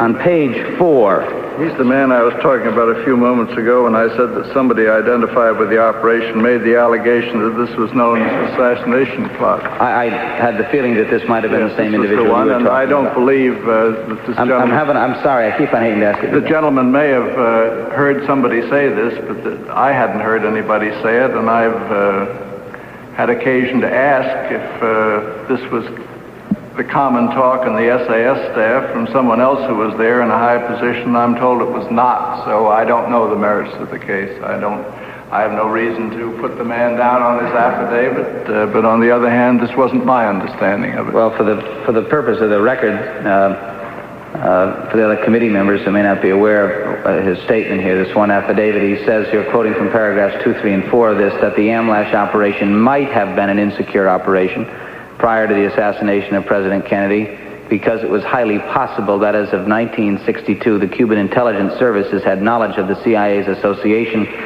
with persons involved in the Amlash operation, including Amlash 1, also known as Blank, and that the information which led me to doubt the security of the Amlash operation prior to the assassination of President Kennedy was available to senior-level CIA officials, including Desmond Fitzgerald.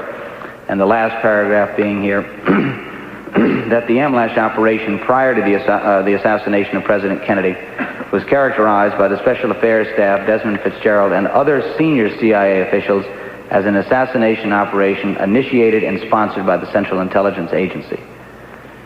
It interests me that a man who is so close to Mr. Fitzgerald spells his name wrong. I'm sorry? I say it interests me that an officer who was so close to Mr. Fitzgerald spells his name wrong. Well, how do you correctly spell a name? It's a capital G. All right. That may not be his fault. That may be the stenographer's fault. But he's got all kinds of initials in the margin here in which he made certain corrections. He would have had an opportunity to make that correction, too, I would have thought. I will take note of that. That's obviously you've had some experience in intelligence work.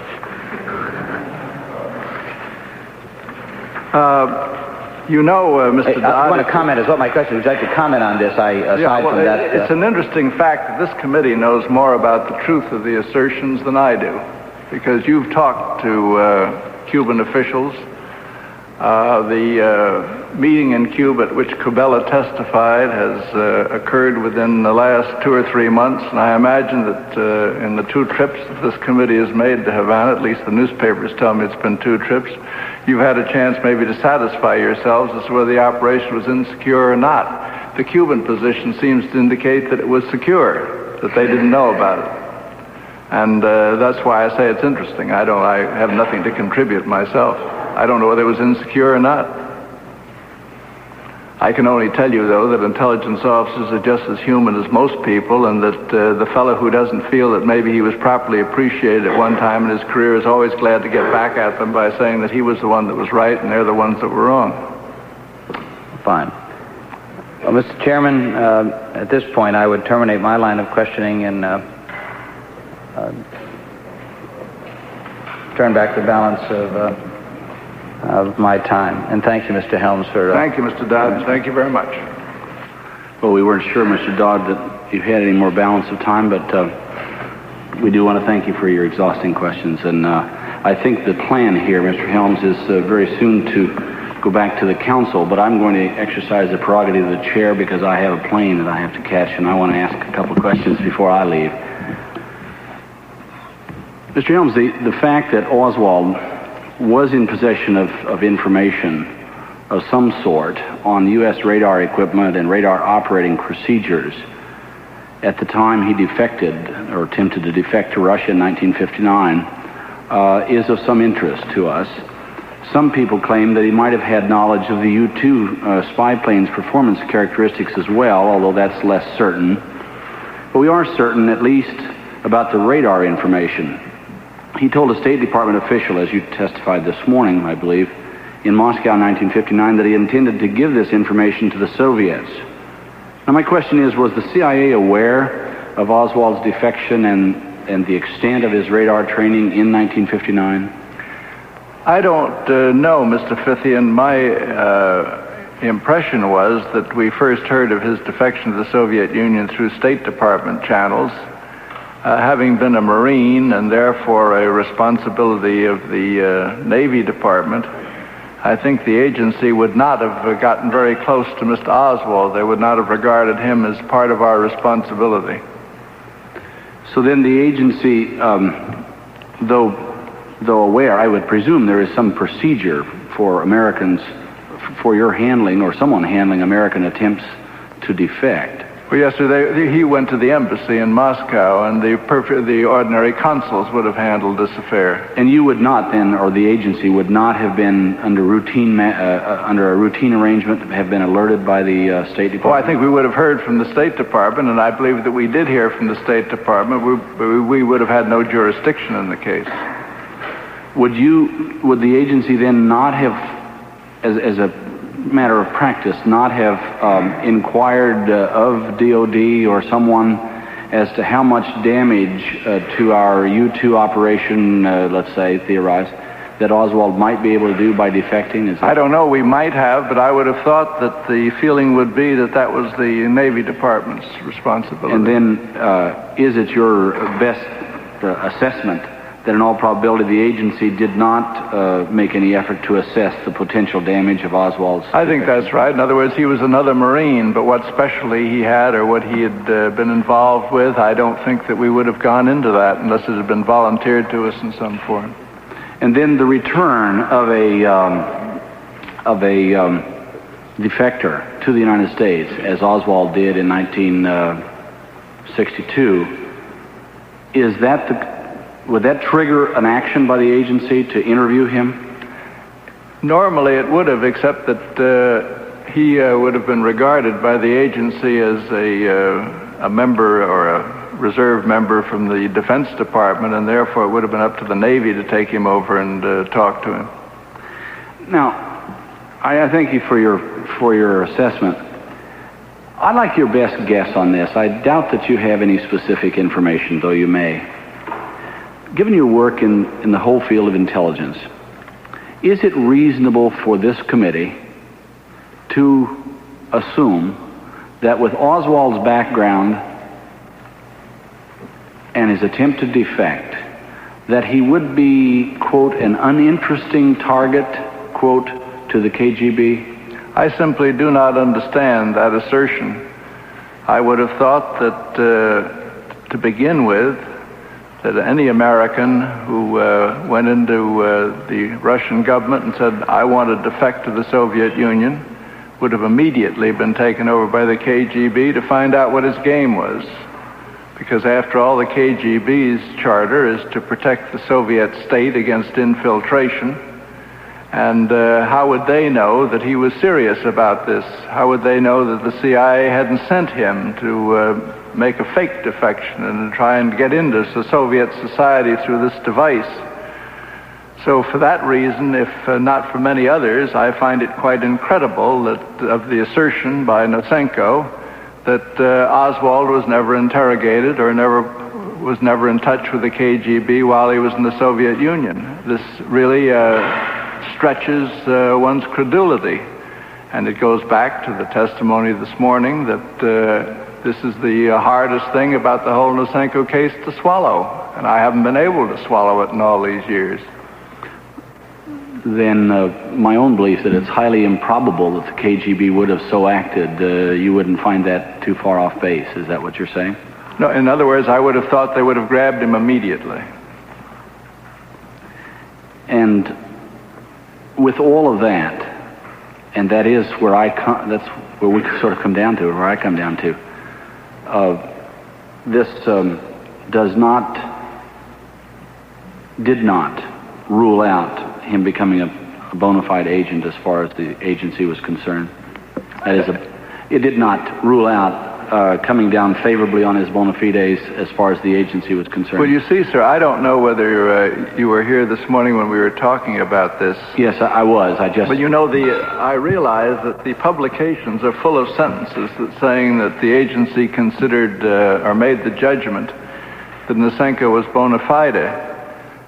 When we speak about the agency, we're speaking about an organization, and normally, when an organization is going to take a position, the various people in it decide that this is the position that ought to be taken, and there's some record made of this. I don't ever recall having taken a position in writing or a firm final position about Nasinko's bona fides. I did make a decision that he was to be resettled, and I feel that there is no basis for me to waver in my feeling here. When I was talking this morning, I omitted to make a point in connection with that memorandum which I signed off on, and which is a matter of your record here now in the commission hearing, so there's no need to get the document. But in that 2 April memorandum of 1963, which I signed off on, there were various steps outlined in the attachment to the memorandum about the resettling of Nasinko, and I'd like to read step number 5 for the benefit of the committee because I think it's relevant here. It said, when we have favorably resolved disagreement within the agency as to his bona fides, we will allow him his ultimate freedom, including assistance in finding suitable employment.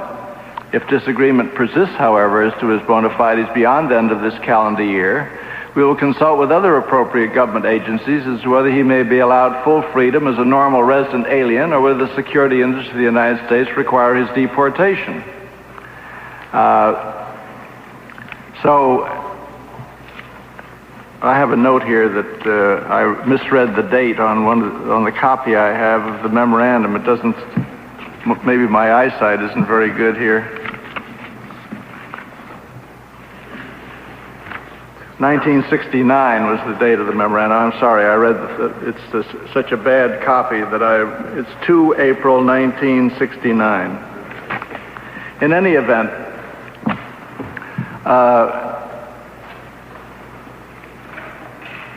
if the agency records do not have in them a memorandum which bears my signature, which says that this agency's position is that Nasinko is bona fide, I think that would bear out my recollection that I never made a final decision on this subject. My problem, and this is just an opinion rather than a question, Mr. Ambassador, my problem is that as I look over this, I find it extremely difficult, as I've indicated, to accept that to accept Nasinko's story with regard to the KGB activity or non-activity. And I find it almost equally impossible to understand why, in the face of this, which was considered by many the crucial question about Nasinko, why we as a government continue to pay him the kind of money that we went over this morning in testimony. I find, as a matter of fact, I find both of these about equally implausible if I were looking back at this. I think, sir, that you must realize, Mr. Fithian, that one has difficulty handling these defectors. What do you do with them? I mean, do you put them on welfare?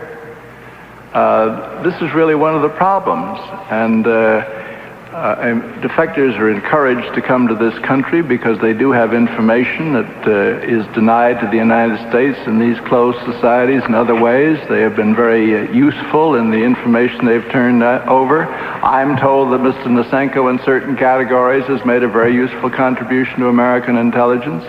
But if you have the man on your hands, and even if he isn't turning out to be particularly useful, do you want him wandering around as a public charge? I don't think we do. Now, you can get down into the details of whether he's being paid the correct amount or not. I think that's Admiral Turner's responsibility now. I haven't had to do with this matter for 5 years, and I prefer that you ask him if he thinks he's worth it now. Thank you very much, and I have no further questions, Judge Pryor.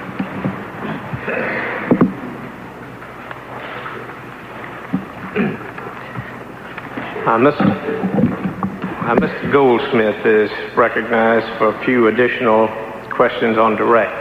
Chairman, I wonder if I could ask a question. Ambassador Helms, I have not, up until this point, asked questions in our hearings before. I had an occasion several years ago in a public forum to ask a question of Mr. Colby along the lines of what I would like to ask you now, and I wonder if you'd respond to it. You had a conversation with Congressman Dodd in which you discussed the pre-Bay of Pigs plots involving the Mafia and the post-Bay of Pigs involving the Mafia, and you raised some question in your mind as to which of the plots were serious in the sense that they contemplated more than the overthrow of Castro, but more particularly his personal assassination. And I found the factual discussion extremely interesting. Let me change that, if the focus and direction, if I might. Let me ask you a moral question. Not a legal question, not a practical question, but a moral question. Would you tell me and the members of this committee and maybe the American people, what possibly could have been the moral justification for the CIA entering into an alliance with the Mafia? There was none. To execute the president. I have apologized for this. I can't do any more than apologize on public television that it was an error in judgment on my part. There was great pressure on us at the time to try and find connections in Cuba. That for my part in this, and to the extent that I had anything to do with it, I was heart sorry. I can't do more than apologize. I understand you correctly to say is that there was no moral justification for it. Not that I'm aware of. Thank you, sir. Mr. Goldsmith. Thank you, Mr. Chairman. I would ask that Mr. Helms be shown JFK F518.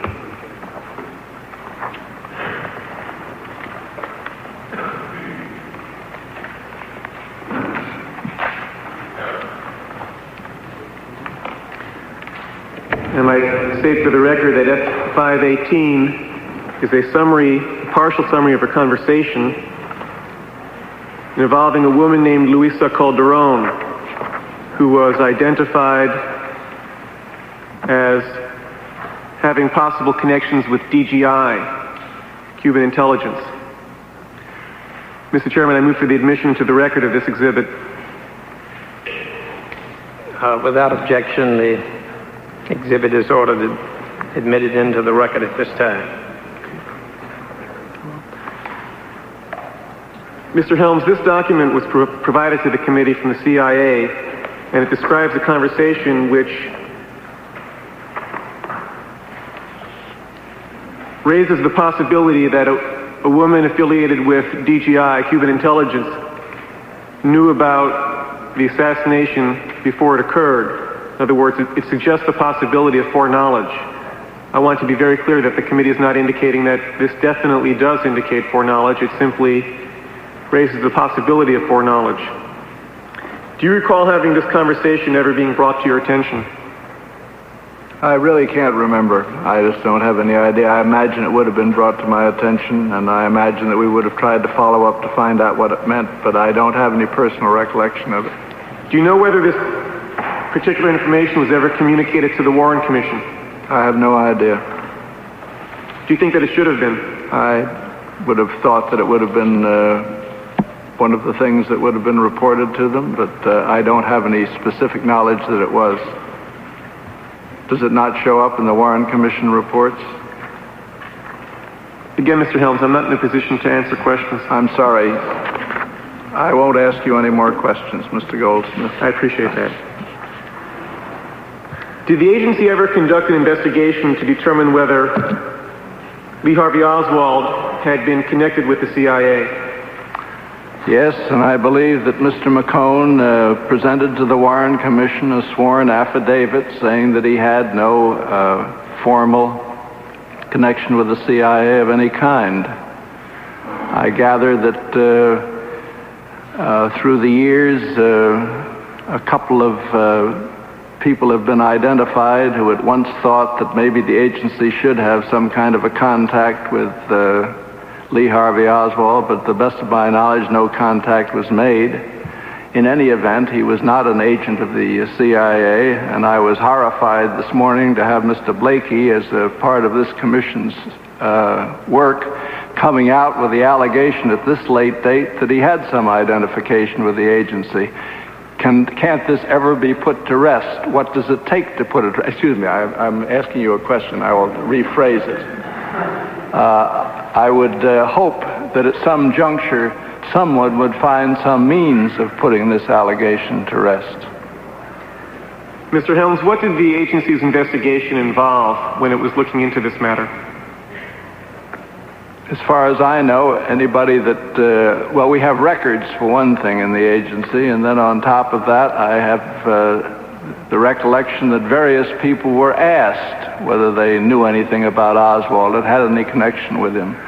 People like the officers in the contact division. Did you ever interview Lee Harvey Oswald? People that would have in the CE staff and so forth. I don't remember the exact details. 15 years later, it would be implausible for me to remember exactly what, but I can assure you that we would not have asked or suggested or allowed Mr. McCone to swear out an affidavit, present it to the Warren Commission, unless we believe the affidavit to be truthful. Was a written report filed summarizing the results of the agency's investigation? I don't know. Well, do you think one should have been filed? I don't think so. Why not, sir? I don't have any idea why it should have. If it manifested itself in the affidavit that Mr. McCone swore out, isn't that enough evidence of the agency's position? I don't know how much evidence you need. Are the agency's files sufficiently accurate to resolve that issue? I don't know.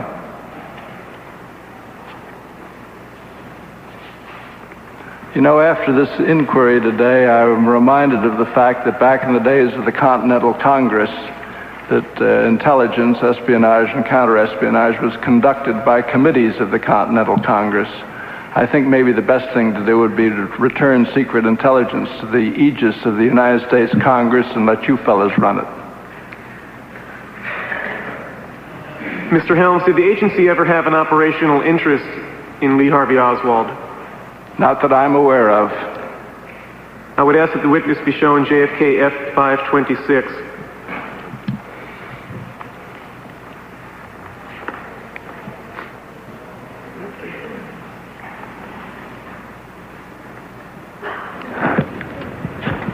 And I would ask you to read that.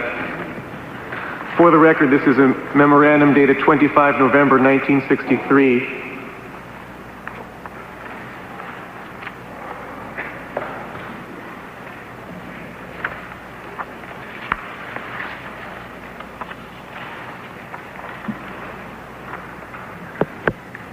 Mr. Helms is reading the memorandum. It may be one of those memoranda contemplating the contacting of Lee Harvey Oswald as a source of information. I've glanced at this memorandum. I haven't read it in great detail. Who wrote it?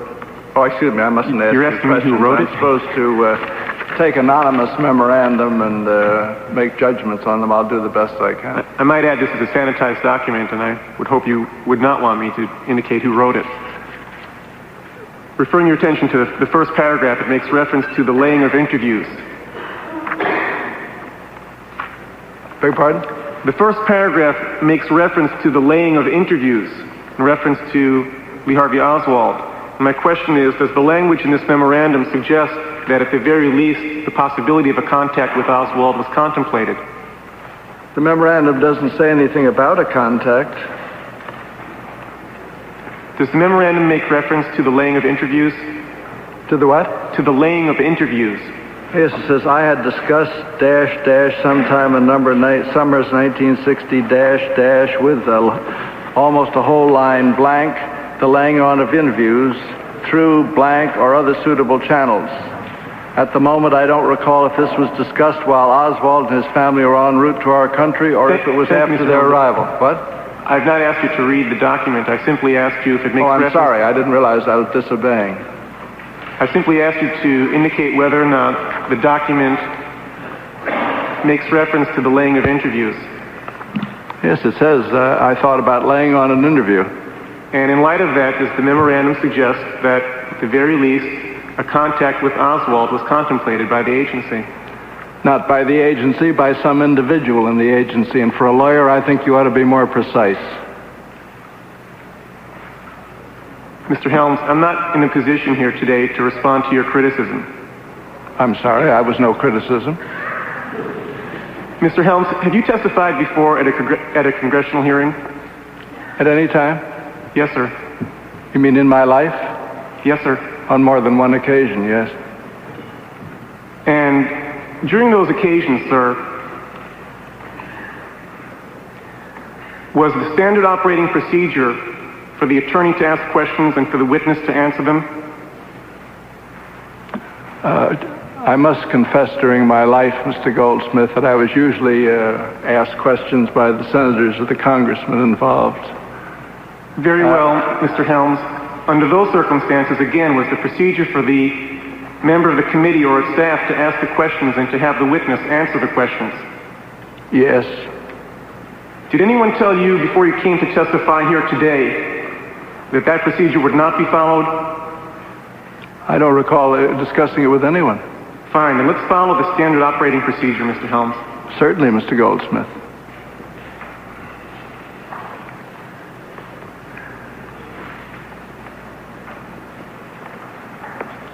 Do you know what follow-up there was to this memorandum dated 25 November 1963? I have no idea. I would like to draw your attention to the last line on this memorandum. It makes reference to the Harvey story.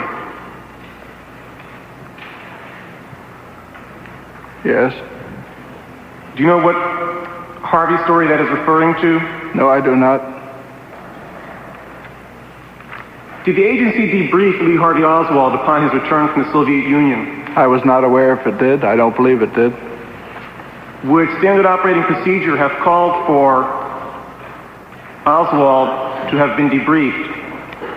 I would not have thought so, Mr. Goldsmith. I think that the standing operating procedure when he returned to the United States would have been for the Navy to debrief him. And why is that, sir?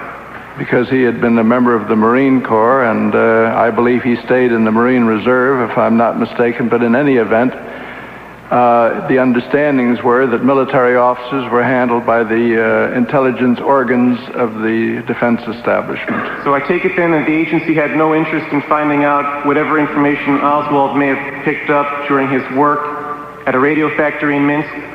I think that they would have hoped that they would have got that information from the Navy. And did the agency ever obtain that information from the Navy? I don't know.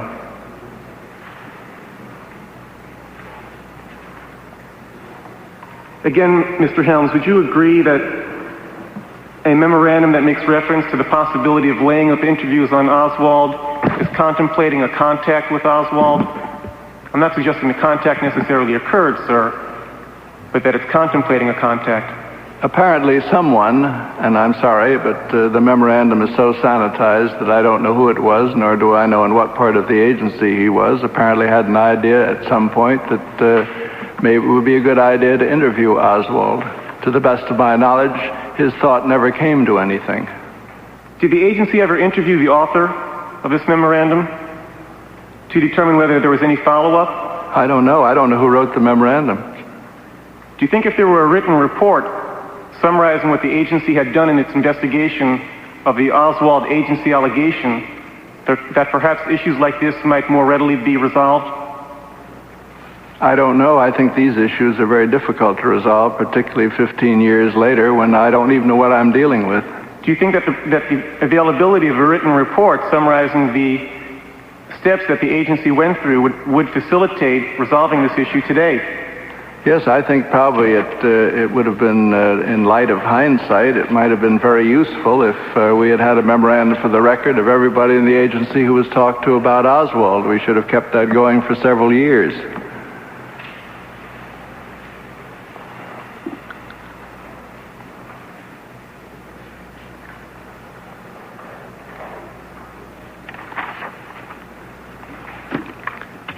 If I may have a moment, Mr. Chairman. Counsel Goldsmith is looking through his Mr. Helms, notes. what is a 201 file? I believe a 201 file, if memory serves, is simply the number given to a type of file in the agency in which personality information is placed. In other words, if you open a 201 file on the chairman of this committee, for example, it would simply be information that had come into the agency which involved that gentleman. Why would the agency have opened a 201 file on Oswald? Why would it have? Yes, sir. Well, I believe at some point a decision must have been made that Oswald was perhaps a matter of continuing interest, and therefore the information which we held on him should be put in a file. I would like to suggest to the committee that when a government agency receives mail, it has to do something with it. And one of the things that you do with it is to try and categorize the type of information it is and where it would best be filed so that if you need it at some future date, you can get it back. I would ask that Mr. Helms be shown Jfk F537.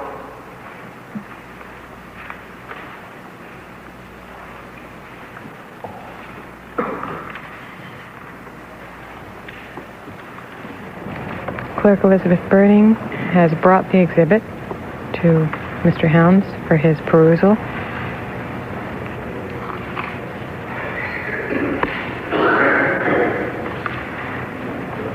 For the record, that is a Department of State telegram dated October 31st, 1959. Would you please read to yourself that telegram?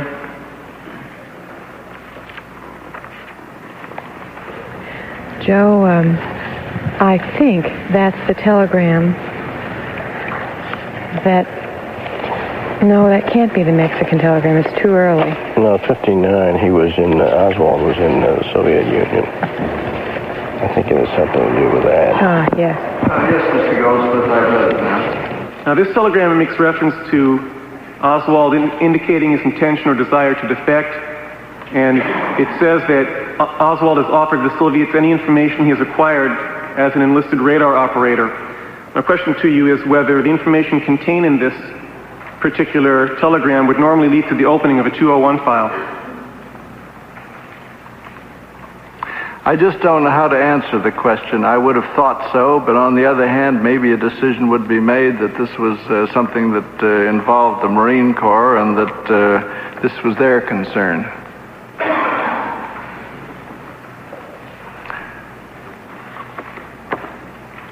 After all, the Department of Defense has a very large defense intelligence agency, and then it has intelligence units in the Army, Navy, and Air Force, and they do have jurisdiction over their people and their security. Mr. Helms, I would ask you to refer to your previous testimony to this committee on page 75.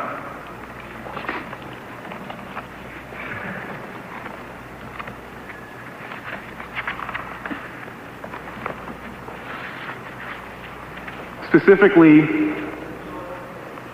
to line 17, in response to the question posed by myself, question reading, would the information contained in this telegram normally lead to the opening of a 201 file? We are referring to the same telegram. Would you please read the response that you gave that day? Mr. Helms, I would have thought so. An American who was defecting to the Soviet Union would be of counterintelligence interest, and that would have been quite sufficient to have caused the agency to open a file. Thank you. Mr. Chairman, I move for the admission of this exhibit.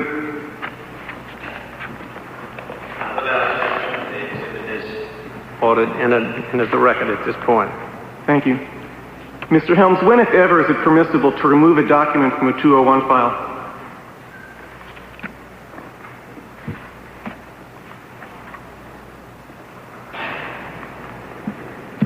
I don't really know what the regulations of the agency is anymore about the removal of documents. I would have thought it was not a common practice to remove documents from a 201 file, but whether there were specific cases under which this might have been done for some particular reason, I suppose there were.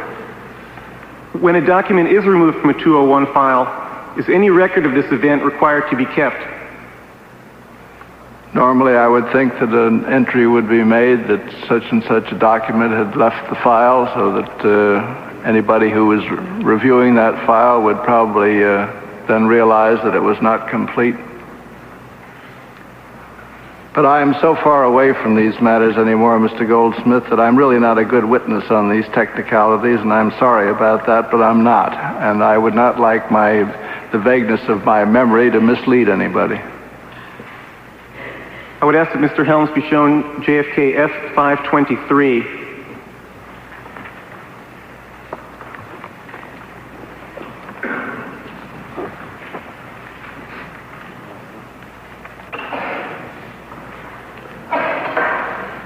For the record, I might indicate, Mr. Chairman, this is a form that is used to initiate the opening of a 201 file.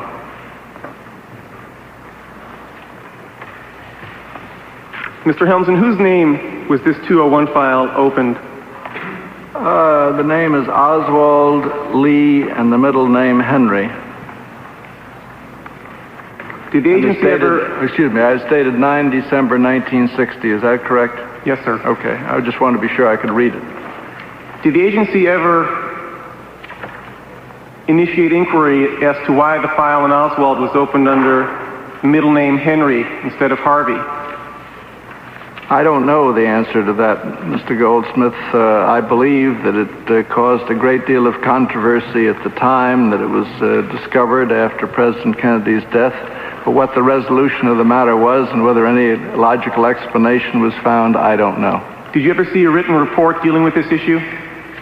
If there was one, I don't recall seeing it, but I have no doubt that somebody must have made an effort to explain it. Now, you made reference earlier to the date of this particular document. It's 9 December 1960. The State Department telegram, which we showed you earlier, was dated October 31st, 1959. That's the document that made reference to Oswald intending to defect and to give military information to the Soviets.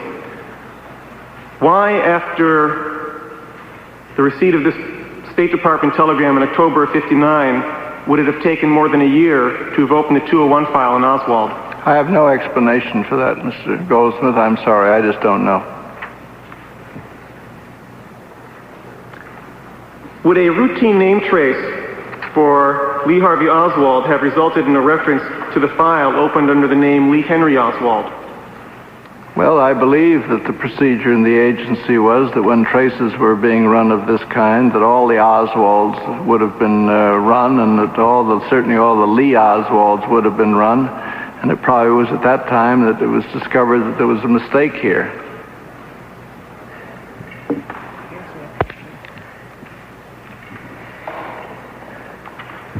So I take it your answer then is yes? Yes.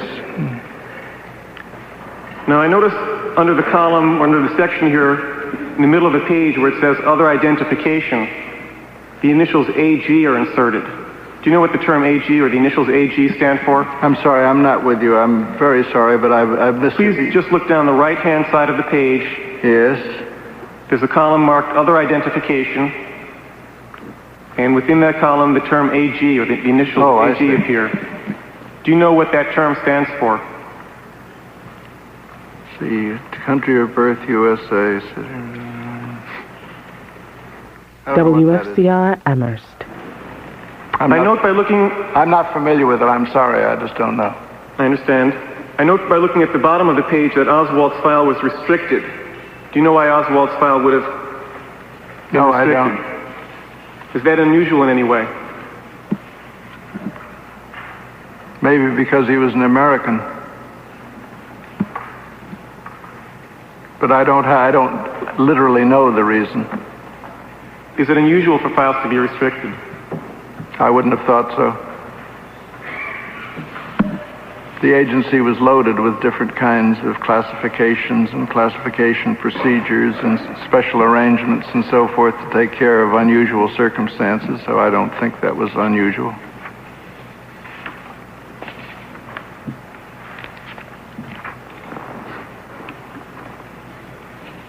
Mr. Helms, are 201 files ever maintained on a covert basis? Or is there ever such a thing, for example, as a fake 201 file? I don't know. You brought to my attention the fact that you had discovered one in the agency. I was not aware of the phenomenon myself prior to your having brought it to my attention.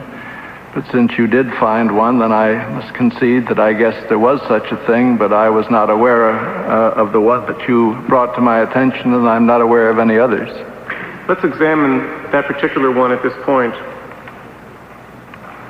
I would ask that Mr. Helms be given Jfk F522.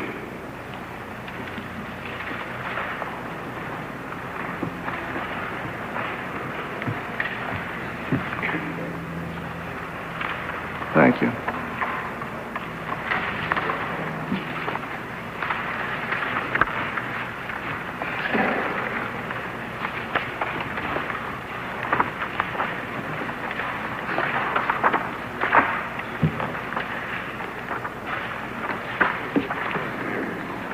I would ask that you refer specifically to, before I ask you to refer to specific pages, what was the ZR rifle project? Well, my understanding from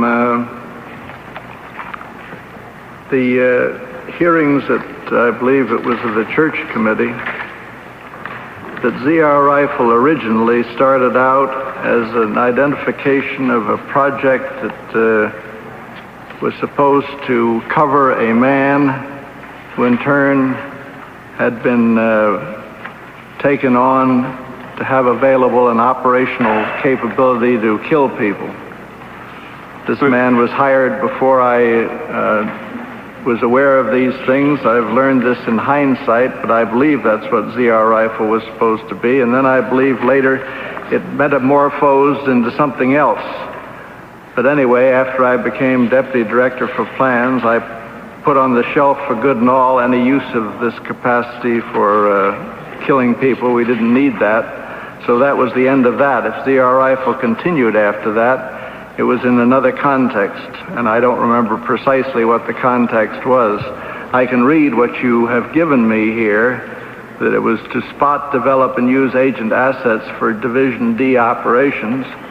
And my recollection of Division D was that it was the operational staff in the agency which attempted to procure code and cipher materials overseas for use by the National Security Agency. Now, and in fact, that,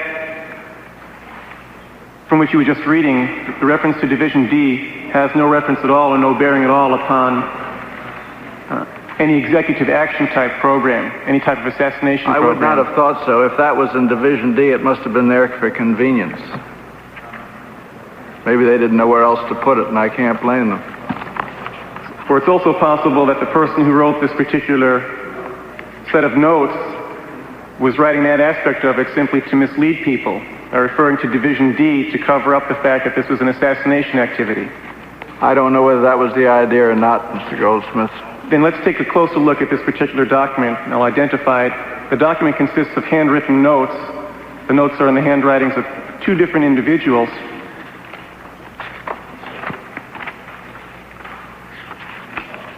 Yes, I noticed here that on one of the pages should have a phony 201 to backstop this. You are reading from which page now, sir? Well, I'm sorry, they're not numbered, Mr. Goldsmith. I'm not trying to be difficult. I just really let's see. 1, 2, 3. This is page 4. And you're referring to the bottom of the page where it says, should have phony 201 and yes. RI? That's it. That's it. Let me read that for the record. The document indicates, should have phony 201 and RI to backstop this. All documents therein forged and backdated. Should look like, I believe that says a CE file. I think that must be what it means. I'd like to refer your attention now to page 6, 2 pages further. Right. The bottom right-hand portion of the page, approximately 5 or 6 lines up, the person wrote in, never mentioned the word assassination. Is that true? Yes, that's what it says.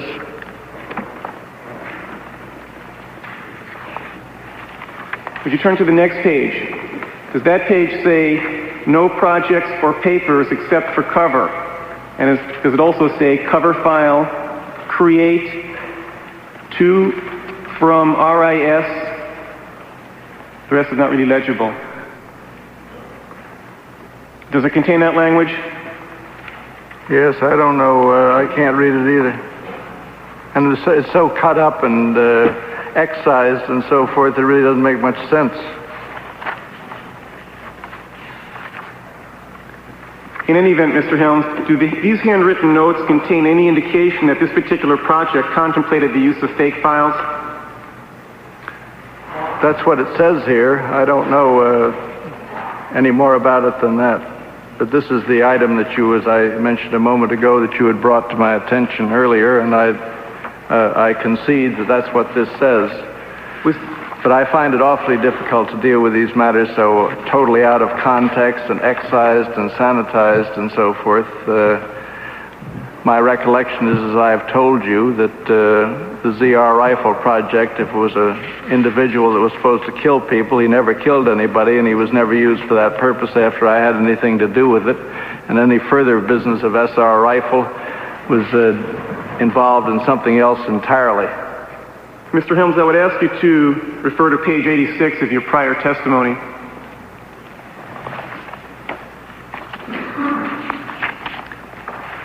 Which was given at a time when you had access to the complete document. Is the top of that page supposed to have been censored by the agency, or is that somebody else's lining that goes? No, sir, that was not intended to be sanitized by the agency. I believe your lawyer will confirm that. I want to refer your attention to the... Declassified. What? That is declassified. This is declassified? Yes. Well, what does the line mean? What? At one point it was classified and they declassified it. Excuse me, Mr. Goldsmith, I was confused by what I was looking at here. I understand your concern, and that's quite all right. The question posed to you that day by myself, I'll read it to you. In any event, would you agree that here is a case where, at the very least, agency personnel were contemplating the use of a fake 201 file and possibly a fake operational file? Would you please read your answer? Mr. Helms, yes, it looks like that, but then his boss would have known about this. He would have had to get permission to do that. Somebody would have known about it. Is that as far as you wanted me to read? Yes.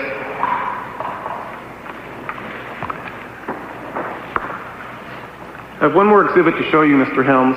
Certainly. I would ask that Mr. Helms be given Jfk F524.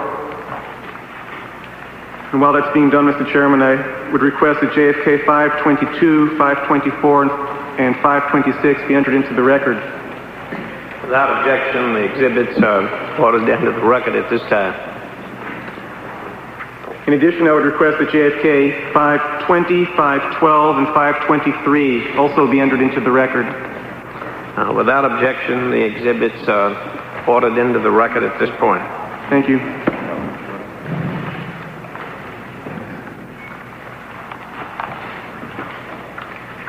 The first page of Exhibit 524 is a letter from Mr. Breckenridge to Professor Blakey of this committee. I would refer your attention... Why don't you read both pages?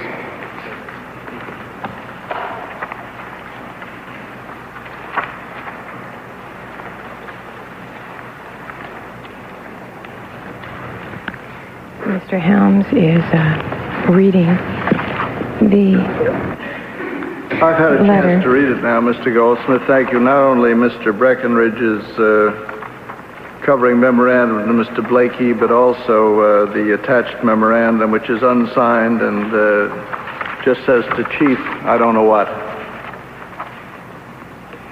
Now, does this memorandum make reference to 37 documents being missing from Oswald's 201 file? Yes, it does. It says that in 1964, 20 February, a comparison of the documents physically available in the 201 file and those recorded as being in the 201 file has shown that 37 documents which should be in the 201 file are not available in it. And then it has a breakdown of what seems to be missing. Was this document ever brought to your attention? I can never remember it having been brought to my attention. Were you ever informed that at least at some time there were 37 documents missing from Oswald's 201 file? No, but I doubt that would have been brought to my attention. I would have assumed that somebody in charge of the registry would have gone looking for the documents. Is the information contained in this document particularly sensitive?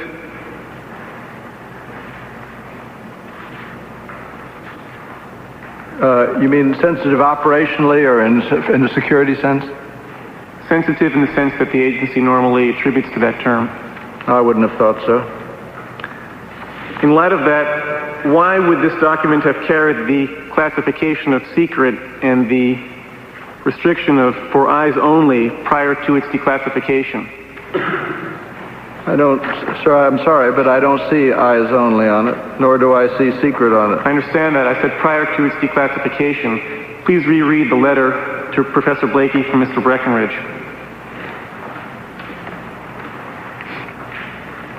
It formerly bore the classification of secret and the handling restriction of eyes only. I don't know. Maybe it was overclassified. A lot of documents in the agency were. Thank you very much, Mr. Helms. I have no further questions. It's been a long afternoon, and I imagine Mr. Helms would be ready for a recess period. I think we are very close to finishing. We have one other member who wishes to ask questions. I know you are anxious to finish this afternoon.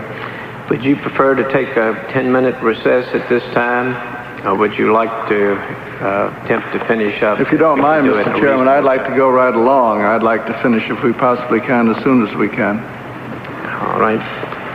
The chair recognizes Mr. Sawyer. Good afternoon, Mr. Sawyer. Good afternoon, Mr. Ambassador.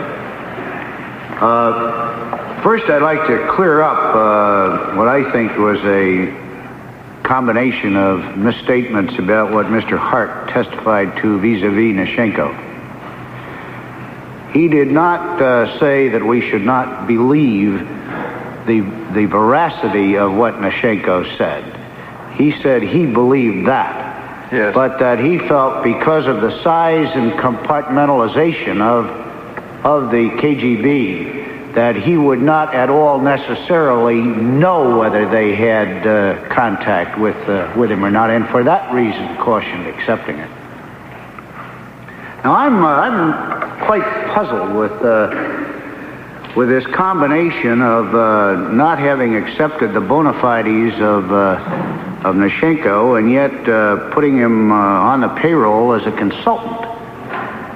How can you possibly get any value out of information supplied with someone when there is a belief, or at least a strong possibility, that he is a double agent there for the specific purpose of deceiving him? Well, sir, this is the constant and continuing hazard in all intelligence work of this kind.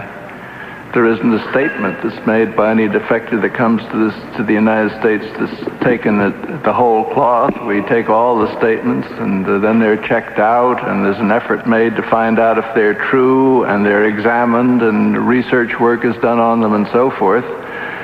Because this is a very difficult and untidy problem, I'm sad to say. And it was particularly untidy given the importance of the Nasinko case. I have been told that he gave useful information to the agency and to the United States government about certain Soviet operations overseas and certain information about the KGB. I can't personally attest to this, and I'm sorry, but I believe that certain of his information was believed to be of value. Well, it seems to me, looking at the facts of this thing, here he was incarcerated under horrible conditions for a period of some 5 years, or approximating 5 years. And then apparently it was the project was given up as not being able to resolve the question, at least to everyone's satisfaction.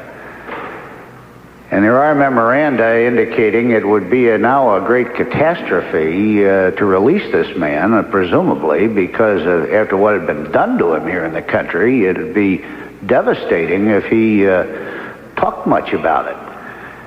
And there was even a memorandum of the director of the Soviet bloc group or division discussing the possibilities of disposing of him and elaborating on that to mean either liquidation or drugging him to a point he became incomprehensible so he couldn't tell anybody anything, or else just putting him in an insane asylum and throwing away the key, apparently. Now, it would just seem to me that after what you people did to Nasinko here in this country, without any color of law at all, that you really only had two choices. One was to dispose of him, as suggested. That was never considered, Mr. Sawyer. Well, I'm talking about what your division chief for the Soviet bloc wrote down that was being considered. He was, at least by him. He was the deputy division chief, and maybe he did write this down, but I say that these things were never brought to my attention. The suggestion was never made to me. This was never an option that was considered. Well, look, you testified about your considering assassinating people along with the mafia. It's nothing new to you people, apparently, to assassinate somebody.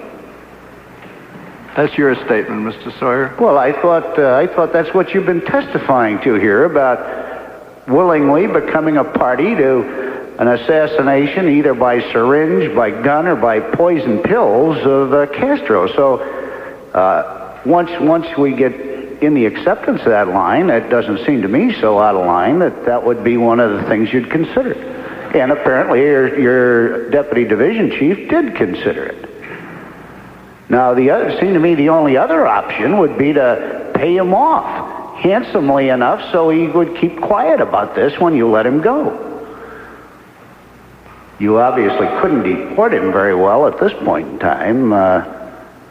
And it just appears to me, as I look at it, that it's perfectly plain that you exercised the option of paying him off. Now, do you dispute that? Yes, I dispute it. So you say you paid over a period of time some $500,000 is about what it amounts to, as I quickly added up, both in lump sum payments and in monthly stipends, to a guy that the agency never decided wasn't in fact there to mislead it and give it false information. You pay it that as a consultant, and you say the motivation was not at all to pay him off. Is that your position? No, sir, I'm counting to 10. That was what my mother taught me to do under these circumstances. You're doing what? I'm counting to 10. This is what my mother taught me to do under these circumstances. It takes that long.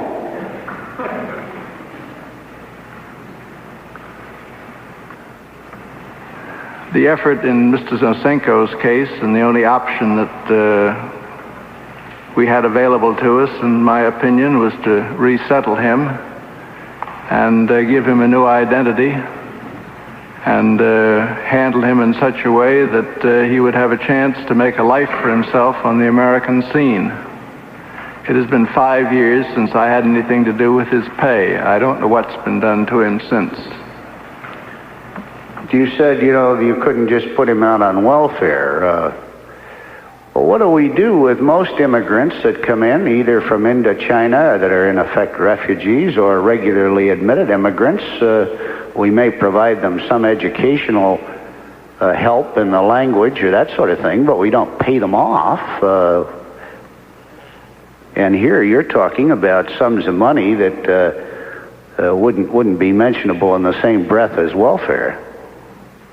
And I just say, as I look at this thing, it just, taking all these facts that you've testified to into account, it would just seem to me, on the face of it, it was a payoff. And I'm surprised to hear you deny it. I believe that under the Constitution you're entitled to your viewpoint, and I'm entitled to mine. Well, you did in fact plead guilty to having withheld information from a Senate committee, didn't you? No, sir, I did not. I thought you had. I did not. I pleaded nolo contendere. Oh, so that you just don't contest it then, which is the legal equivalent of a plea of guilty, is correct? Except that it can't be used as an admission against you in a civil case, isn't that right? I'm not a lawyer, Mr. Sawyer. No, but I'm sure you were advised by lawyers before you entered a nolo contendere. Were you not? I was advised by lawyers.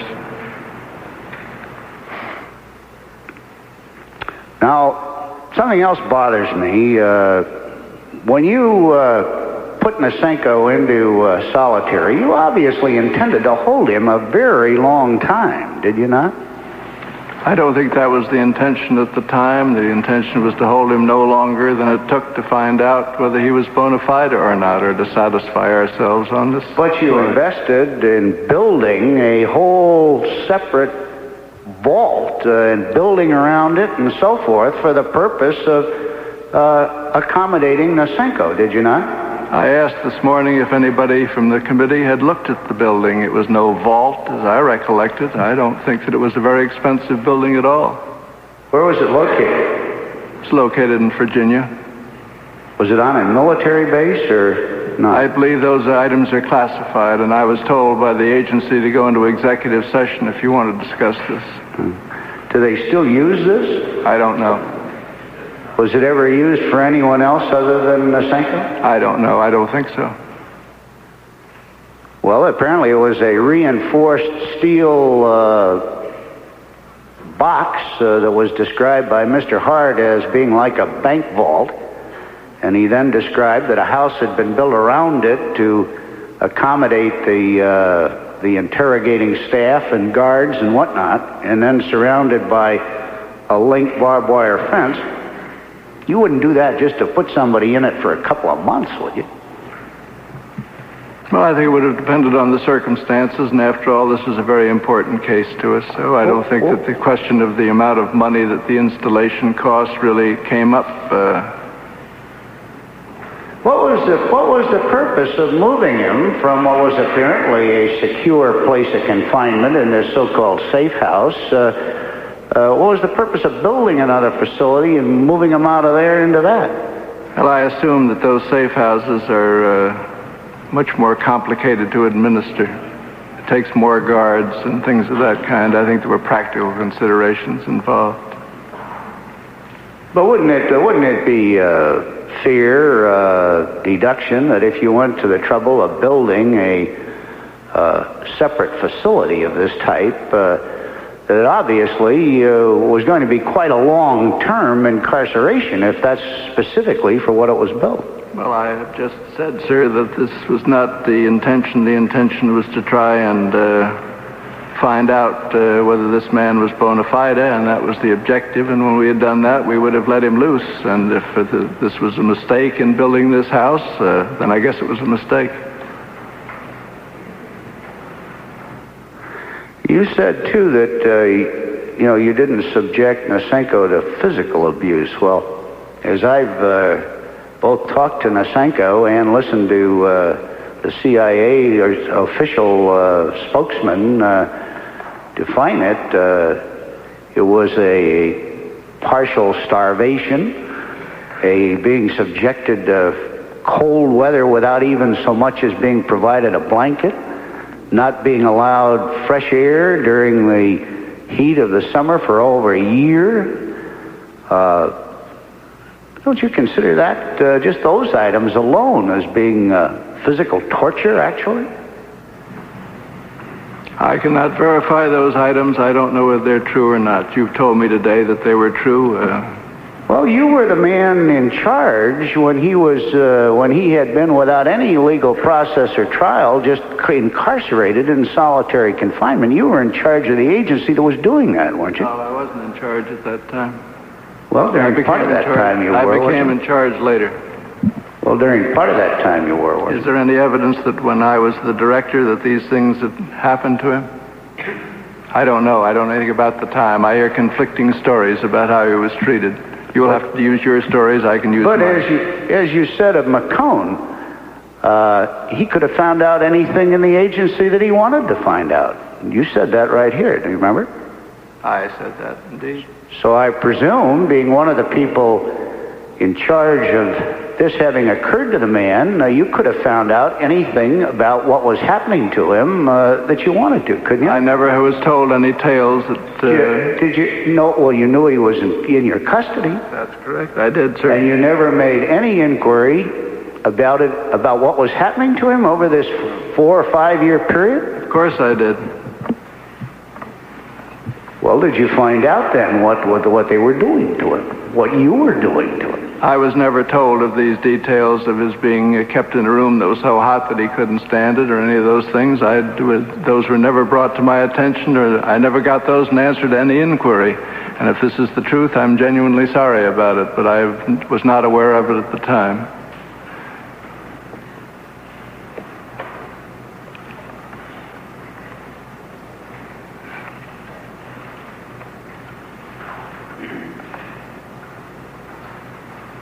Now, you said about Oswald when he came back from Russia that you wouldn't have had really any particular jurisdiction or interest because he was a Marine.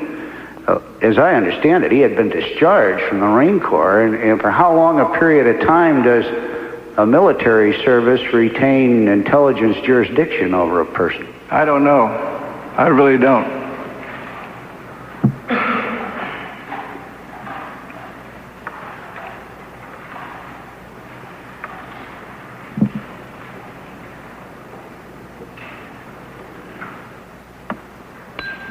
Now,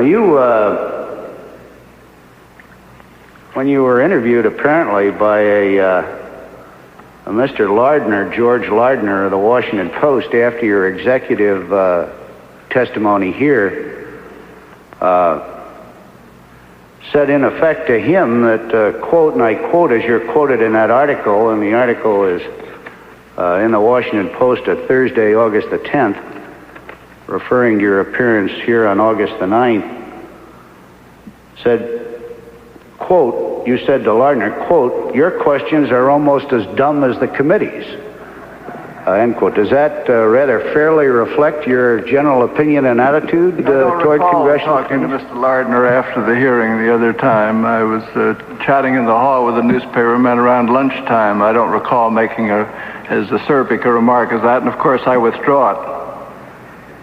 If I did make it. You don't think... I never even saw the article, so it must have been in the first edition of the Washington Post. The article I saw the next day didn't have anything like that in it.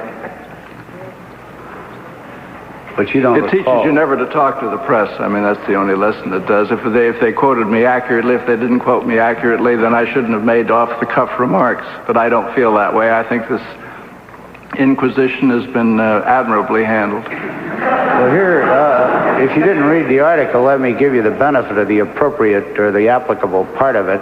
It says, Helms told reporters during a break that no one would ever know who or what Lee Harvey Oswald, named by the Warren Commission as Kennedy's assassin, represented. Asked whether the CIA knew of any ties Oswald had with either the KGB or the CIA, Helms paused and said with a laugh, quote, I don't remember. Pressed on the point, he told a reporter, your questions are almost as dumb as the committee's. You don't recall any such statement? I recall an exchange about Oswald because I don't think we are ever going to find out what Lee Harvey Oswald's role was until we get the Russian KGB files. That was all. That was what I was referring to. Now, there was you did allude to the representation in Mr. McCone's letter or affidavit that there was no formal connection between Lee Harvey Oswald and the CIA. Did that, by the use of the word formal, did you intend to exclude any other type of relationship or contact? No, Mr. Sauer, I'm sorry. I was trying to use a shortcut, I think, but in the documents that I was given in preparation or before this hearing, the actual affidavit of Mr. McCone is there present, and I think should be permitted to stand on its own feet. In other words, I would not want to say that I was attempting to add or subtract from it. I see. But there was no specific connotation to the insertion of the word formal. No, I'm sorry if in my effort to make a short sentence I didn't go all through the various points that were made in there. But as I said earlier this afternoon, I have never found the slightest evidence that the agency had anything to do with Lee Harvey Oswald, and I was just hoping that maybe this hearing would put that rumor to rest. In your long time with the agency, have you ever known of any example where anything remotely similar to what was done to Nasinko was done to someone else here in this country? No, I know of no other case comparable, nor do I know of any other case that ever confronted us where a man might have information having to do with the assassination of a president of the United States. So the answer is, to your question specifically, is I know of no other case, and I believe there never was one. But whereas I recognize your disclaimer of being a lawyer, you certainly know that the police, even with the assassin himself, could never have done anything like this, would never have been permitted to do anything like this.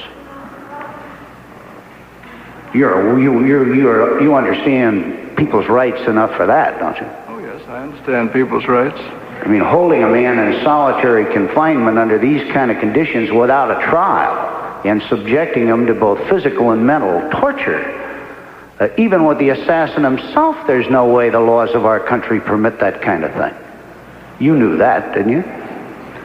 Well, I rather thought that the legal status of Mr. Nasinko in those days was in a very gray area, and if I'm wrong about it, I wish you would correct me now, Mr. Sawyer, because I'm prepared to be corrected. Well, he was a human being, wasn't he? I believe so. You know, in most states, even treating an animal like this will land you in jail.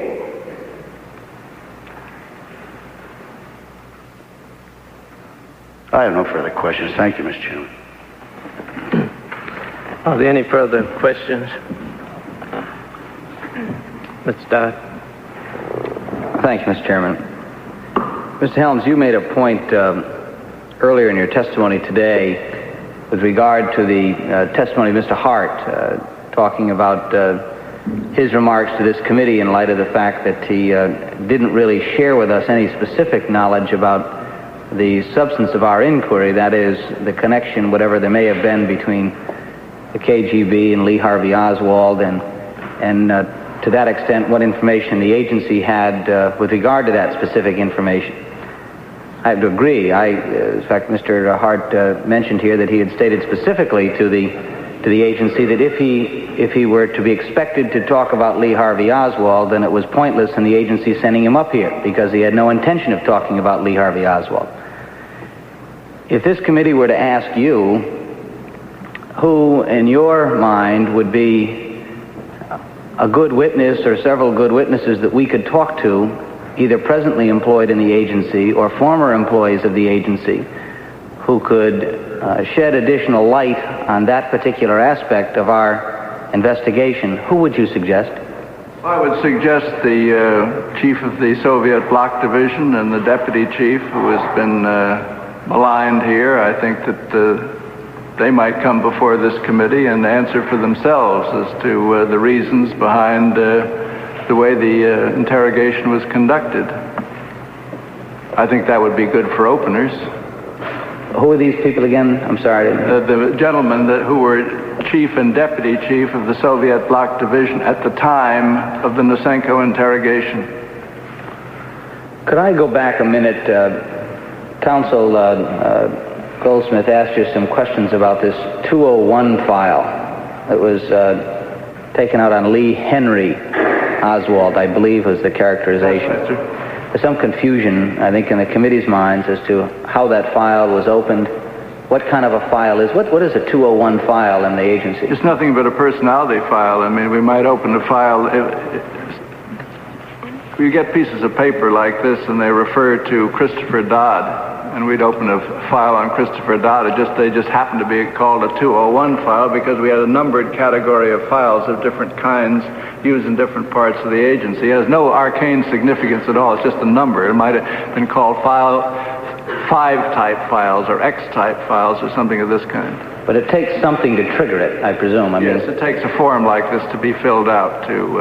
And I wanted to get clear in my own mind. Are you familiar, can you tell the committee what it was specifically that triggered the opening of the 201 file on Lee Henry Oswald? I don't know what happened, sir. I don't know how they got the name wrong. I have no idea anymore, if I ever knew. I don't know whether it was a clerical error, a mistake. of just what? It's awfully hard, I realize, to recognize that in 1978, when you look back 15 years, Lee Harvey Oswald was not a household name. I mean, you know, it may have been that somebody thought it was Henry and read it wrong and it was Harvey. But I think it got straightened out very quickly at the time of the dissemination of reports to the government that he'd visited the Soviet and Cuban consulates in Mexico City. Mr. Chairman, could we suspend just for a couple of minutes? Right, I was going to say the gentleman's 5 minutes is about up. Thank you.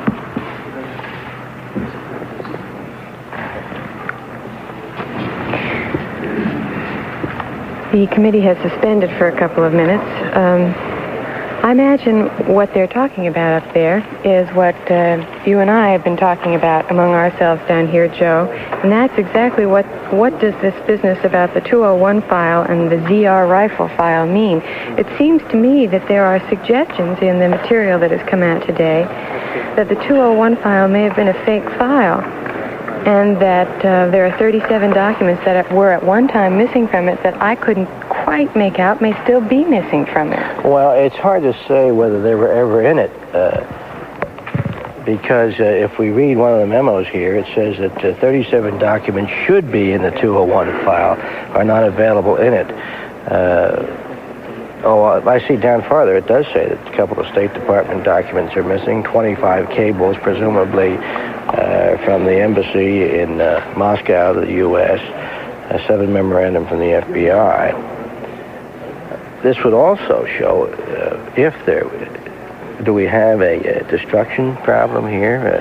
Mr. Helms in the past has conceded that he, as director of the CIA, ordered other key records destroyed, including some CIA tapes about the time of Watergate. Well, he not said just that. Routine destruction happens every so many years. You just go through and cull out files, but this entire file wasn't thrown out. And certainly there was an effort on the part of the counsel, Mr. Goldsmith, to determine what are the rules for destroying and removing things from files. Yeah, and Helms said he didn't know. I get down to the bottom line question here with you very quickly. The mere existence of a 201 file, as I've understood your testimony, does not suggest in any way, does it, that person who is in a 201 file is in any manner, shape, form an employee, agent, operative of the agency? No, sir, it does not. It simply is a device for holding information.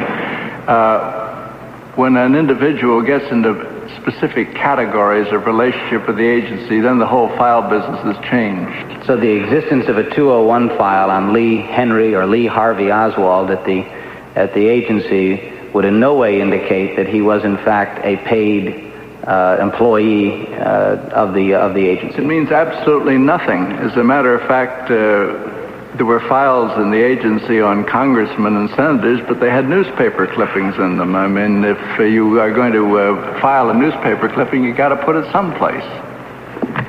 Fine. Thank you, Mr. Chairman, and thank you, Mr. Helms. Thank you for making that point of clarification, Mr. Dodd. Thank you. I have no questions. I think the ground has been very thoroughly covered. I did just want to take my few minutes to make a brief statement about the hearing that we've had today and yesterday. I think the past 2 days of testimony have shown the CIA did things 15 years ago or so which shock us, sometimes shock us profoundly today. I had someone at the luncheon recess conclude from this testimony that America is a lawless society because one of our institutions broke the law some years ago there. Well, this is certainly not a lawless society. Russia is a lawless society where a handful of people control things and where you cannot change it unless a revolution or a war comes along. I think the past few days' hearings here have indicated we can change things. The kind of testimony Mr. Hart of the CIA gave, criticizing his own institution, your testimony today, it's impossible to conceive of a KGB agent, for example, ever admitting that anything they did 15 years ago was wrong.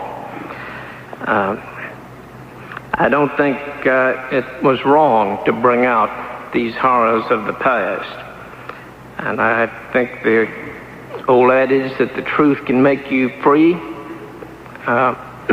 is true here. And the truth about these things, I think, will free up the CIA from past mistakes, and it will free up all of us. And that is the second point I want to make.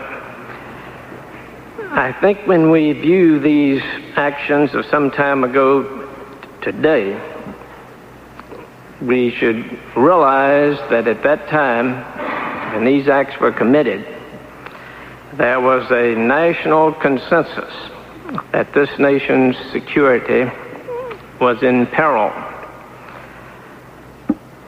So I think we would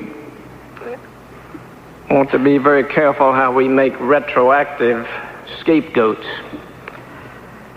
There are those who betrayed one trust, their trust of office, their trust of power, but they did so to preserve another trust, the trust of national security. In all of these hearings, Mr. Helms, in all of the inquisitions that you have been subjected to lately, I don't think anyone has ever suggested that you ever betrayed that other trust of the national security. I think in judging the actions of individuals in the past, we want to consider who it was who called up those actions. And in large measure, the American people at that time were calling up these measures out of the fear that our national security was in peril. Mr. Helms, we appreciate your being here with us today and answering all of these questions.